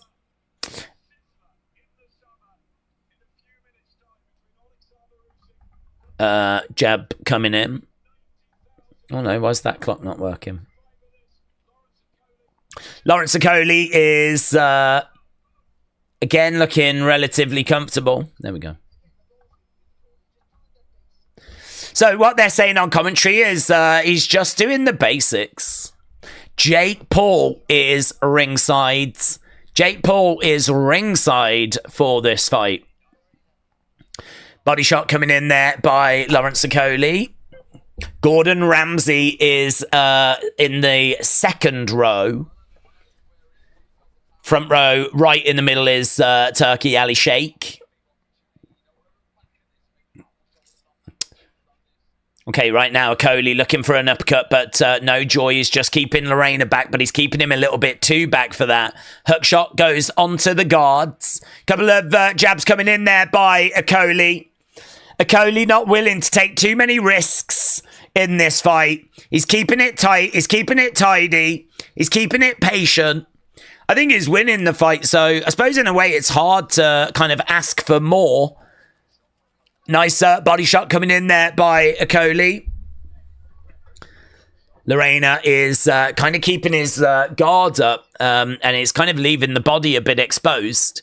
I am surprised, though, that Okolie is able to go into the body And Lerena's not kind of going upstairs.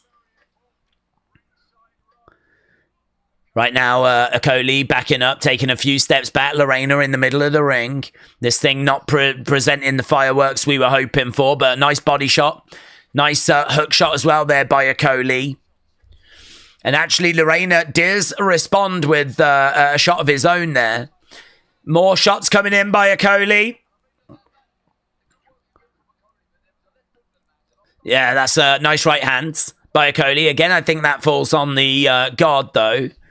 Backing away a little bit. Again, tries to get a blow through. Referee coming in, separating both fighters. David said, this is cooking. Dick Togo said, the Paul brothers suck. How many more before the main event? Next one, but next one is the main event. This is our co-main event. The boxing cards can be a bit of a chore, said Dick Togo. Okay, all of a sudden we're seeing Lerena just open up a little bit more. But that might have come a little bit late. He's got to do something. These rounds are really going by. It's only a 10-round fight. And we're now at round number 6. So these rounds are really going by quite quickly. As we said, we are getting closer towards that main event. We'll be getting ring walks probably within the next half an hour. We'll see what happens. I might be wrong, but I think Okolie's going to win, said Blue Will Sonic. I'm with you, but I agree. I think he's certainly leading. I mean, we haven't actually seen the commentators' scorecards, but I don't really know how people could say Lerena was winning this.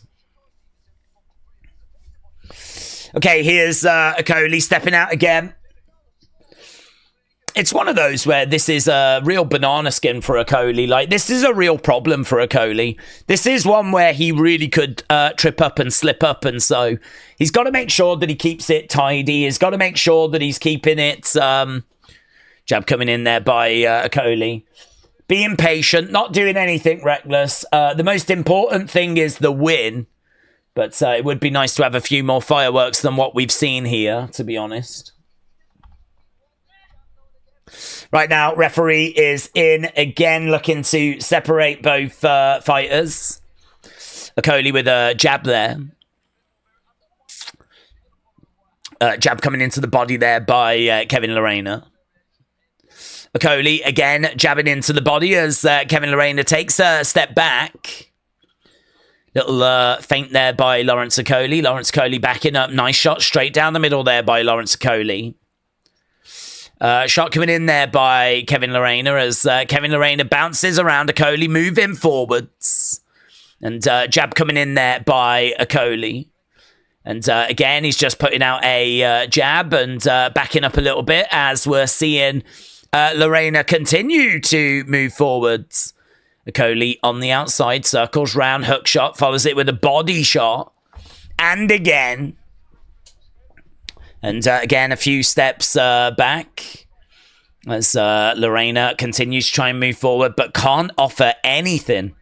You can sort of see people around the ringside area just sort of talking amongst themselves. Like, it's not a fight that's really grabbing attention. It's not a fight that like people are like on the edge of their seat about. It's not a fight that I think is going to win Lawrence Okolie many new fans, but it is. Obviously an important fight for him. Separate him, both. James said, I want to raise with all the hard work I'm doing on my own. Let it burn, James. Let it burn. Let the stupid flipping bots run wild. You sit back, relax. I don't think shooting these things down is... you don't need to be here doing that, but...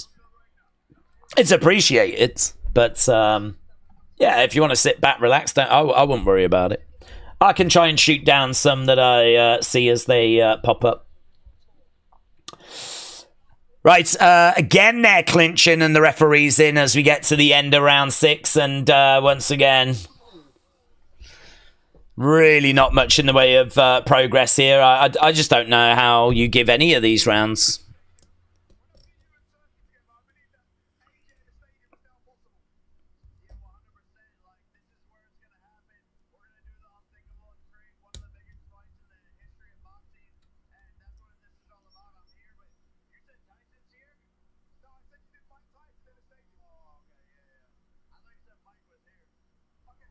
Okay, so Jake Paul just talking about how he's talking with Turkey Ali Sheikh and how the AJ fight.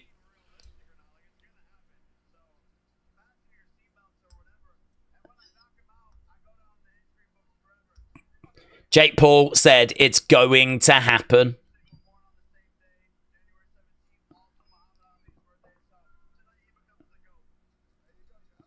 Jake Paul said he's gone with Usyk winning tonight, and yes, he is in talks with Turkey Ali Sheikh to have a fight with AJ. He said it will happen.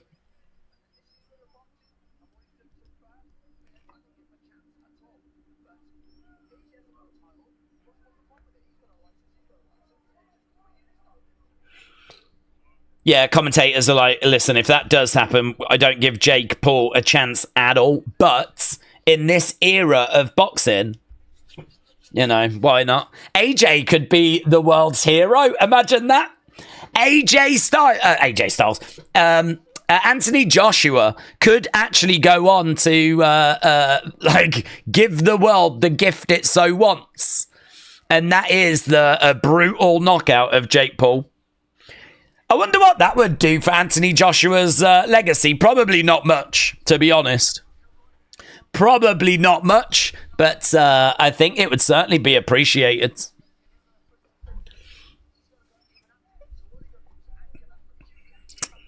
I tell you what, would people be nervous? People would watch. Would people be a bit nervous? Imagine if Jake Paul did knock out Anthony Joshua. Oh my God. There is a gamble there, actually. There is a risk, isn't there? If he gets in there and flipping loses, I mean...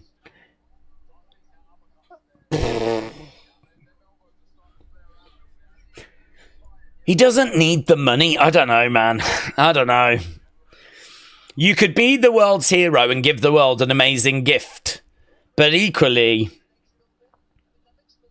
if you have a bad day... and you get caught or something, I mean, but it wouldn't happen. Surely it wouldn't happen. Body shot coming in. I think I'm at the point where we need a finish. K-Dub said Joshua should bury him. Have you ever seen a fall from Grace like the Bomb Squad's Wilder? Says Ronnie. I don't know, to be honest. I mean, I feel like Deontay was someone that there was always a bit of a doubt about when he really stepped up to the highest level. I mean, if you look at his records and the people that he was beating, they were good heavyweights. They weren't great. You know, it wasn't that he was putting away these amazing fighters. And, you know, Tyson Fury was kind of done. He was like, mental health had really kind of derailed his career. And so, you know, the reason why Deontay's team reached out was because they saw an opportunity. And you know, Fury has said this. They only reached out to me because they saw an opportunity to beat me because I was mentally broken. And they saw an opportunity to actually put a big name on his records. And of course, we know that first fight, he does put Fury down, and that's the fight that Fury gets back up. And, you know, it's an amazing fight. It's, you know, a legendary fight. And then, of course, we move on to the follow-up fights where Fury gets the victory. Because, I mean, at that point, he's back. Deontay Wilder reawoken the beast when he called out Fury. and brought Fury back. So I sort of feel like that's the turning point for Deontay Wilder. He gambled massively by bringing back a fighter that I think he thought was done and washed, but actually, wasn't quite done. So then, after that, then of course, he kind of steps away a little bit, and I don't know if at that point he's kind of been not found out. I don't want to disrespect him like that, but I don't know that I feel the same way about Wilder as a lot of people. I always felt like when he stepped up to that top level, to that kind of Fury level, that Joshua level, that's where we were going to find out the truth. That's where we were going to really find out the truth. And I think, unfortunately, he's just... And I think he's never been the best boxer. The talk has always been that he's really just a big shot. And actually, from a technical boxing ability, it's always been a bit limited. So, yeah, I would like for the US to have another big heavyweight come through, because, to be honest with you, I think the boxing division heavyweight division is always more exciting when you've got a big United States heavyweight in the mix. You've got someone in there that can represent the US, and we can do the Madison Square Garden type shows and everything. I think the heavyweight division is missing that. And I think, unfortunately, Wilder just sort of got a little bit found out and sort of ran out of steam a bit, and it was what it was. So, yeah, no shades. He was a world champion. He had a good run. And, he definitely played his part. It was better that he was there for America than not there, of course, so... Okay, we're in round 8, and we are seeing Kevin Lerena actually looking a little bit better now. I mean, I would say that he might have took that last round. He's kind of, Okolie seems to have slowed. Rather than going through the gears, Okolie, he just seems to have kind of stalled a little bit, to be honest with you. And so we're at the point now where he is circling round on the outsides, getting in a few shots. Kevin Lorena's getting in a few shots. I think we're at the point where Kevin Lerena needs a finish, but I don't know. I don't know how confident you can be of that. Some of those early rounds, there wasn't really much in them.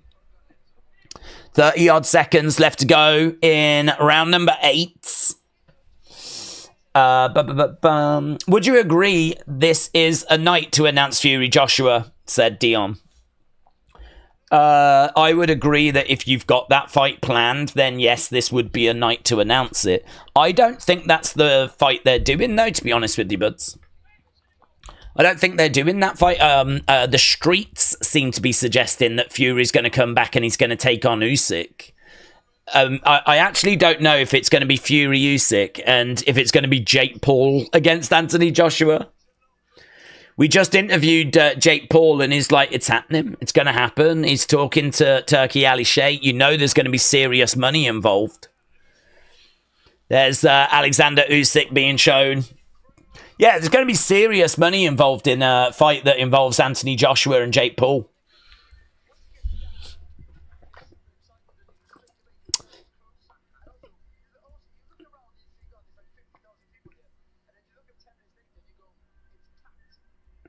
Yeah, this is really starting to fill up. There is Wembley Way. There is the arch.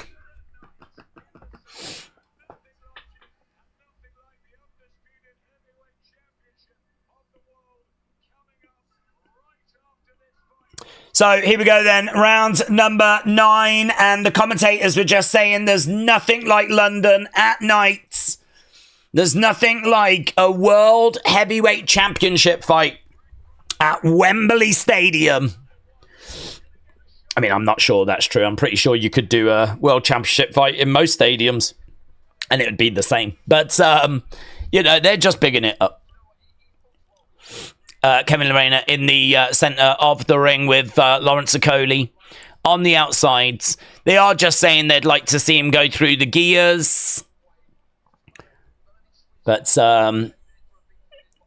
yeah, they're saying, I don't know if he's just switched off or if he's just saving himself for like a big, big finish. But, Yeah, this thing is looking like it's going to go the distance.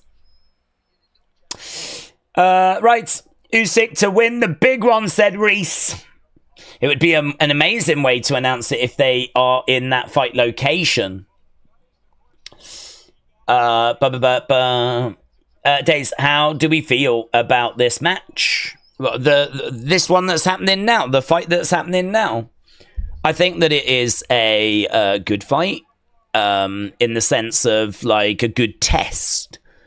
Lawrence Okolie has come in and just sort of had to keep it tidy, be patient. I think that he's not taken any risks. It's been a bit flat as a result. But it's been relatively comfortable as well. So a good test. It'll be a good win to have on the record. Kevin Lerena is someone that actually put Daniel Dubois down. So, I mean, he's got to be respected. He's got to be respected. I mean, this is a very good heavyweight. I mean, for Lawrence Okolie to go in and get a performance this comfortable against a heavyweight of this caliber. Oh, there's a big shot there, and Okolie just ate it. That's a big shot by Kevin Lerena. That really... Oh, that was a big blow, and it had a big sound behind it as well. So, Kevin Lerena, I mean, I don't know what's going on with Okolie here. I mean, just seems like he's switched off. Just seems like he was comfortable dictating the fight. And since like round 6, round 7... just seems to have really took his foot off the gas. And actually a big blow there by Kevin Lerena. Might give him this round. I don't know that it's going to be enough. And of course, it's not a knockdown. So it's not going to be a 10-8 round. But yeah, backing up. Moving from side to side. There's nothing here that's going to worry any of the heavyweights. There's nothing here that Fury's going to be worried about, or Usyk's going to be worried about, or Daniel Dubois is going to be worried about. I think it's disappointing in that regard. There we go. Done. End of that round. One last round to go, and then we are at our main event after this. We are at our main event after this. Right. A. Jobson said, hello from New York. A. Jobson, shout out to you, buds. Reese said, Okolie is a great boxer, but he is not easy on the eye. There's just too much holding and hugging of his opponents. I mean, obviously, a lot of that is strategic. You know, you get your shots off, you tie them up so they can't come back with anything. If they get too close, you tie them up. But I agree, there is a lot of that.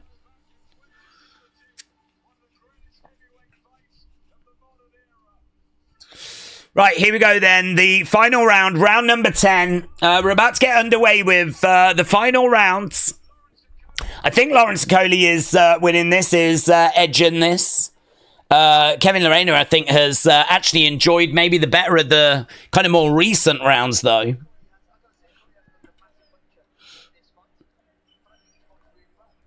Commentators are saying that Okolie has not looked like a massive puncher in this fight, but he's boxed well.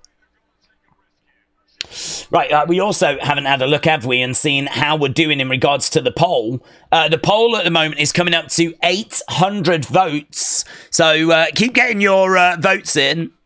What you think in regards to how this is going to go. We've really not seen a great deal of movement. We were down at like 200, 300 votes. And honestly, we had about the same sort of result that we've got right now. At the moment, Usyk, 79%. Of you think that Usyk is going to get the win.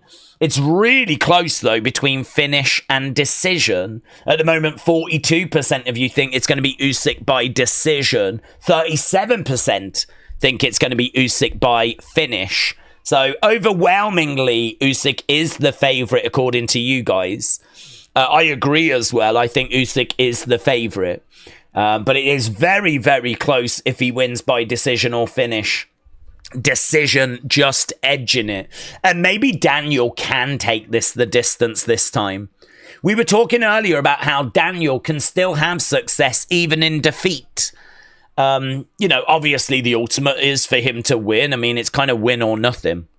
But I do think there is a big difference between him looking good, causing problems, losing on points. There is a difference between that and like losing by knockout in round 6, getting like spark knocked out because you've tried your hardest, you've emptied the gas tank, you've not been able to do it, and then Usyk just puts you away. Like, I think there is a big difference between those two. I think that this is going to tell us, has Daniel really improved? Has Usyk actually declined? You know, and we're going to get those answers tonight. So, you know, what's the game plan going to be? You know, what changes is he going to make after that first fight? You know that they're going to be prepared for this. They're going to be prepared. I remember watching the first time Daniel fought Usyk, and I remember there really wasn't much to lose. I think a lot of people felt it was too early for Daniel. A lot of people felt like it was not going to be a problem for Usyk, and largely it proved not to be a problem for Usyk. And it did prove to be too early for Daniel. I think people now, following the Hrgović win, and certainly the Joshua win, this now feels more comfortable. This now feels like the time is right. This now feels like we're in a situation where, yeah, I think we absolutely could be looking at Daniel putting in a better performance. Whether he actually wins, that could be something completely different, of course. I'm not sure I can go that far, but I do think there is a big difference between him obviously getting knocked out and losing, and what that would mean compared to him losing on points. But obviously, he's not focused on that. He is focused on getting the victory. There's Lawrence Okolie then. We've made it through to the final bell. Pretty dull fight, to be honest with you. Pretty dull fight.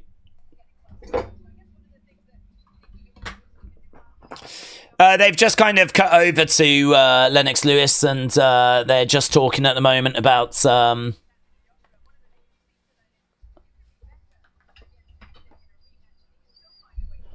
yeah, that is true. They're just talking about, obviously, our main event. They're saying that he can come out even better tonight than he was, Daniel, but he'll still end up losing, potentially.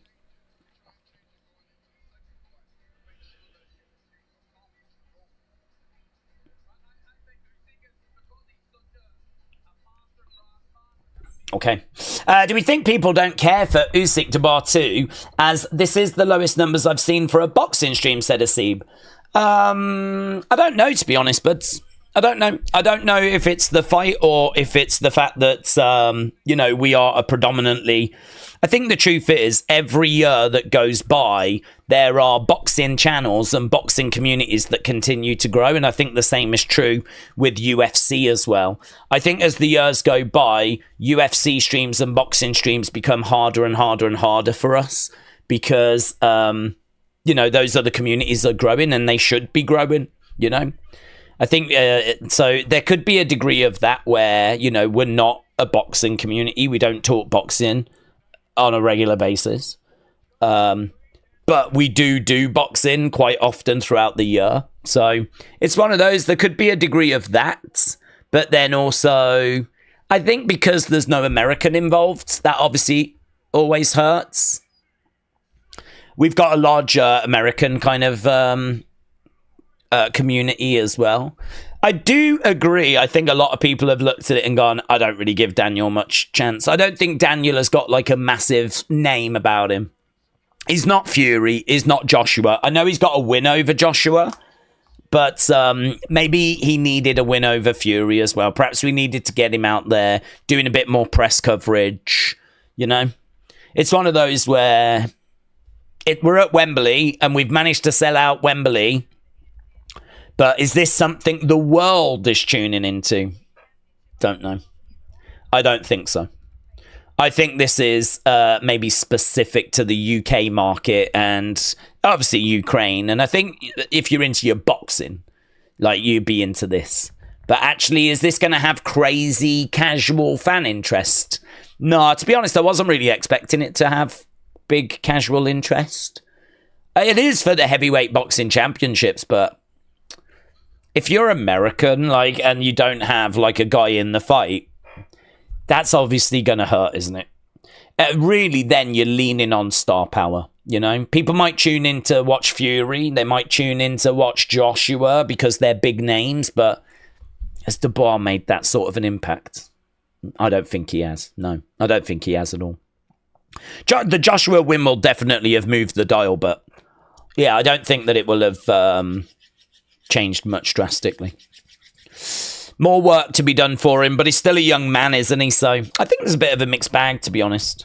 I can tell you that Okolie did get the victory. He was announced as the winner. And as we said, no great surprise. Kind of felt like it was going to go that way. And yeah, it was a unanimous decision. I didn't actually hear the scorecards, though. But it was a unanimous decision that Okolie beats Kevin Lerena and moves forward. Not a mind-blowing performance from him, though, honestly. Tidy. I would say tidy and relatively comfortable. But, yeah, that's all we need to say about that. I don't think anyone in the heavyweight division is going to watch that fight and be concerned in any way whatsoever. Right, Usyk Dubois. That is our next fight. Usyk versus Dubois. Round one. We got to wait a little bit, of course, till we get to that. But right, Slumpy said Dubois dropped Usyk with a body shot in the first fight, but they called it a low blow, said Slumpy. Matt said, I love the UFC streams. Lawrence Okolie, the winner, said Blue Whale Sonic. Dubois TKO, said TJ. Usyk for the win, said Joe. Dubois TKO's Usyk easy. I've put a bet on it, said TJ. Sam said Joshua is scared of his shadow. Most of the top 10 would beat him, says Sam. How was this match? Was boring, says Blue Whale Sonic. But is that a question or? I don't know. I mean, to me, it was very comfortable. I didn't feel like... I think the reason why it felt boring to me was because I didn't see Kevin... I didn't see Lerena, like, really adjusting. It's going to be Lawrence Okolie. So I think there was a window where... Kevin Lerena needed to make some serious adjustments, and he didn't. And because he didn't, he found himself behind on the scorecards. And then you're at a point where you've then got to finish the guy. You've got to put the other guy away because you've lost too many rounds. And the problem with that then is that we saw Lawrence Okolie sort of shut down a bit. Lawrence Okolie didn't go through the gears. He actually started to sort of back off, actually. It did present a couple of chances for Kevin Lerena. There was a couple of shots that came in that I thought looked quite nice towards the end. But to be honest with you, it wasn't enough. And as a result, it meant that we got a unanimous decision victory for Lawrence Okolie. So I think that was pretty much the story of that fight, to be honest. A banana skin and Lawrence doing what he felt he needed to do. Right, that fight done.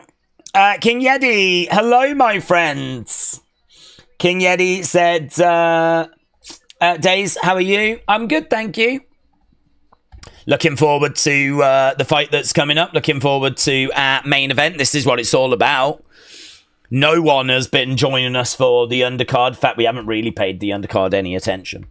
But yeah, people are obviously rightfully excited when it comes to this main event.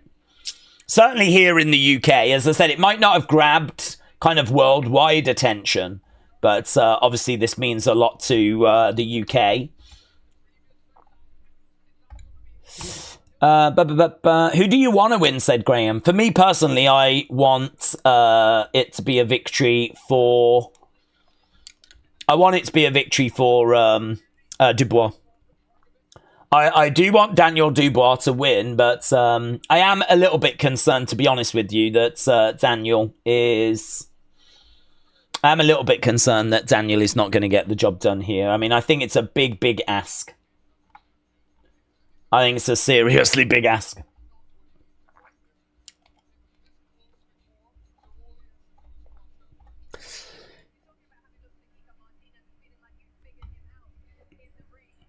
Okay, they're doing Sweet Caroline right now. Right, I heard Goldberg is looking for the winner of Dubois Usyk, said Brony. I think he's looking for any kind of retirement match where he can have a few words after. Because I don't think he was pleased with how the last one went. Sweet Caroline said K-Dub. Yeah, that's what they're playing. Sweet Caroline is ringing out at the moment around Wembley. And if there's one thing I know, it's that the Brits love getting their teeth into that song. So that really is going to get them on their feet. Days, this is a non-boxing question. Okay. But what football Premier League is the worst and most sensitive fan base? Oh, I don't know, but I don't interact in that world, to be honest. So I could not answer that. I genuinely don't interact in that world, so it's not something which I have any experience with. That's not me copping out, because if I had a genuine answer, I would give you that answer. But yeah, I don't engage in that world.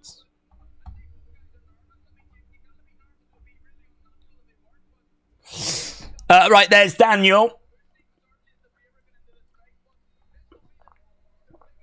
Daniel is getting ready to do his ring walk. Daniel's going to be making his way out very soon.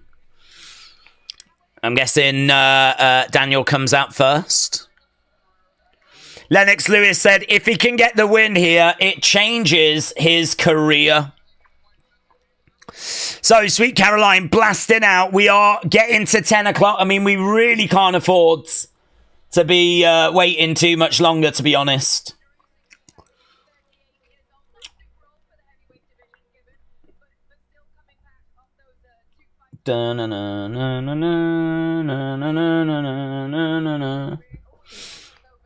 So yeah, we're just looking around Wembley right now. I barely do anything anymore, says William. I got a feeling that Jake Paul AJ will be like 8 2-minute rounds. If Paul wants to shut doubters up, it needs to be 10 3-minute rounds. There's Usyk. Usyk's ready to make that ring walk as well. There's a mixture of cheers and jeers for Usyk. Crowd loud though. Yeah, it looks like we're going to be getting into the ring walks really, really soon. Okay. Here we go then.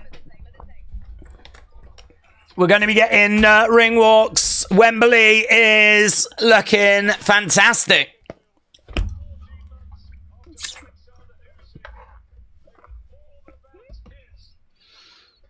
We do have a tail of the tape as well, which we've not really shown off yet, but there are some interesting stats. Daniel Dubois got a 95% knockout ratio. Oleksandr Usyk, 61%. Daniel Dubois has lost twice, both coming by knockout, and Usyk undefeated. Usyk has fought for 200 rounds. Daniel Dubois, 95. Title fights 12 with 12 wins. Daniel Dubois, 4 with 3 wins. I mean, the numbers are all in Usyk's favour.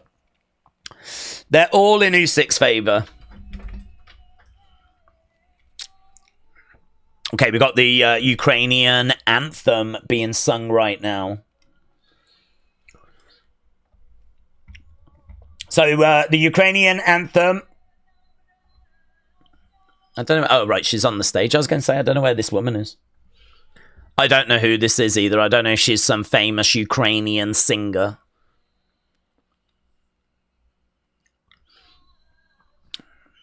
It's a wild outfit she's wearing. She's just got like a suit on, but then she's got like these flowers kind of sticking out of the middle bit.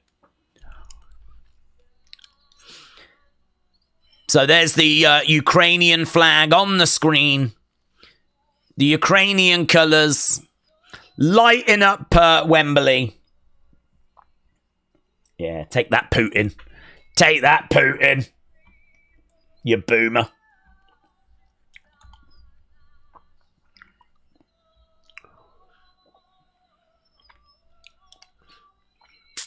So there we go. The Ukrainian flag waving away on the screen at Wembley Arena. And obviously the UK fans very respectful. Genuinely respectful. I'm not hearing any boos. Sometimes you do get that for national anthems, but I don't think you're going to get it for the Ukrainian one right now, to be honest. There is Usyk backstage. He's not ready to come out yet.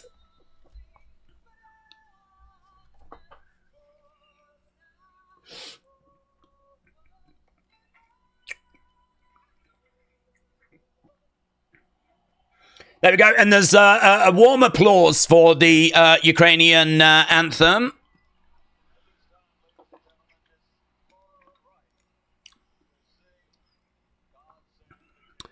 Laura Wright is not a name I'm familiar with. But the British national anthem being sung now.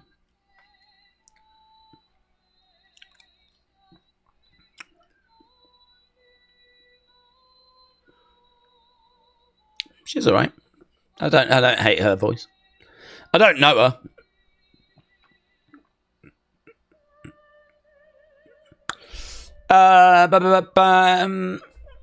Switchblades were not, unfortunately. Yeah, shout out to everyone that's joining us. As we said, we do the boxing on a regular basis when we get to these monster fights. We've done all of Usyk's previous fights. I think we've done Dubois as well. Certainly we were watching his most recent fights. We saw the last fight against Usyk. Big cheer inside of Wembley. Right, who's coming down first? Listen, if Daniel's going to do this, I think he's going to have to do it by knockout, and I think that knockout's going to have to come early. Daniel's coming out first. Daniel Dynamite Dubois. Can he shock the world? Can it be done?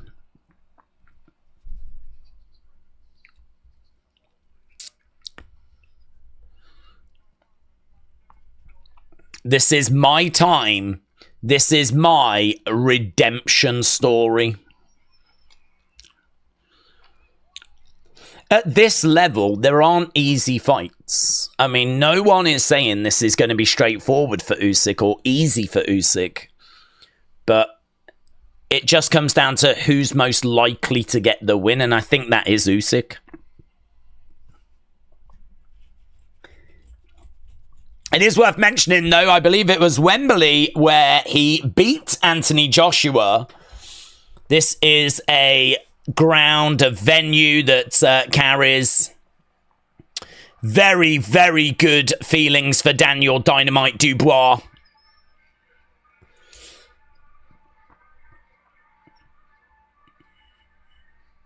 Ring walk time.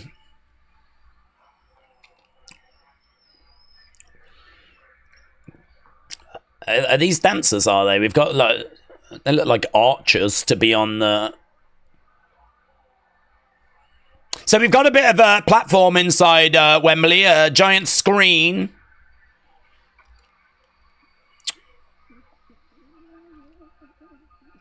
Oh, they're not archers. They've got, like, blooming fireworks on the back. Like, that dude's got a Catherine wheel on his back. And the other guys have got flame throwers. Is that cool? I don't really feel like that's cool.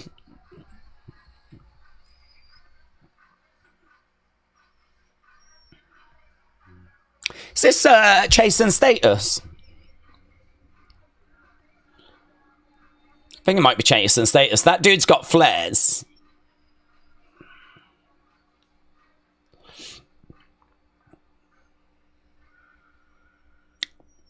It's not my thing. I wouldn't have people chucking, flipping flares around or whatever. I'd just have an unhealthy amount of, like, women in bikinis. That's what I would have. A concerning amount. To the point where you're like, is he all right? I swear there's about 1,000 women in bikinis in here. Instead, he's got some boomers chucking flares around. I mean, L. That's an L. Right, here's Daniel Dynamite Dubois stepping out into the arena, and he gets a good reaction. It's hard to hear the reaction. The sound, the music's so loud.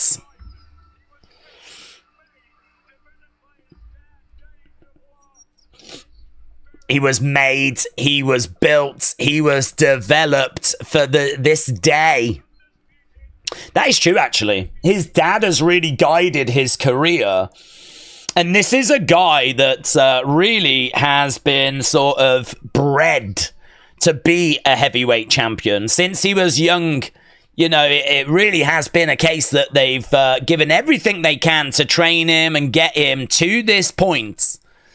And, well, this is it, isn't it? I mean, if ever there's a now or never type situation, I mean, Daniel Dubois is looking at that right now. There's no guarantee he'll ever get back to this stage. I think he would, and I think he will, even if he loses, but there's no guarantee of that. He walks into Wembley Stadium as the IBF World Heavyweight Boxing Champion, and he's got an opportunity now to get all those other belts. He's just got to get past one of the greats. He's just got to get past someone that's never been beaten. And someone that's beaten Fury twice, Joshua twice, has already beaten Dubois before.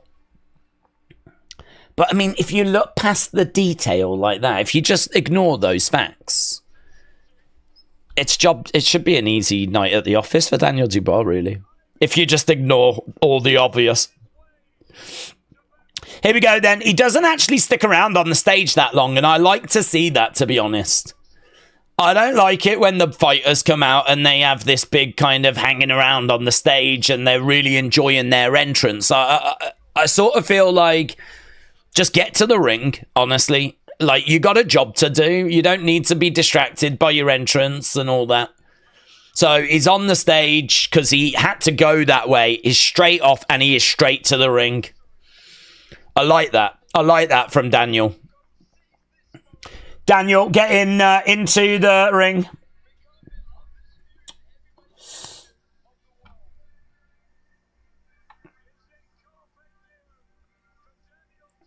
Daniel Dubois inside the...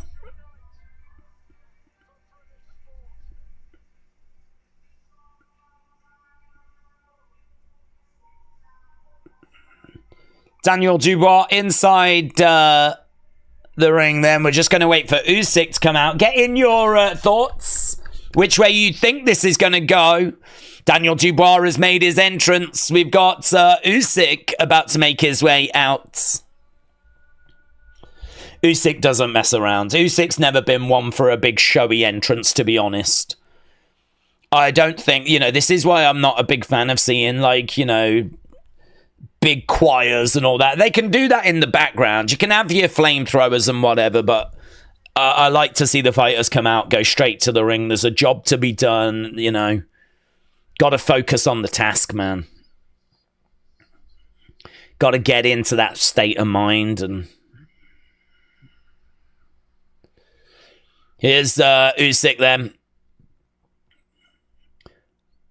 There's loud Usyk chants in Wembley.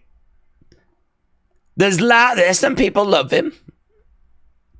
I think you're going to get a mixed reaction here. There's a big Union flag that's been brought into the ring with Daniel. Big Union flag. We've got the The bells sounding. We've got some models coming out. Male models dressed as boxers.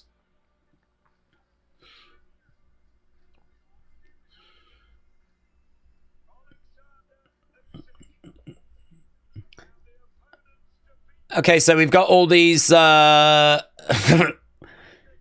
got these boxers coming out, getting into a pose. I mean, I'm guessing, are they dancers? They're going to break out into a routine. I don't know what I'm watching. They're just sort of standing there.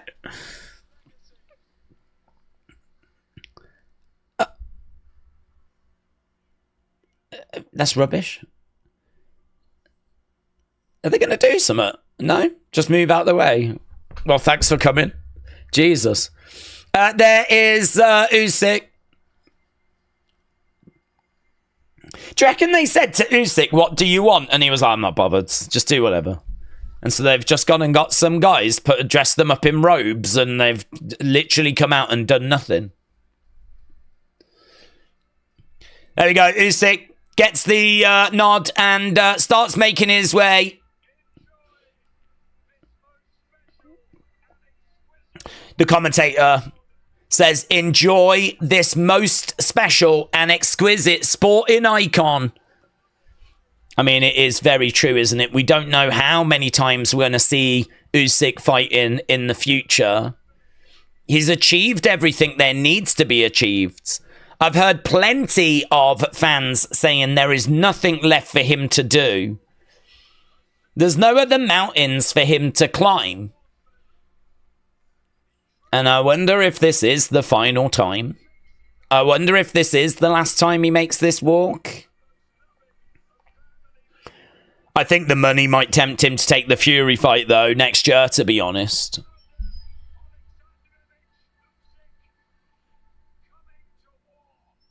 Usyk making his way down. I'm taking Usyk at minus 350, said A. Jobson.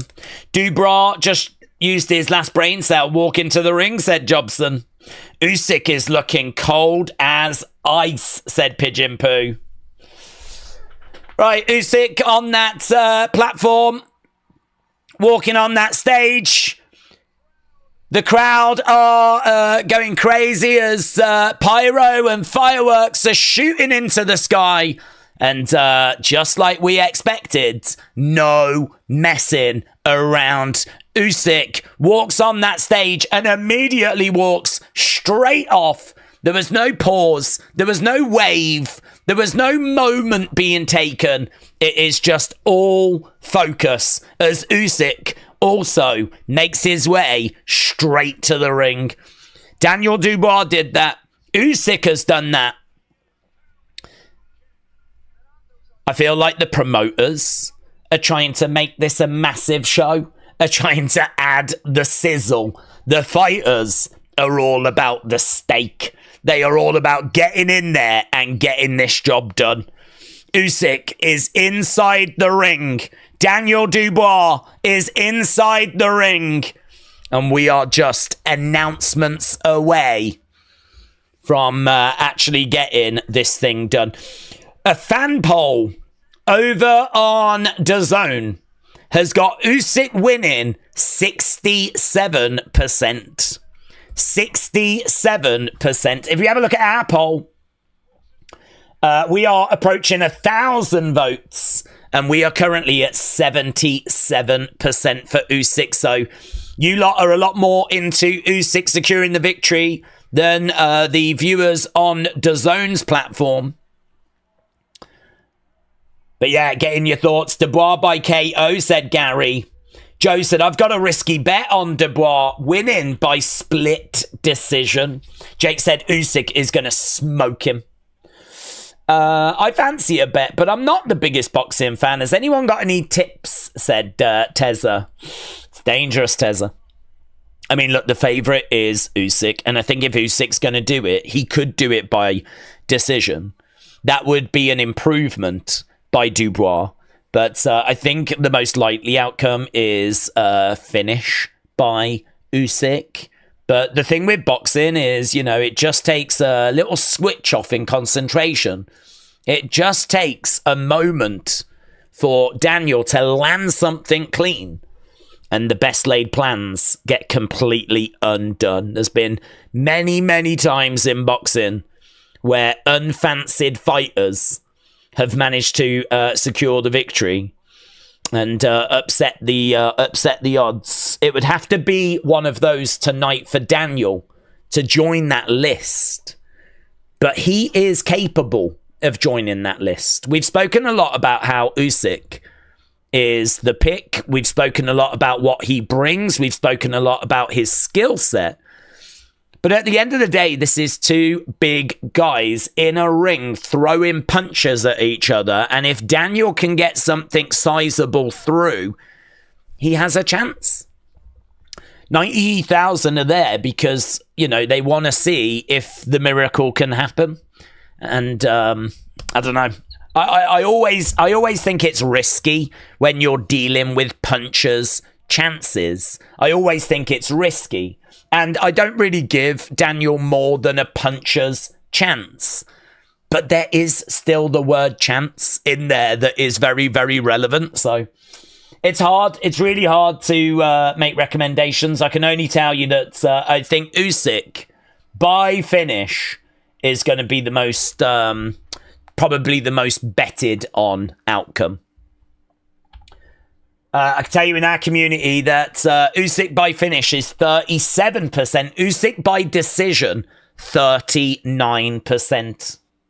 Dubois by decision, 7%. Dubois by finish, 16%. So we are looking at 76% of you leaning to Usyk.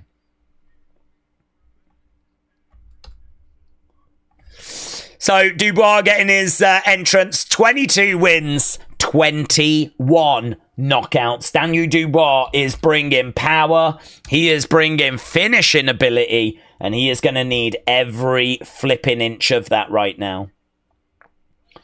He's going to need every flipping inch of it. Did you know?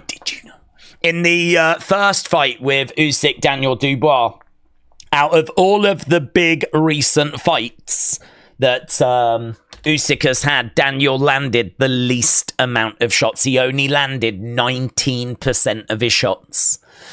I think Fury landed 39% and like 26% in his two fights. I think Joshua was like 26% and about 19%. Dubois, 16%. Only landed 16% of what he was throwing in that first fight. Just shows the mountain. Just shows the absolute mountain that he's got to climb. But many argue that Usyk's age won't be an issue due to his improved performance, but we are forgetting that Fury is also at the latter stages of his career. It's a good point, that. It's a really good point. You know, we've seen Usyk fighting Fury twice, and Fury is not a young man himself. What happens now when you put Usyk in there with a 27-year-old that has improved? Certainly improved mentally, and I would say probably physically, but I don't think he's made major improvement. I don't think we're going to see a drastically different fighter. I think it's going to be very similar to the first fight. I think it'll just be a little tighter from Dubois. Right, it is done. The time for talking is largely done. Both fighters face to face in the middle of the ring. Daniel Dubois staring over at Usyk. Daniel Dubois moving from side to side. Usyk standing perfectly still. There's a little touch there. Usyk touches Dubois on the waist. Dubois responds. There wasn't a touching of gloves. I think they were just so focused. I think Daniel was so focused he wasn't quite ready for the touching of gloves. But yeah, no bad bloods. Right, here we go. And Bella sounded. We are underway with round number 1. Daniel Dubois in the center. And this is where Dubois is going to have the advantage. Because the way that Usyk wins fights is he wears his opponents down. And so round 1, round 2, round 3, these are the rounds. Dubois needs to make something happen. He needs to stick it onto Usyk. Both guys in the center. Yeah, there's a shot in there by Usyk already, and Dubois comes back with a couple of shots of his own, but there was a lovely shot that came in there by Usyk right at the beginning. Right now, he keeps putting that lead hand out, and it's keeping Daniel back a little bit. Usyk trying to follow through with that hand behind, that left hand behind. He's moving, he's working, he's tiring. He's doing everything you expect Usyk. He's doing everything we didn't see from Kevin Lerena. Constantly like this. He's constantly got that lead hand out. He's constantly moving to the sides. Daniel just constantly having to move around and concentrate. Lots of feinting here by Usyk as well. A crowd are in fine voice. No one's landed anything major. Shot coming into the body there by Usyk. Dubois again just having a little look, trying to find shot in, and Usyk takes a couple of steps back. Dubois again jabbing forward. Usyk circling rounds. Dubois again jabbing away. Another shot comes behind as Usyk circles rounds. Dubois in the center. Neither guy has really landed anything significant yet. And again, Dubois trying to land some as Usyk moves out the way.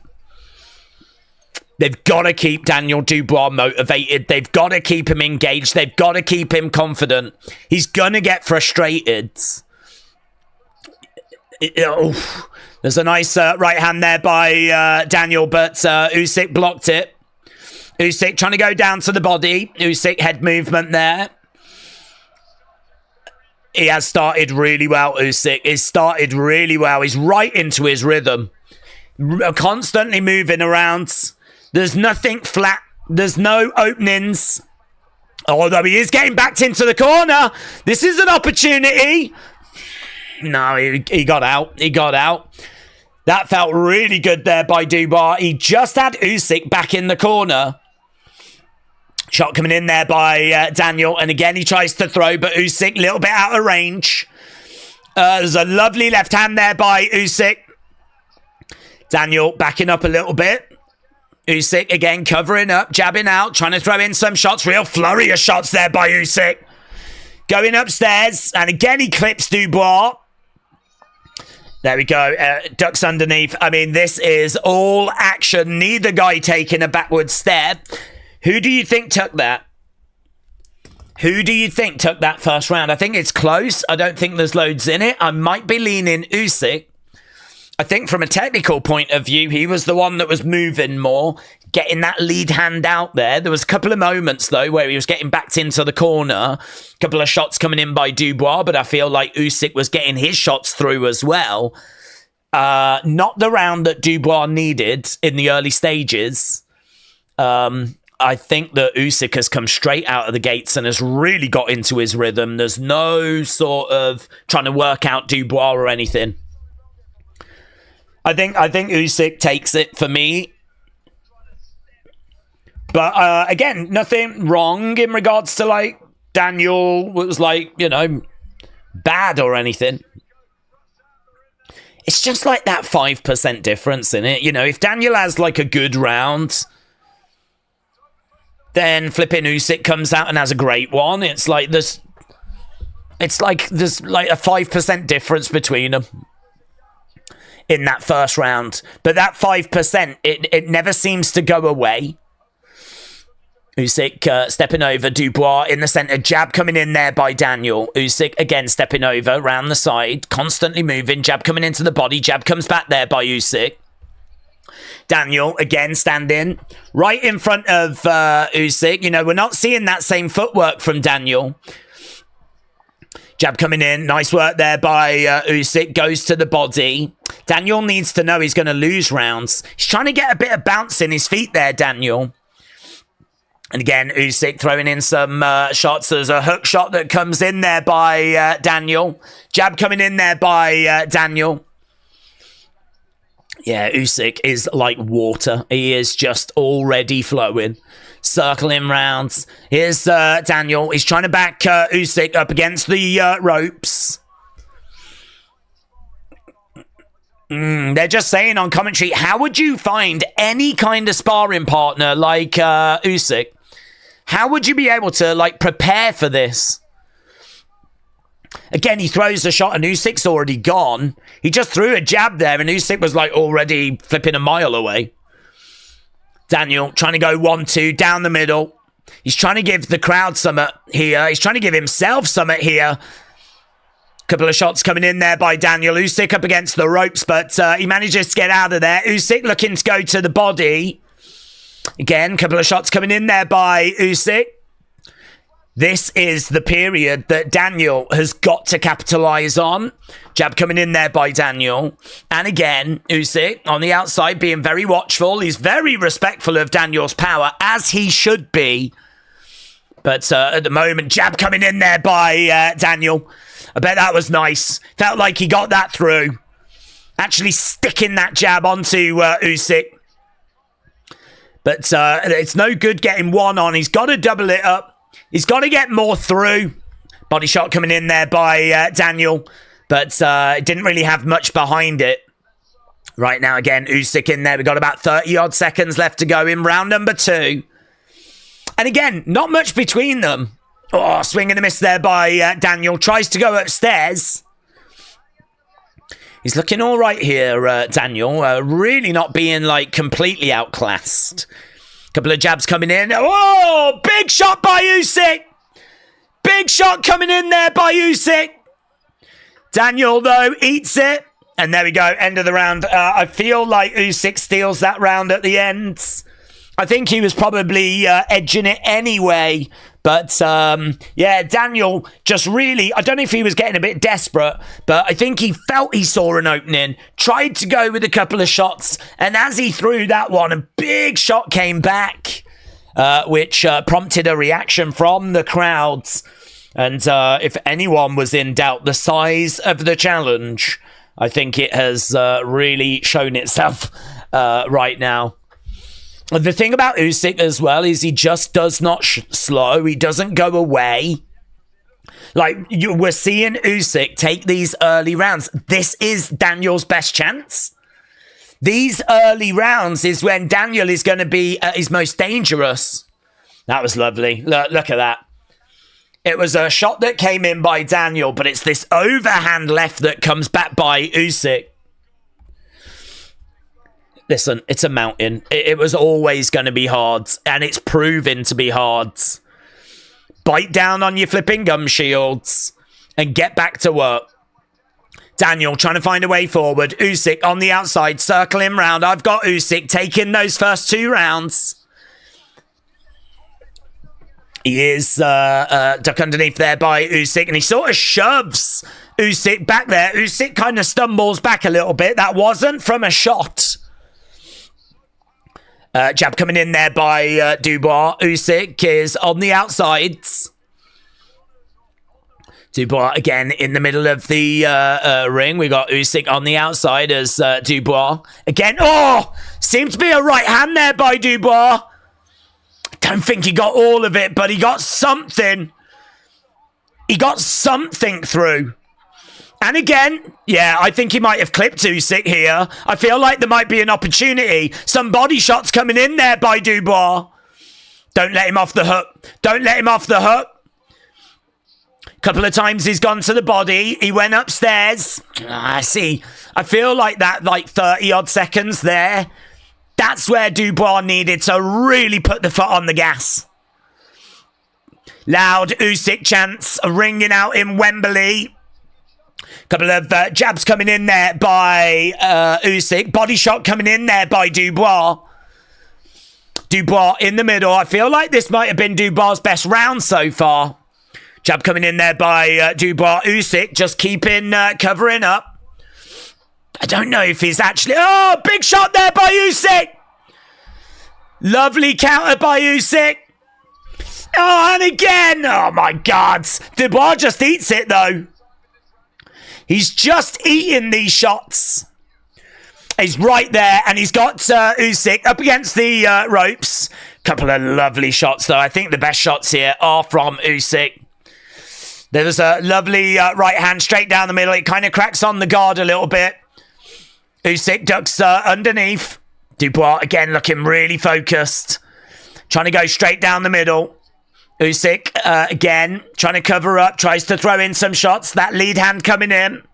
There's nothing here that Usyk hasn't seen before though. 29 seconds left in round number 3. And it feels like Usyk has had a couple of big moments in this round after I think Dubois was having his best rounds. Nice body shot, but didn't quite get all of it there, Dubois. Nice right hands. Dubois getting a little bit of success.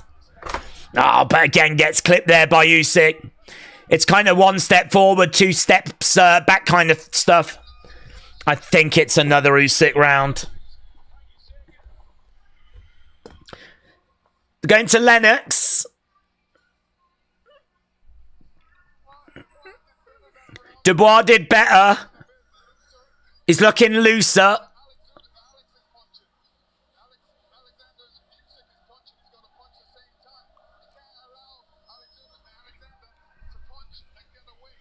So Lennox is saying you cannot allow Alexander to punch and get away.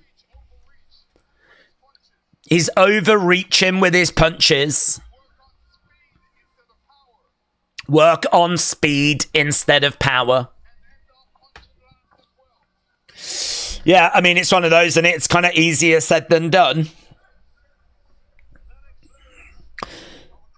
So, Lennox Lewis said that that round was better for Dubois. I would agree. It definitely felt like it was better. I still don't think he took it, though. Here we go. Round number 4. And we are underway. Feel free to let us know in the chat how you are seeing it right now. Have you got Dubois winning? Have you got Usyk winning? If so, what is the score? I can tell you that one of the commentators gave that last round. Carl Frampton gave that last round to Daniel Dubois. I'm still leaning 3-0, to be honest. I thought there were some nice moments in there by Usyk. Jab coming in there by Usyk. Dubois has got Usyk on the outsides. And uppercut coming in there by Dubois. Couldn't really get it. Didn't seem to really land on the head of Usyk, but we're working, we're trying. Usyk again moving around on the other side. Daniel right in front of him, trying to find a way forwards. I feel like Daniel might already be showing some signs of fatigue. He's a big guy. We know that Usyk's not carrying around as much weight. Jab coming in there by Usyk. Daniel in front of him. Usyk again on the outside, circling round. Couple of shots coming in there by Daniel. And again, trying to find a way forward. And Usyk letting the hands go. He's got the speeds. Uppercut just misses there by Usyk. Daniel, we know that he can dig deep. Yeah, again, Usyk right in front of him. Usyk, though, not unloading a barrage. Usyk really having to be quite watchful. Daniel in the centre. Yeah. Daniel taking in a big gulp of air. Commentators commenting now about that Daniel's looking a little tired. And we're only in round 4. This is what Usyk does. This is why the first 5 rounds were the key. And I don't think we've seen enough out of Dubois, to be honest. But right now we've got Daniel in the middle. Body shot coming in there by Usyk. Trying to go upstairs, Daniel. Trying to jab upstairs as well. Usyk on the outsides. Again, he's got to be feeling quite comfortable. Body shot there. And again, a little moment there where I think Usyk was like, no, that was a little low. Little smile, but fight continues.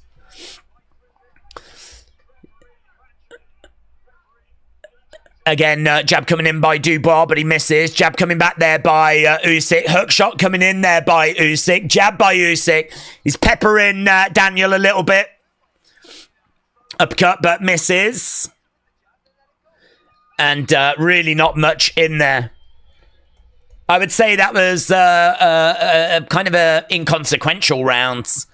Not really anything too juicy.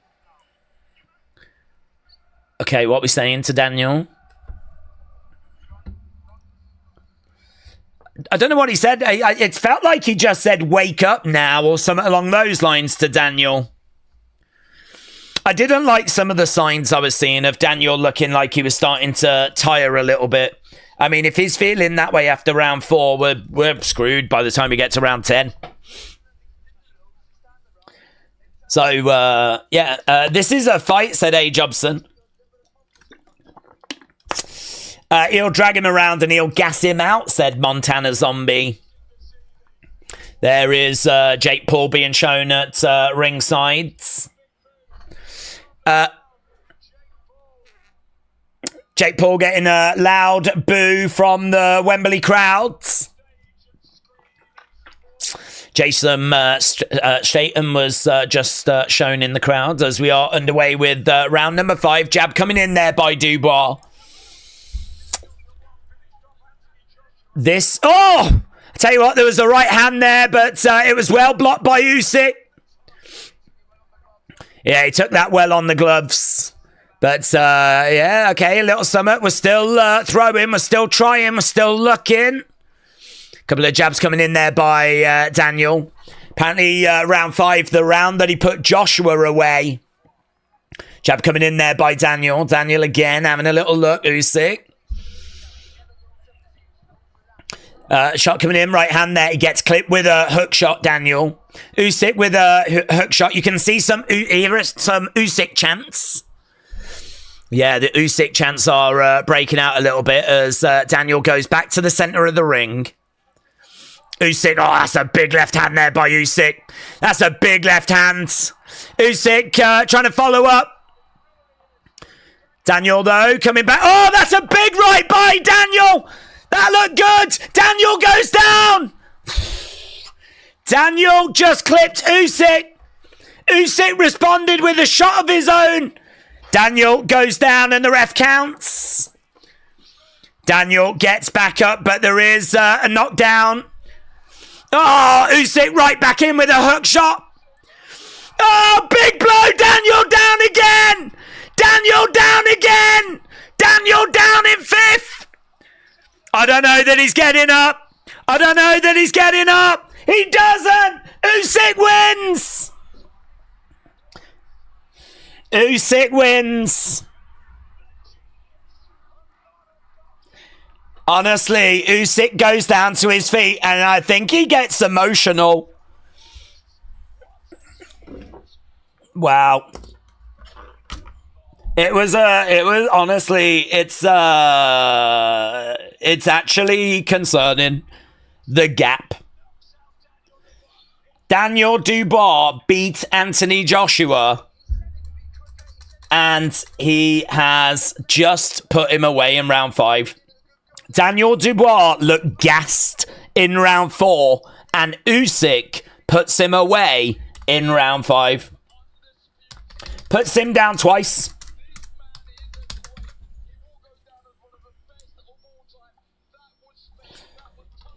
Commentators are saying that was special. That was punch perfect. Usyk's straight over, having a word with Daniel Dubois. And who is there that can stop Usyk? I don't think there is anyone. I don't think anyone exists. I don't think there is anyone.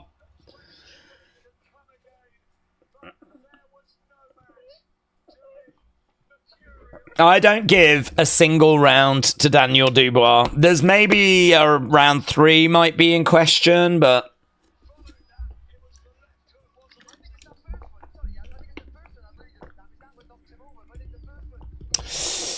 I thought that he was going to knock him out in the 8th, said Ragnar. A. Jobson has it 4-0 Usyk. Dort Knight said, I think Usyk's got to be in contention as the best ever. Oh. Right on the button. Do you know what? I didn't even notice his mouthpiece comes out. Oh, God. That hook shot right on the chin.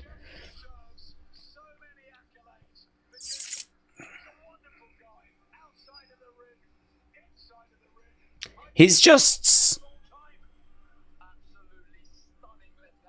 the best, isn't he? There's just no one. There is no one we could find on this planet that I think could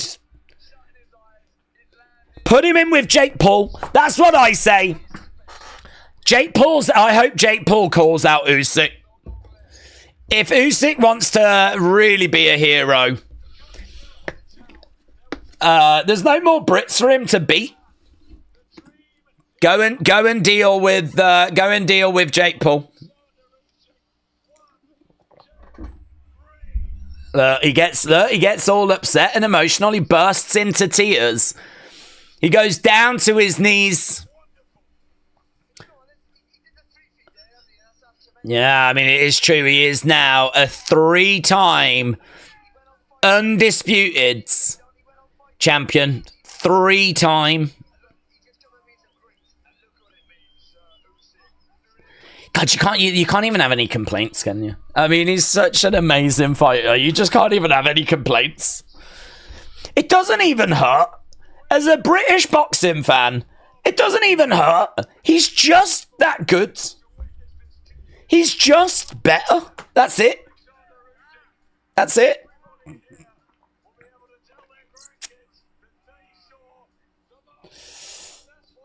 He is the greatest. People will eventually see it, said Fernando. Kurt, shout out to you, buds. Moses Atalma in a few years, said Martin. Yeah, the problem is, though, I don't think he'll be around. I mean, I agree with you. Moses Atalma's got to get through Dillian White. He's going to have to get through some others. I mean, Atalma versus White is coming up on August 16th. What's next for him? I don't know. I mean, where does he go from here? I mean, would he be interested in the third Fury fight? I really want to stick around because who knows? I mean, he might say that's me done. What else is there for him to do?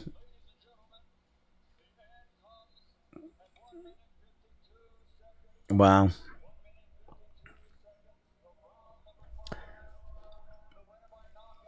I mean, look, Daniel will come again. Daniel will come again, and he can be a world champion. But I mean, we're dealing with a great.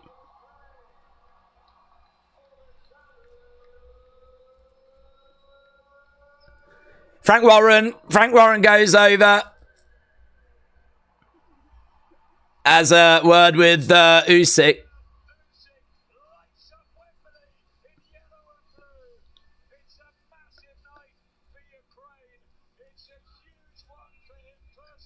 Okay, they're playing some Ukrainian songs. Ukraine has officially taken over Wembley right now.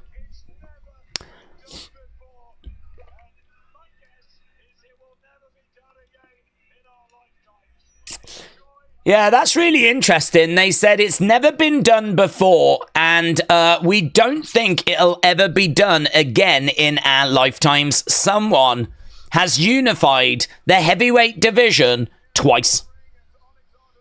And not only that, unified the cruiserweight division before that. Okay, here we go. Here is the Usyk interview.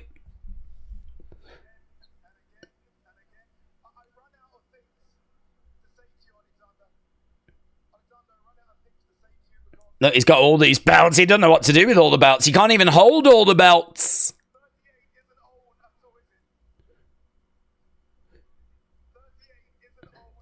38 isn't old. 38 is a young guy, said Usyk. 38 is only the start. Oh my God, could you imagine? Could you imagine? Imagine if he is still here in 2 years.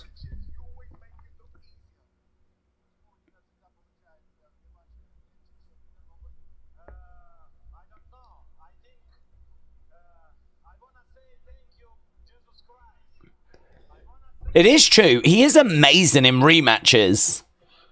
I think Joshua and Fury both look better in the first fight than the second. I think Daniel might have as well, you know.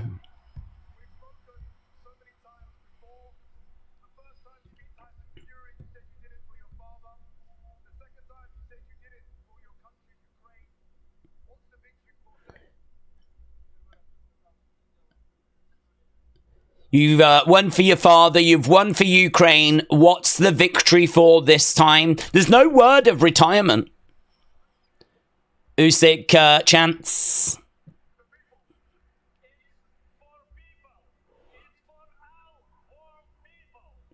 For the people.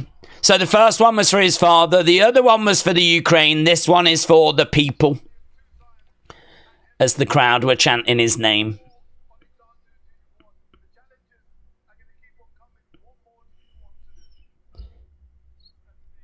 Yeah, what challenges are there, though, honestly? God bless Usyk, says Ken. Absolutely. What a guy.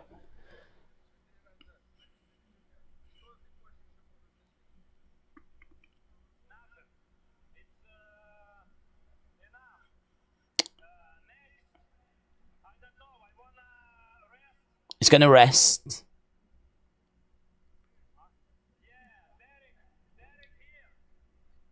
All right, Derek. I'm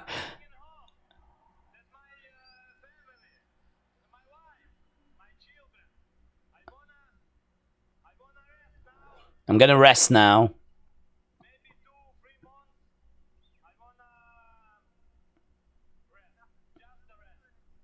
Okay, so he's... Derek Chisora was there, and he was like, me? Like this, and Usyk was like, yeah, Derek here.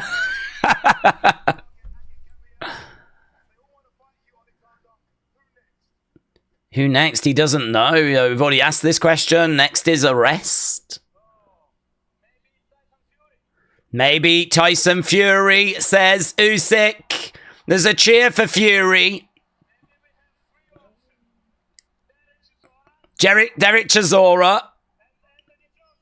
Anthony Joshua.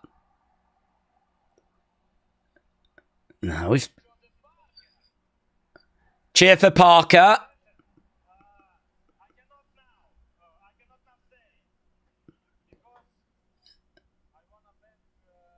I don't think anyone beats him. You can put Parker in there. You can put Cabiel in there. You can put Moses Atama in there right now. I don't think anyone beats him.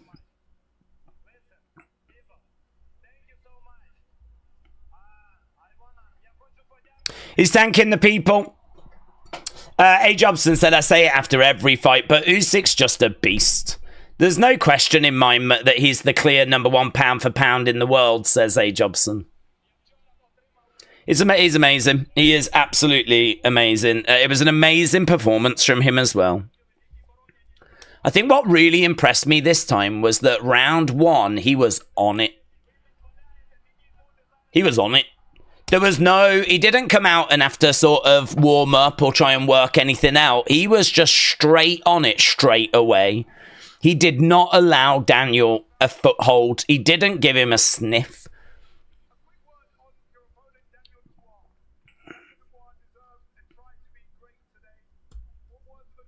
What words of advice have you got for Daniel? We haven't heard from Daniel yet.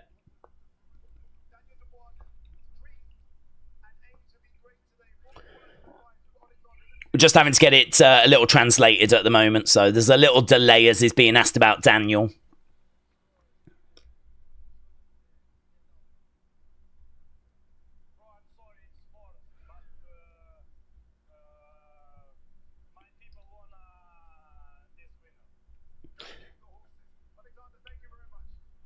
There we go. Usyk just said, I'm sorry, it's sport. My people wanted this winner. So, he's... Oh, God, he's so respectful. Okay, we're going over to Daniel. Frank Warren is over there as well.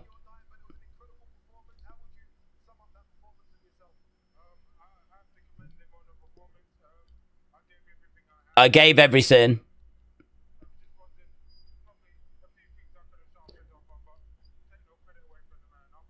I'll be back, says Daniel.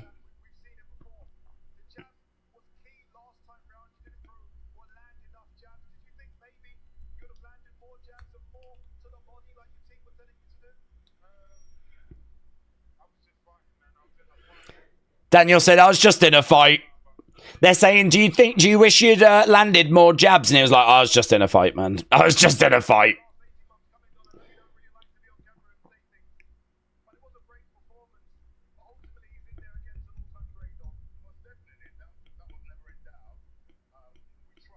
We tried.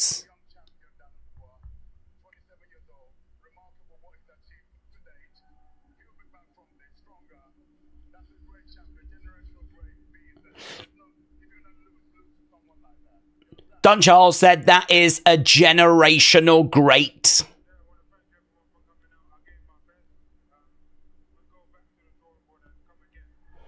We'll go back to the drawing board and we'll go again. Let's see what Frank Warren's got to say.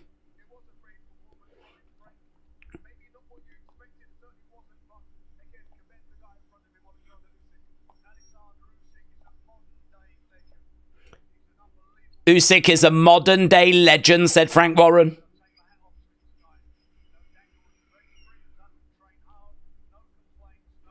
No excuses, no complaints.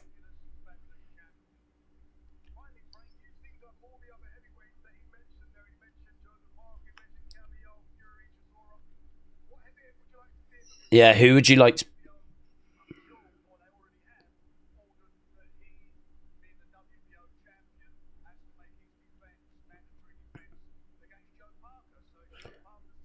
Parker next. Frank Warren said the WBO have said that his mandatory is Joe Parker. I don't think Joe Parker wins that, but I do think Joe Parker deserves that. Well, there we go. I mean, honestly, disappointment. Not disappointment at the result. I don't think the result is a result that was massively doubted.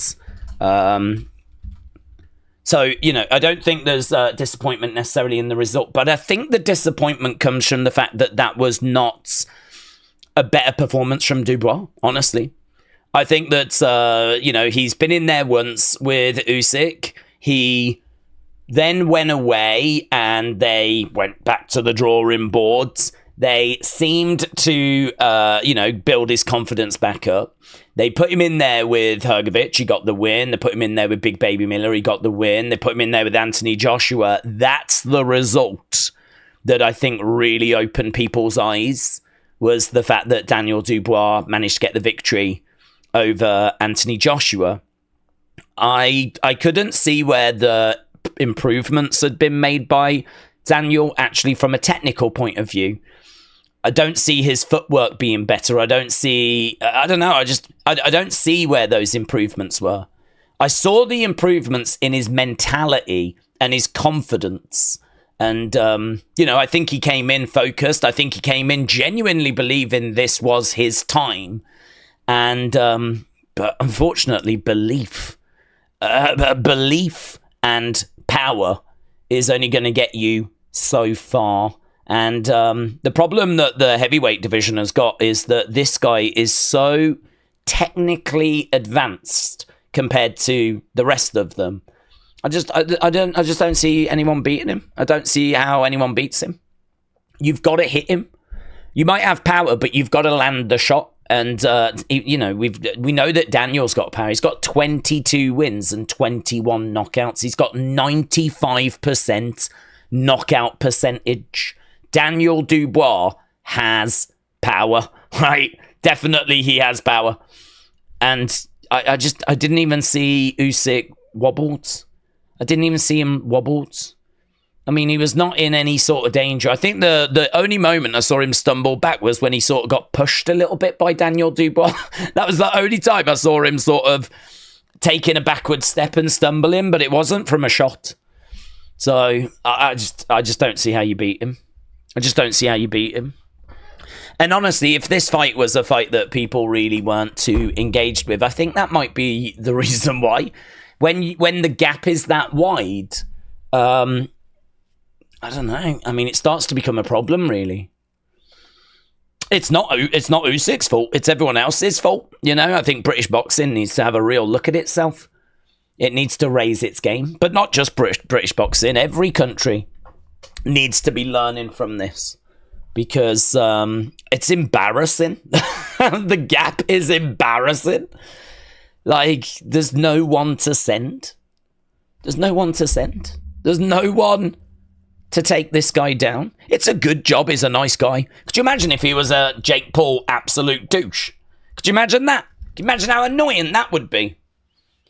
Imagine, like, thank God he's a lovely guy and everyone respects him and really likes him, because if he was an absolute douche, there's literally nothing we could do about it.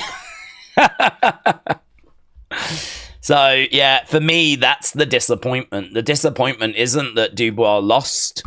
It's that the gap that we knew existed was not only shown, but was actually maybe shown to be as wide as it ever was. Might have just been shown to have been bigger than maybe some even thought. And I don't give Parker a chance. I don't give Parker a chance. I don't give Kabial a chance. I don't give Moses Atauma right now a chance. I think Moses Atauma is interesting. He's very young. I think he's like 20 or something like that. He's very young. How old is Moses Atauma? He's very young. Moses Atauma is 20.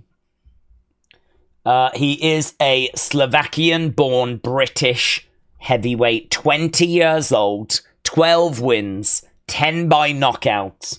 And, those wins, not against big names, but, a win over McKean is not bad. He's got a big fight against Dillian White. That fight in August will be really interesting for Moses Atauma.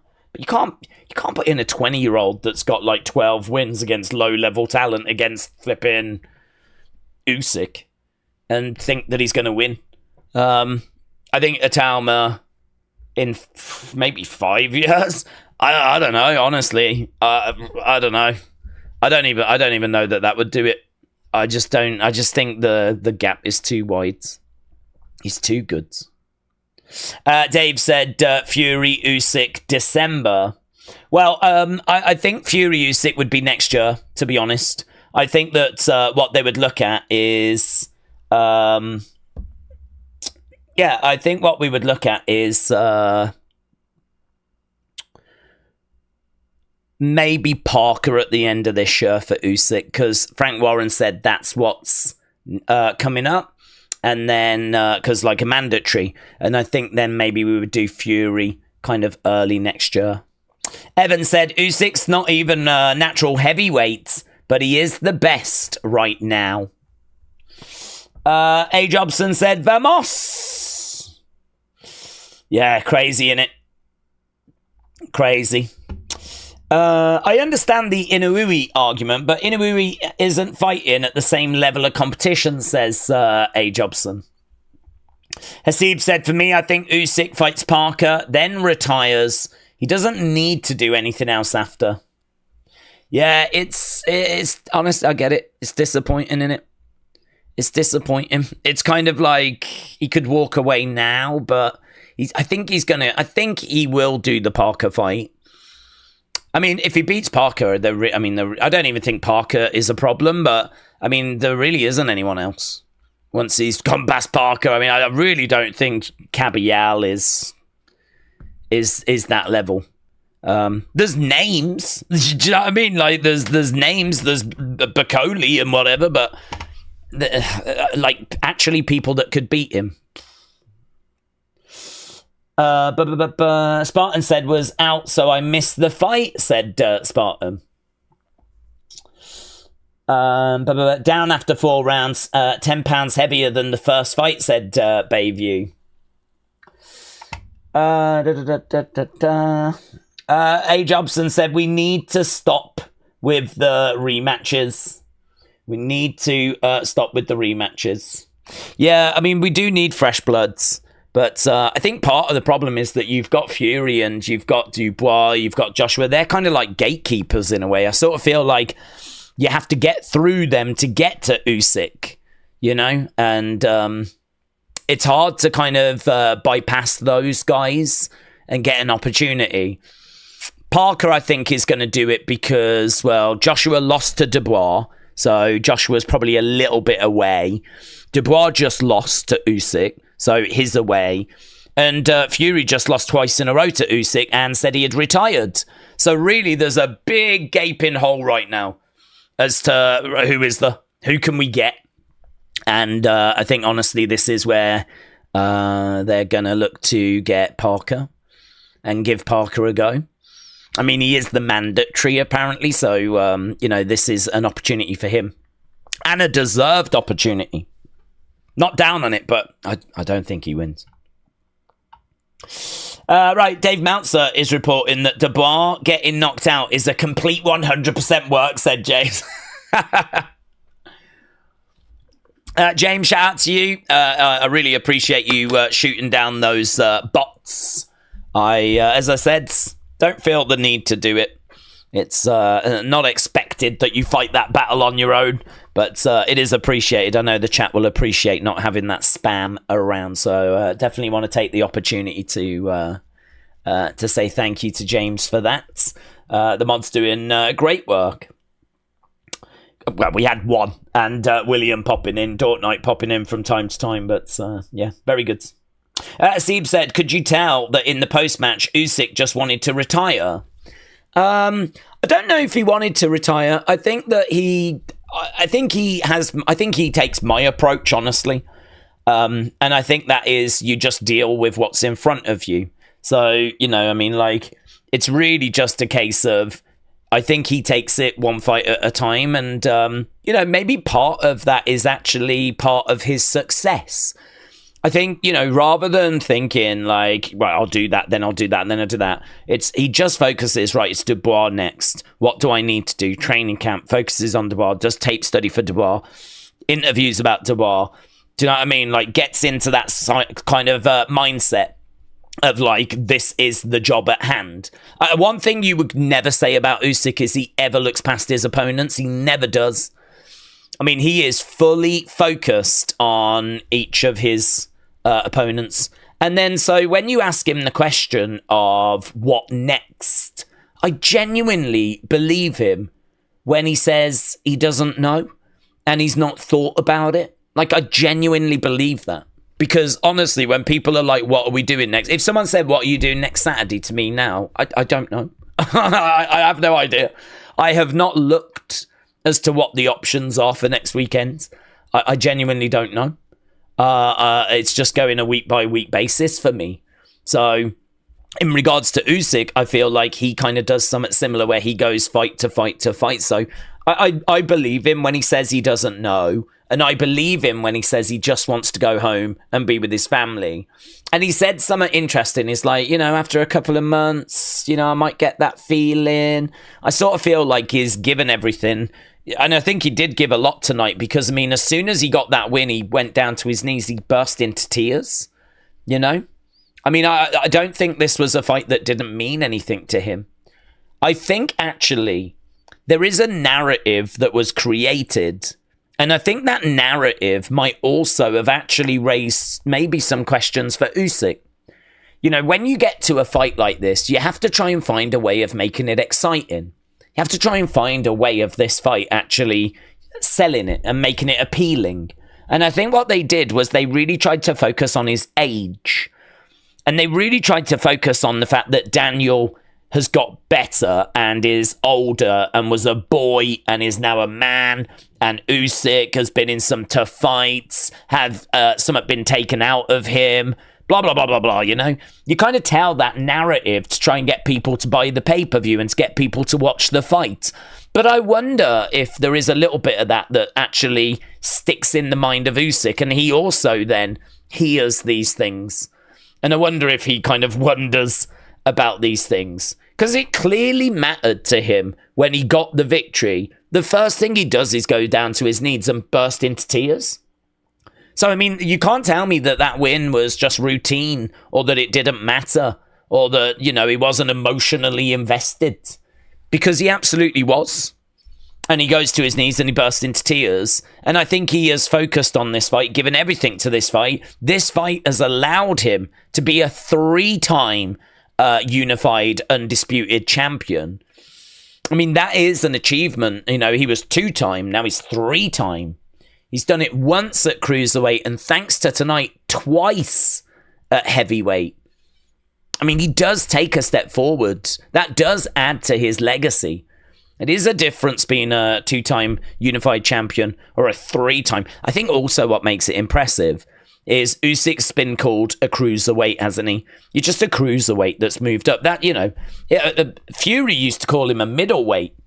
You're just a middleweight that's moved up. You're just a cruiserweight, all this kind of stuff, right? And the fact that he has now actually unified the heavyweight division twice, and the only reason he did that is because they took a belt from him because he wasn't defending against his mandatory, so he could do the Fury fight. The only reason is that's the only reason they took the belt off him. He never lost it. But like now, all of a sudden, you can't call him a cruiserweight. You can't call him a middleweight. He's a bona fide heavyweight legend because he's unified the division twice. And I wonder if that was going through his mind. So yeah, this mattered to him. There was emotion. I believe him when he says that he didn't have or doesn't have anything kind of in his mind for the future, apart from, I want to go home. I want to be with my family. I just want to sleep. I just want to rest. I just want to, and we'll see after that. So I think it'd be a real shame if he retires. I think it'd be a real shame if he retires and we actually don't get like a moment of him saying it after a fight. I always think the best way of going out is to finish a fight and then make the announcement. I think if you just make the announcement kind of out of the blue, it's not kind of it's not the same really. We're just looking at the undisputed heavyweight champs. It's not a long list. You got Muhammad Ali, you got George Foreman, you got Mike Tyson, you got Lennox Lewis, and of course we've got Oleksandr Usyk, who now becomes a 2-time undisputed champion. I mean, look at this. Look at these names. These are like the greats. And he is right in that conversation with the greatest heavyweight fighters. I think there is an argument he is top 10 of all time.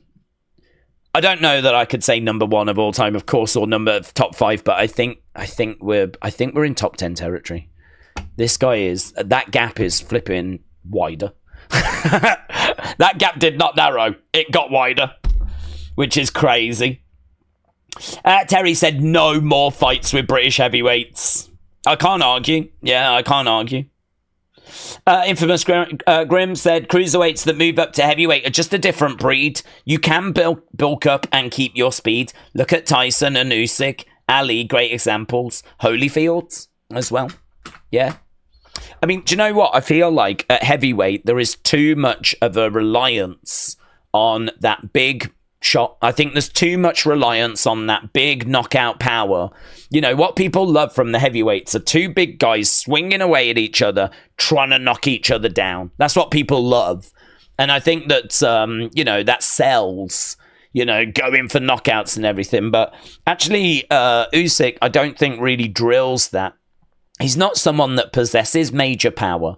What he does possess is speed and athleticism and amazing footwork and an amazing boxing brain. And he just drills. I mean, the boxing drills he does, they must be absolutely flipping horrific in regards to, the work that he has to put in order to get the skills that he's got. I mean, you're not born with those. I mean, that is through hard work. So, he is definitely someone that has put the work in. I've never seen what his training camp looks like, but it must be absolutely horrific. And I think you're right. I mean, he doesn't just come up and rely on that power. So that means that when he gets in there with these heavyweights that are just moving forward, keeping it tight, trying to find that big knockout blow, he's just so much more dynamic. He's just got so much more about his game. He's more well-rounded than the heavyweights. I mean, I think Tyson Fury is a good boxer when it comes to a heavyweight division. I think he's got a lot of ability and a lot of skill. But, I mean, Usyk just blows him out of the water. I mean, it's like they're playing a different game, honestly. I don't know what Fury would do to, stick it onto Usyk. I don't know that he can, to be honest. I mean, they just put a poll up there. Who do you want to see? They gave them the option of Okolie,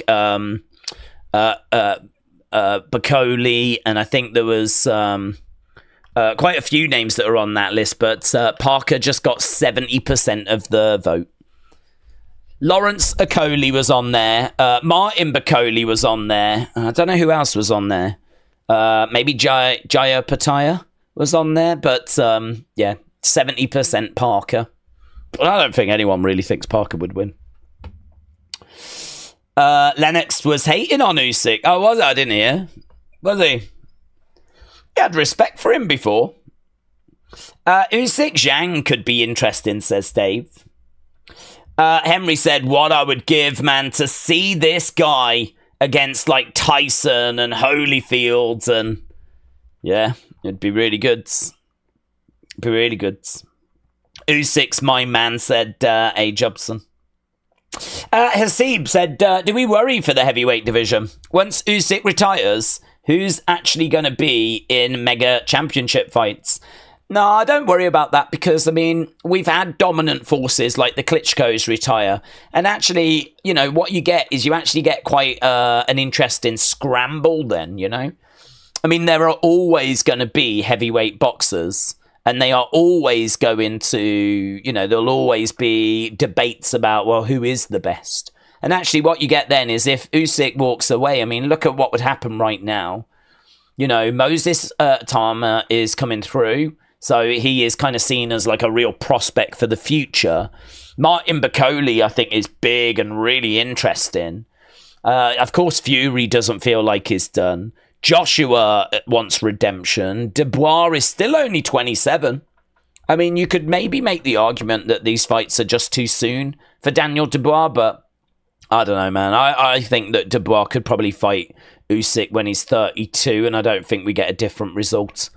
I mean, Dubois would have to seriously improve his boxing fundamentals. You know, his footwork, his movement, his speeds and all this. And I sort of feel like you have to train that from a very young age. You know, I hope Moses Atama is learning. I mean, Moses Atama is 20. So I hope he's really learning. I mean, I feel like you probably need to be like an amazing amateur and you probably need to be doing all of that stuff to kind of match what Usyk is doing. Usyk obviously was an Olympian. And came through the amateur system, and you know at that age you're really learning you're in your teens, aren't you? This is a lifestyle for him, isn't it? It's a lifestyle. It's not just fights. We're not just going from fight to fight to fight. It's it's life, which is why actually for him to retire would be really difficult because he would have to like change his life. It would change his life. He would have to walk away and he would have to start living a life that he really has never lived. And that can be hard, actually, to kind of do that. When you're so used to, you know, training camps and big nights like this and interviews and working towards, you know, things like being the talk of the town, like to walk away from that, not easy, I'd imagine. It probably feels quite easy right now, but after all the training camps he's been through and everything he's done, like right now it probably seems quite appealing. But as he said afterwards, a couple of months down the road, you know, could it be a case that he gets that itch again? Could it be a case that he quite fancies, okay, here we go. Yeah, no retirement announcement from Usyk. Seems like he's going to continue on. And looks like Parker will be next. Right. Look at the records and the achievements, says the Fox. The losses is the best ever. There's just no argument, says the Fox. Spartan said, what does Daniel do next? Well, he's got to rebuild, hasn't he? I mean, to be honest, it's a really good question because I don't know how long Usyk's around for. So if you're Daniel, do you need to worry about getting yourself ready for Usyk? Is that the mountain that you need to try and work out? Or, you know, do you need to just go away, have some fights, get some wins? You know, maybe he fights Fury. I mean, Dubois-Fury would be a really great fight because he's already got a win over Joshua. Joshua's probably going to want the rematch. Might have to do that. You know, I think Dubois now needs to prove he is the best of what's left. You know? He needs to prove, like, he might need to get a win over Parker. He might need to get a win over Fury, but I don't know if Fury takes that fight. He might have to do the Joshua rematch. He might have to end up facing Moses Atauma if Atauma moves really quickly. He might have to kind of go up against someone like that, but I sort of feel that he's going to have to go away, get a few wins, of course. The problem is, who is going to have an appetite for watching Dubois against Usyk again for a third time when there's just nothing there? There's just nothing there. I just, it's not little fixes. It's an absolute chasm. I don't think he can beat him, is the truth. I don't think he can beat him. I think he could try next year, the year after that. I don't think he can beat him. Unless he absolutely rips up his boxing style and just completely rebuilds from the ground. And actually just becomes more technical and actually really adds to his skill set.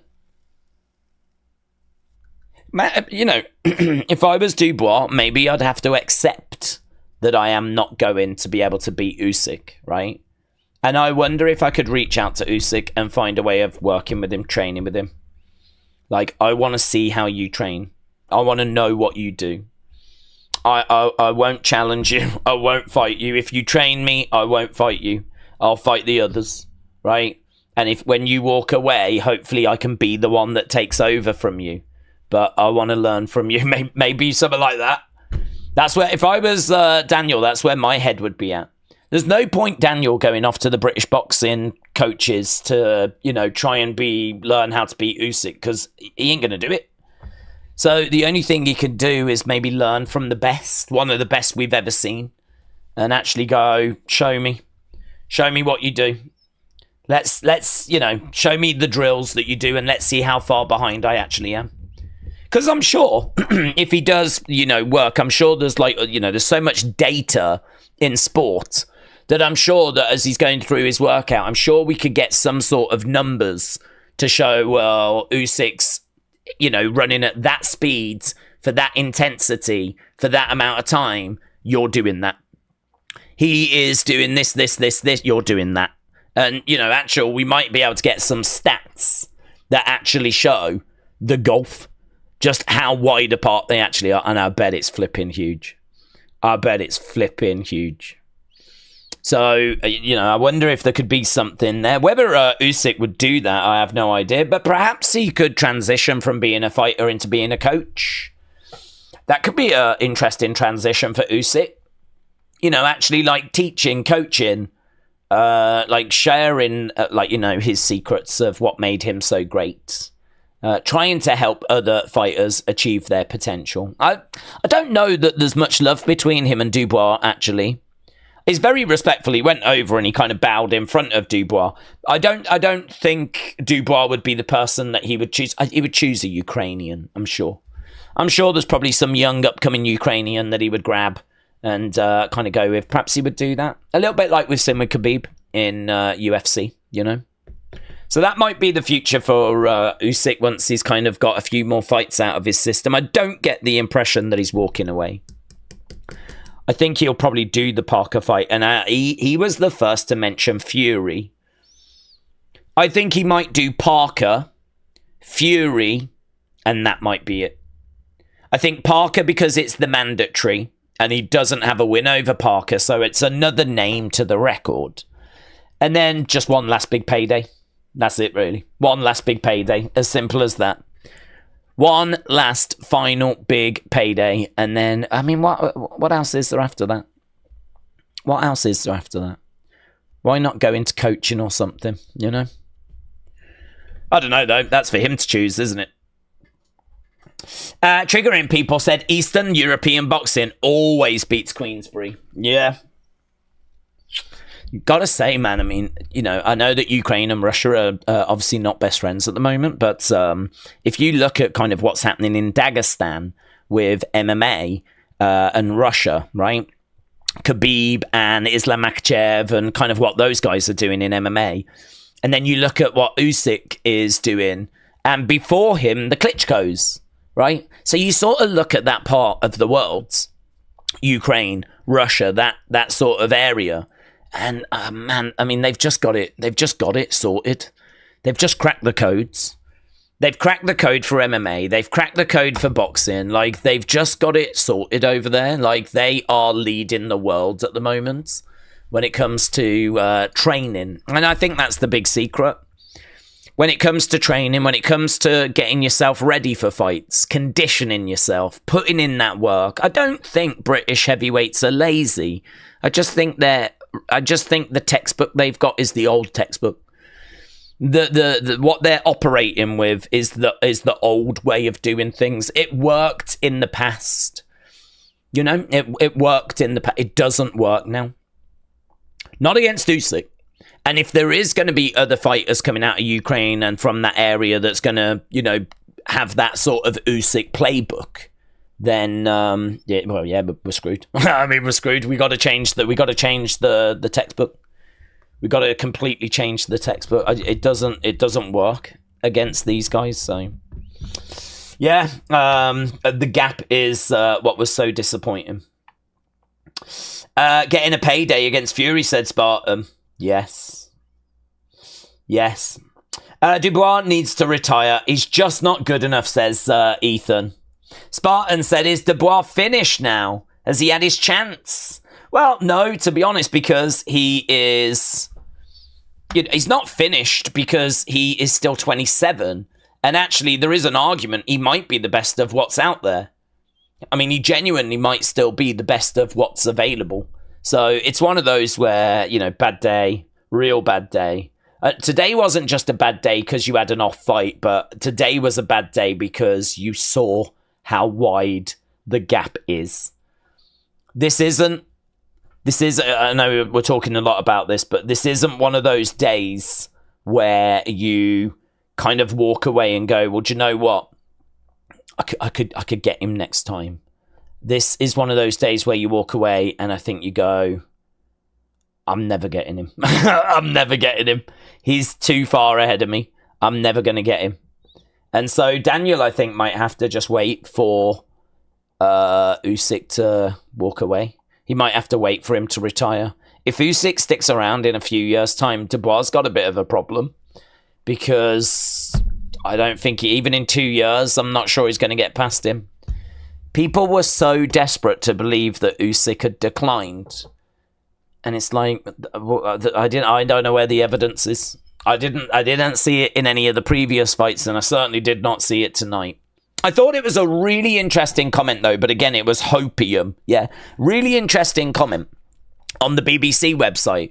Someone was like, well, you know, he's 38, and he's been fighting Fury, and Fury's getting on. So maybe he's looked good, but only against an older fighter. What's he going to look like against a 27-year-old? And I must admit, I read that. I was like, that's an interesting point.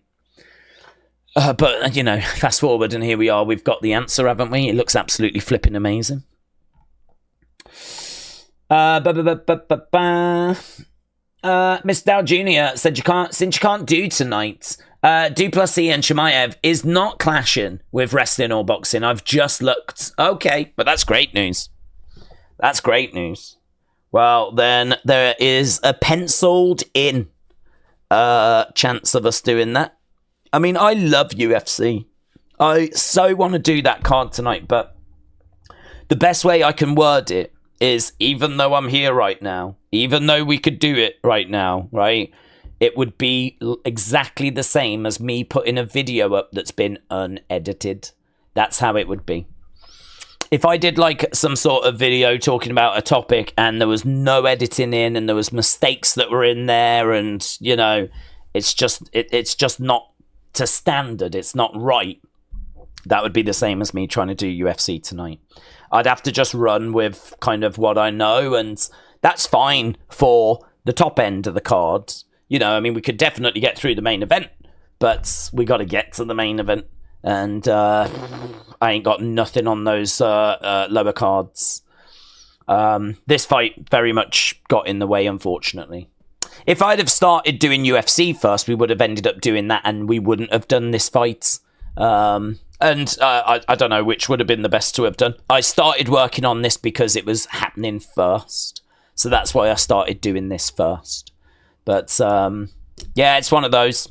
It's one of those where it's not ideal. It's not what I wanted. I'm here. I'm ready. I could, mentally, physically, I can do it, but it's just a preparation thing. So, Spartan said UFC 319 will be good as well, though. Hasib said Turkey has just come out and he wants to see a Talma next after Parker. Oh, really? So he's calling for a Talma. Oh, I don't know that a Talma's ready. I mean, that means that what? A Talma's going to have a fight against White, and then his next. So you beat Dillian White, who's been nowhere near Usyk, right? You beat Dillian White, and then your next fight is Usyk.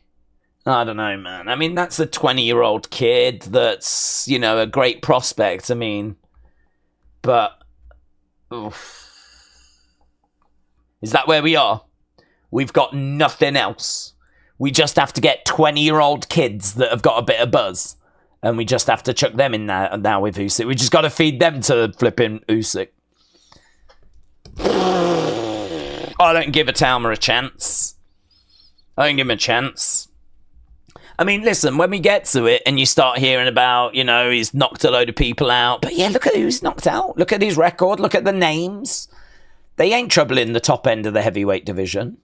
So, do you know what I mean? He's not coming in with, big victories or anything. I mean, don't get me wrong. If he gets a win over Dillian White, that's a good name. That's a good name. That'd be a good result. It's a step in the right direction. But, I don't know, mate. I don't put my eggs into the Moses Talma basket. I really don't believe that he's the one that's going to work this out. A. Jobson said, I hope the fight ends up being Joseph Parker. I really don't need to see Usyk beat Fury again. I don't think anyone wants the Chisora fight. I wonder if Usyk would do the Chisora fight just because he has said that was his toughest fight before. I think he knows that it was because he had not long moved to the heavyweight division. So I think the reason it was his toughest fight is because he wasn't quite up to speed. But I think he really likes Derek. And, the Fury ended up giving Derek Chisora a bit of a payday. I remember Fury having a fight with Chisora. It was awful. I mean, it was awful. He just smashed him, and we were pleading for the ref to stop the fight. And the ref wouldn't. And actually, it was getting to the point where Fury was, hitting Derek, and he was saying to the ref, are you going to stop this? It was really bad. But it was just a payday, really, for Derek. I think a lot of people like Derek. And so, I wonder if he would. I don't need to see it, though. And Derek certainly does not. Imagine if he did.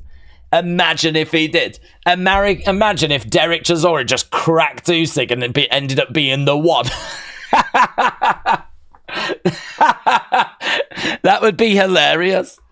That would actually be hilarious if Derek Chisora, who, as we said, has not troubled Fury or has not been around the top end of the heavyweight division, if he flipping got in there and just cracked him, actually managed to get that shot through, Usyk folded over and Derek Chisora standing over, that would be mental. That would be mental. Kian, shout out to you, my friends. Appreciate the kind words. Pan said Chisora would just be stupid. At this point, that would just be an easy fight. I agree. Ronnie said, I don't get how boxing just can't get it right by building and investing in the product. Put money forth to create the talent. Yeah, well, I think that there's talent that's coming through. The problem you've got is, Usyk is just so far ahead of everyone else that I think actually this is a shock to the heavyweight division. I think to deal with someone like Usyk, you've got to be training kids now and really, kind of training them to be better, more skilled boxers than what we see in the heavyweight division. I mean, did you see the fight before the main event, right? Did you see Lawrence Okolie?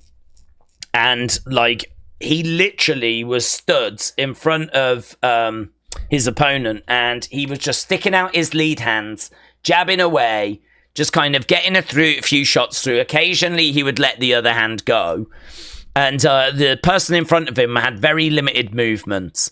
And, he was just basically won enough rounds whereby that was enough, really. And he wins the majority decision. I mean, you compare what you've just seen from Lawrence Okolie to what you've just seen from Usyk, and it genuinely is like someone playing checkers and someone playing chess.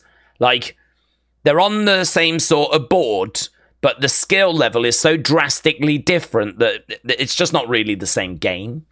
What I saw out of Lawrence Okolie is so far removed from what I've just seen from Usyk. It's like British heavyweights, and I would say heavyweights in general, it's just not the same. It's just it needs an overhaul. I mean, the only thing you can say is Usyk's going to retire eventually. And when he does it then become a bit more of a level playing field? Does it then start to resemble a bit more like the traditional heavyweight division that we know? Is it just that Usyk has massively upset things? But honestly, if Usyk goes back to Ukraine and starts training heavyweights, starts bringing through some Ukrainian heavyweights, because you've got to think there's boxers in Ukraine that are inspired. I mean, they've had the Klitschko's, right? They've had Vladimir and Vitaly. Of course, they've had Lomachenko. They've also had Usyk. Like, boxing is, very proud and over in Ukraine. I'm not sure as to who's coming through from Ukraine, but I bet they've got people. I bet there's people on the way. So, yeah, I think British boxing and British heavyweights have got a big overhaul job to do. Because it might be Usyk today, but it might be someone else tomorrow. Right, there we go. We're going to wrap it up there. I feel like we've said everything that needs to be said. If you are watching UFC, have a fantastic time. Should be a banging main event. Don't forget, we will be back tomorrow. We are going to be doing Slammiversary. So we are going to be back tomorrow. So you'll have me again tomorrow. And then, of course, we're back on Monday. Don't know what we're doing next weekend. I might have a little look. It might be UFC. Don't know.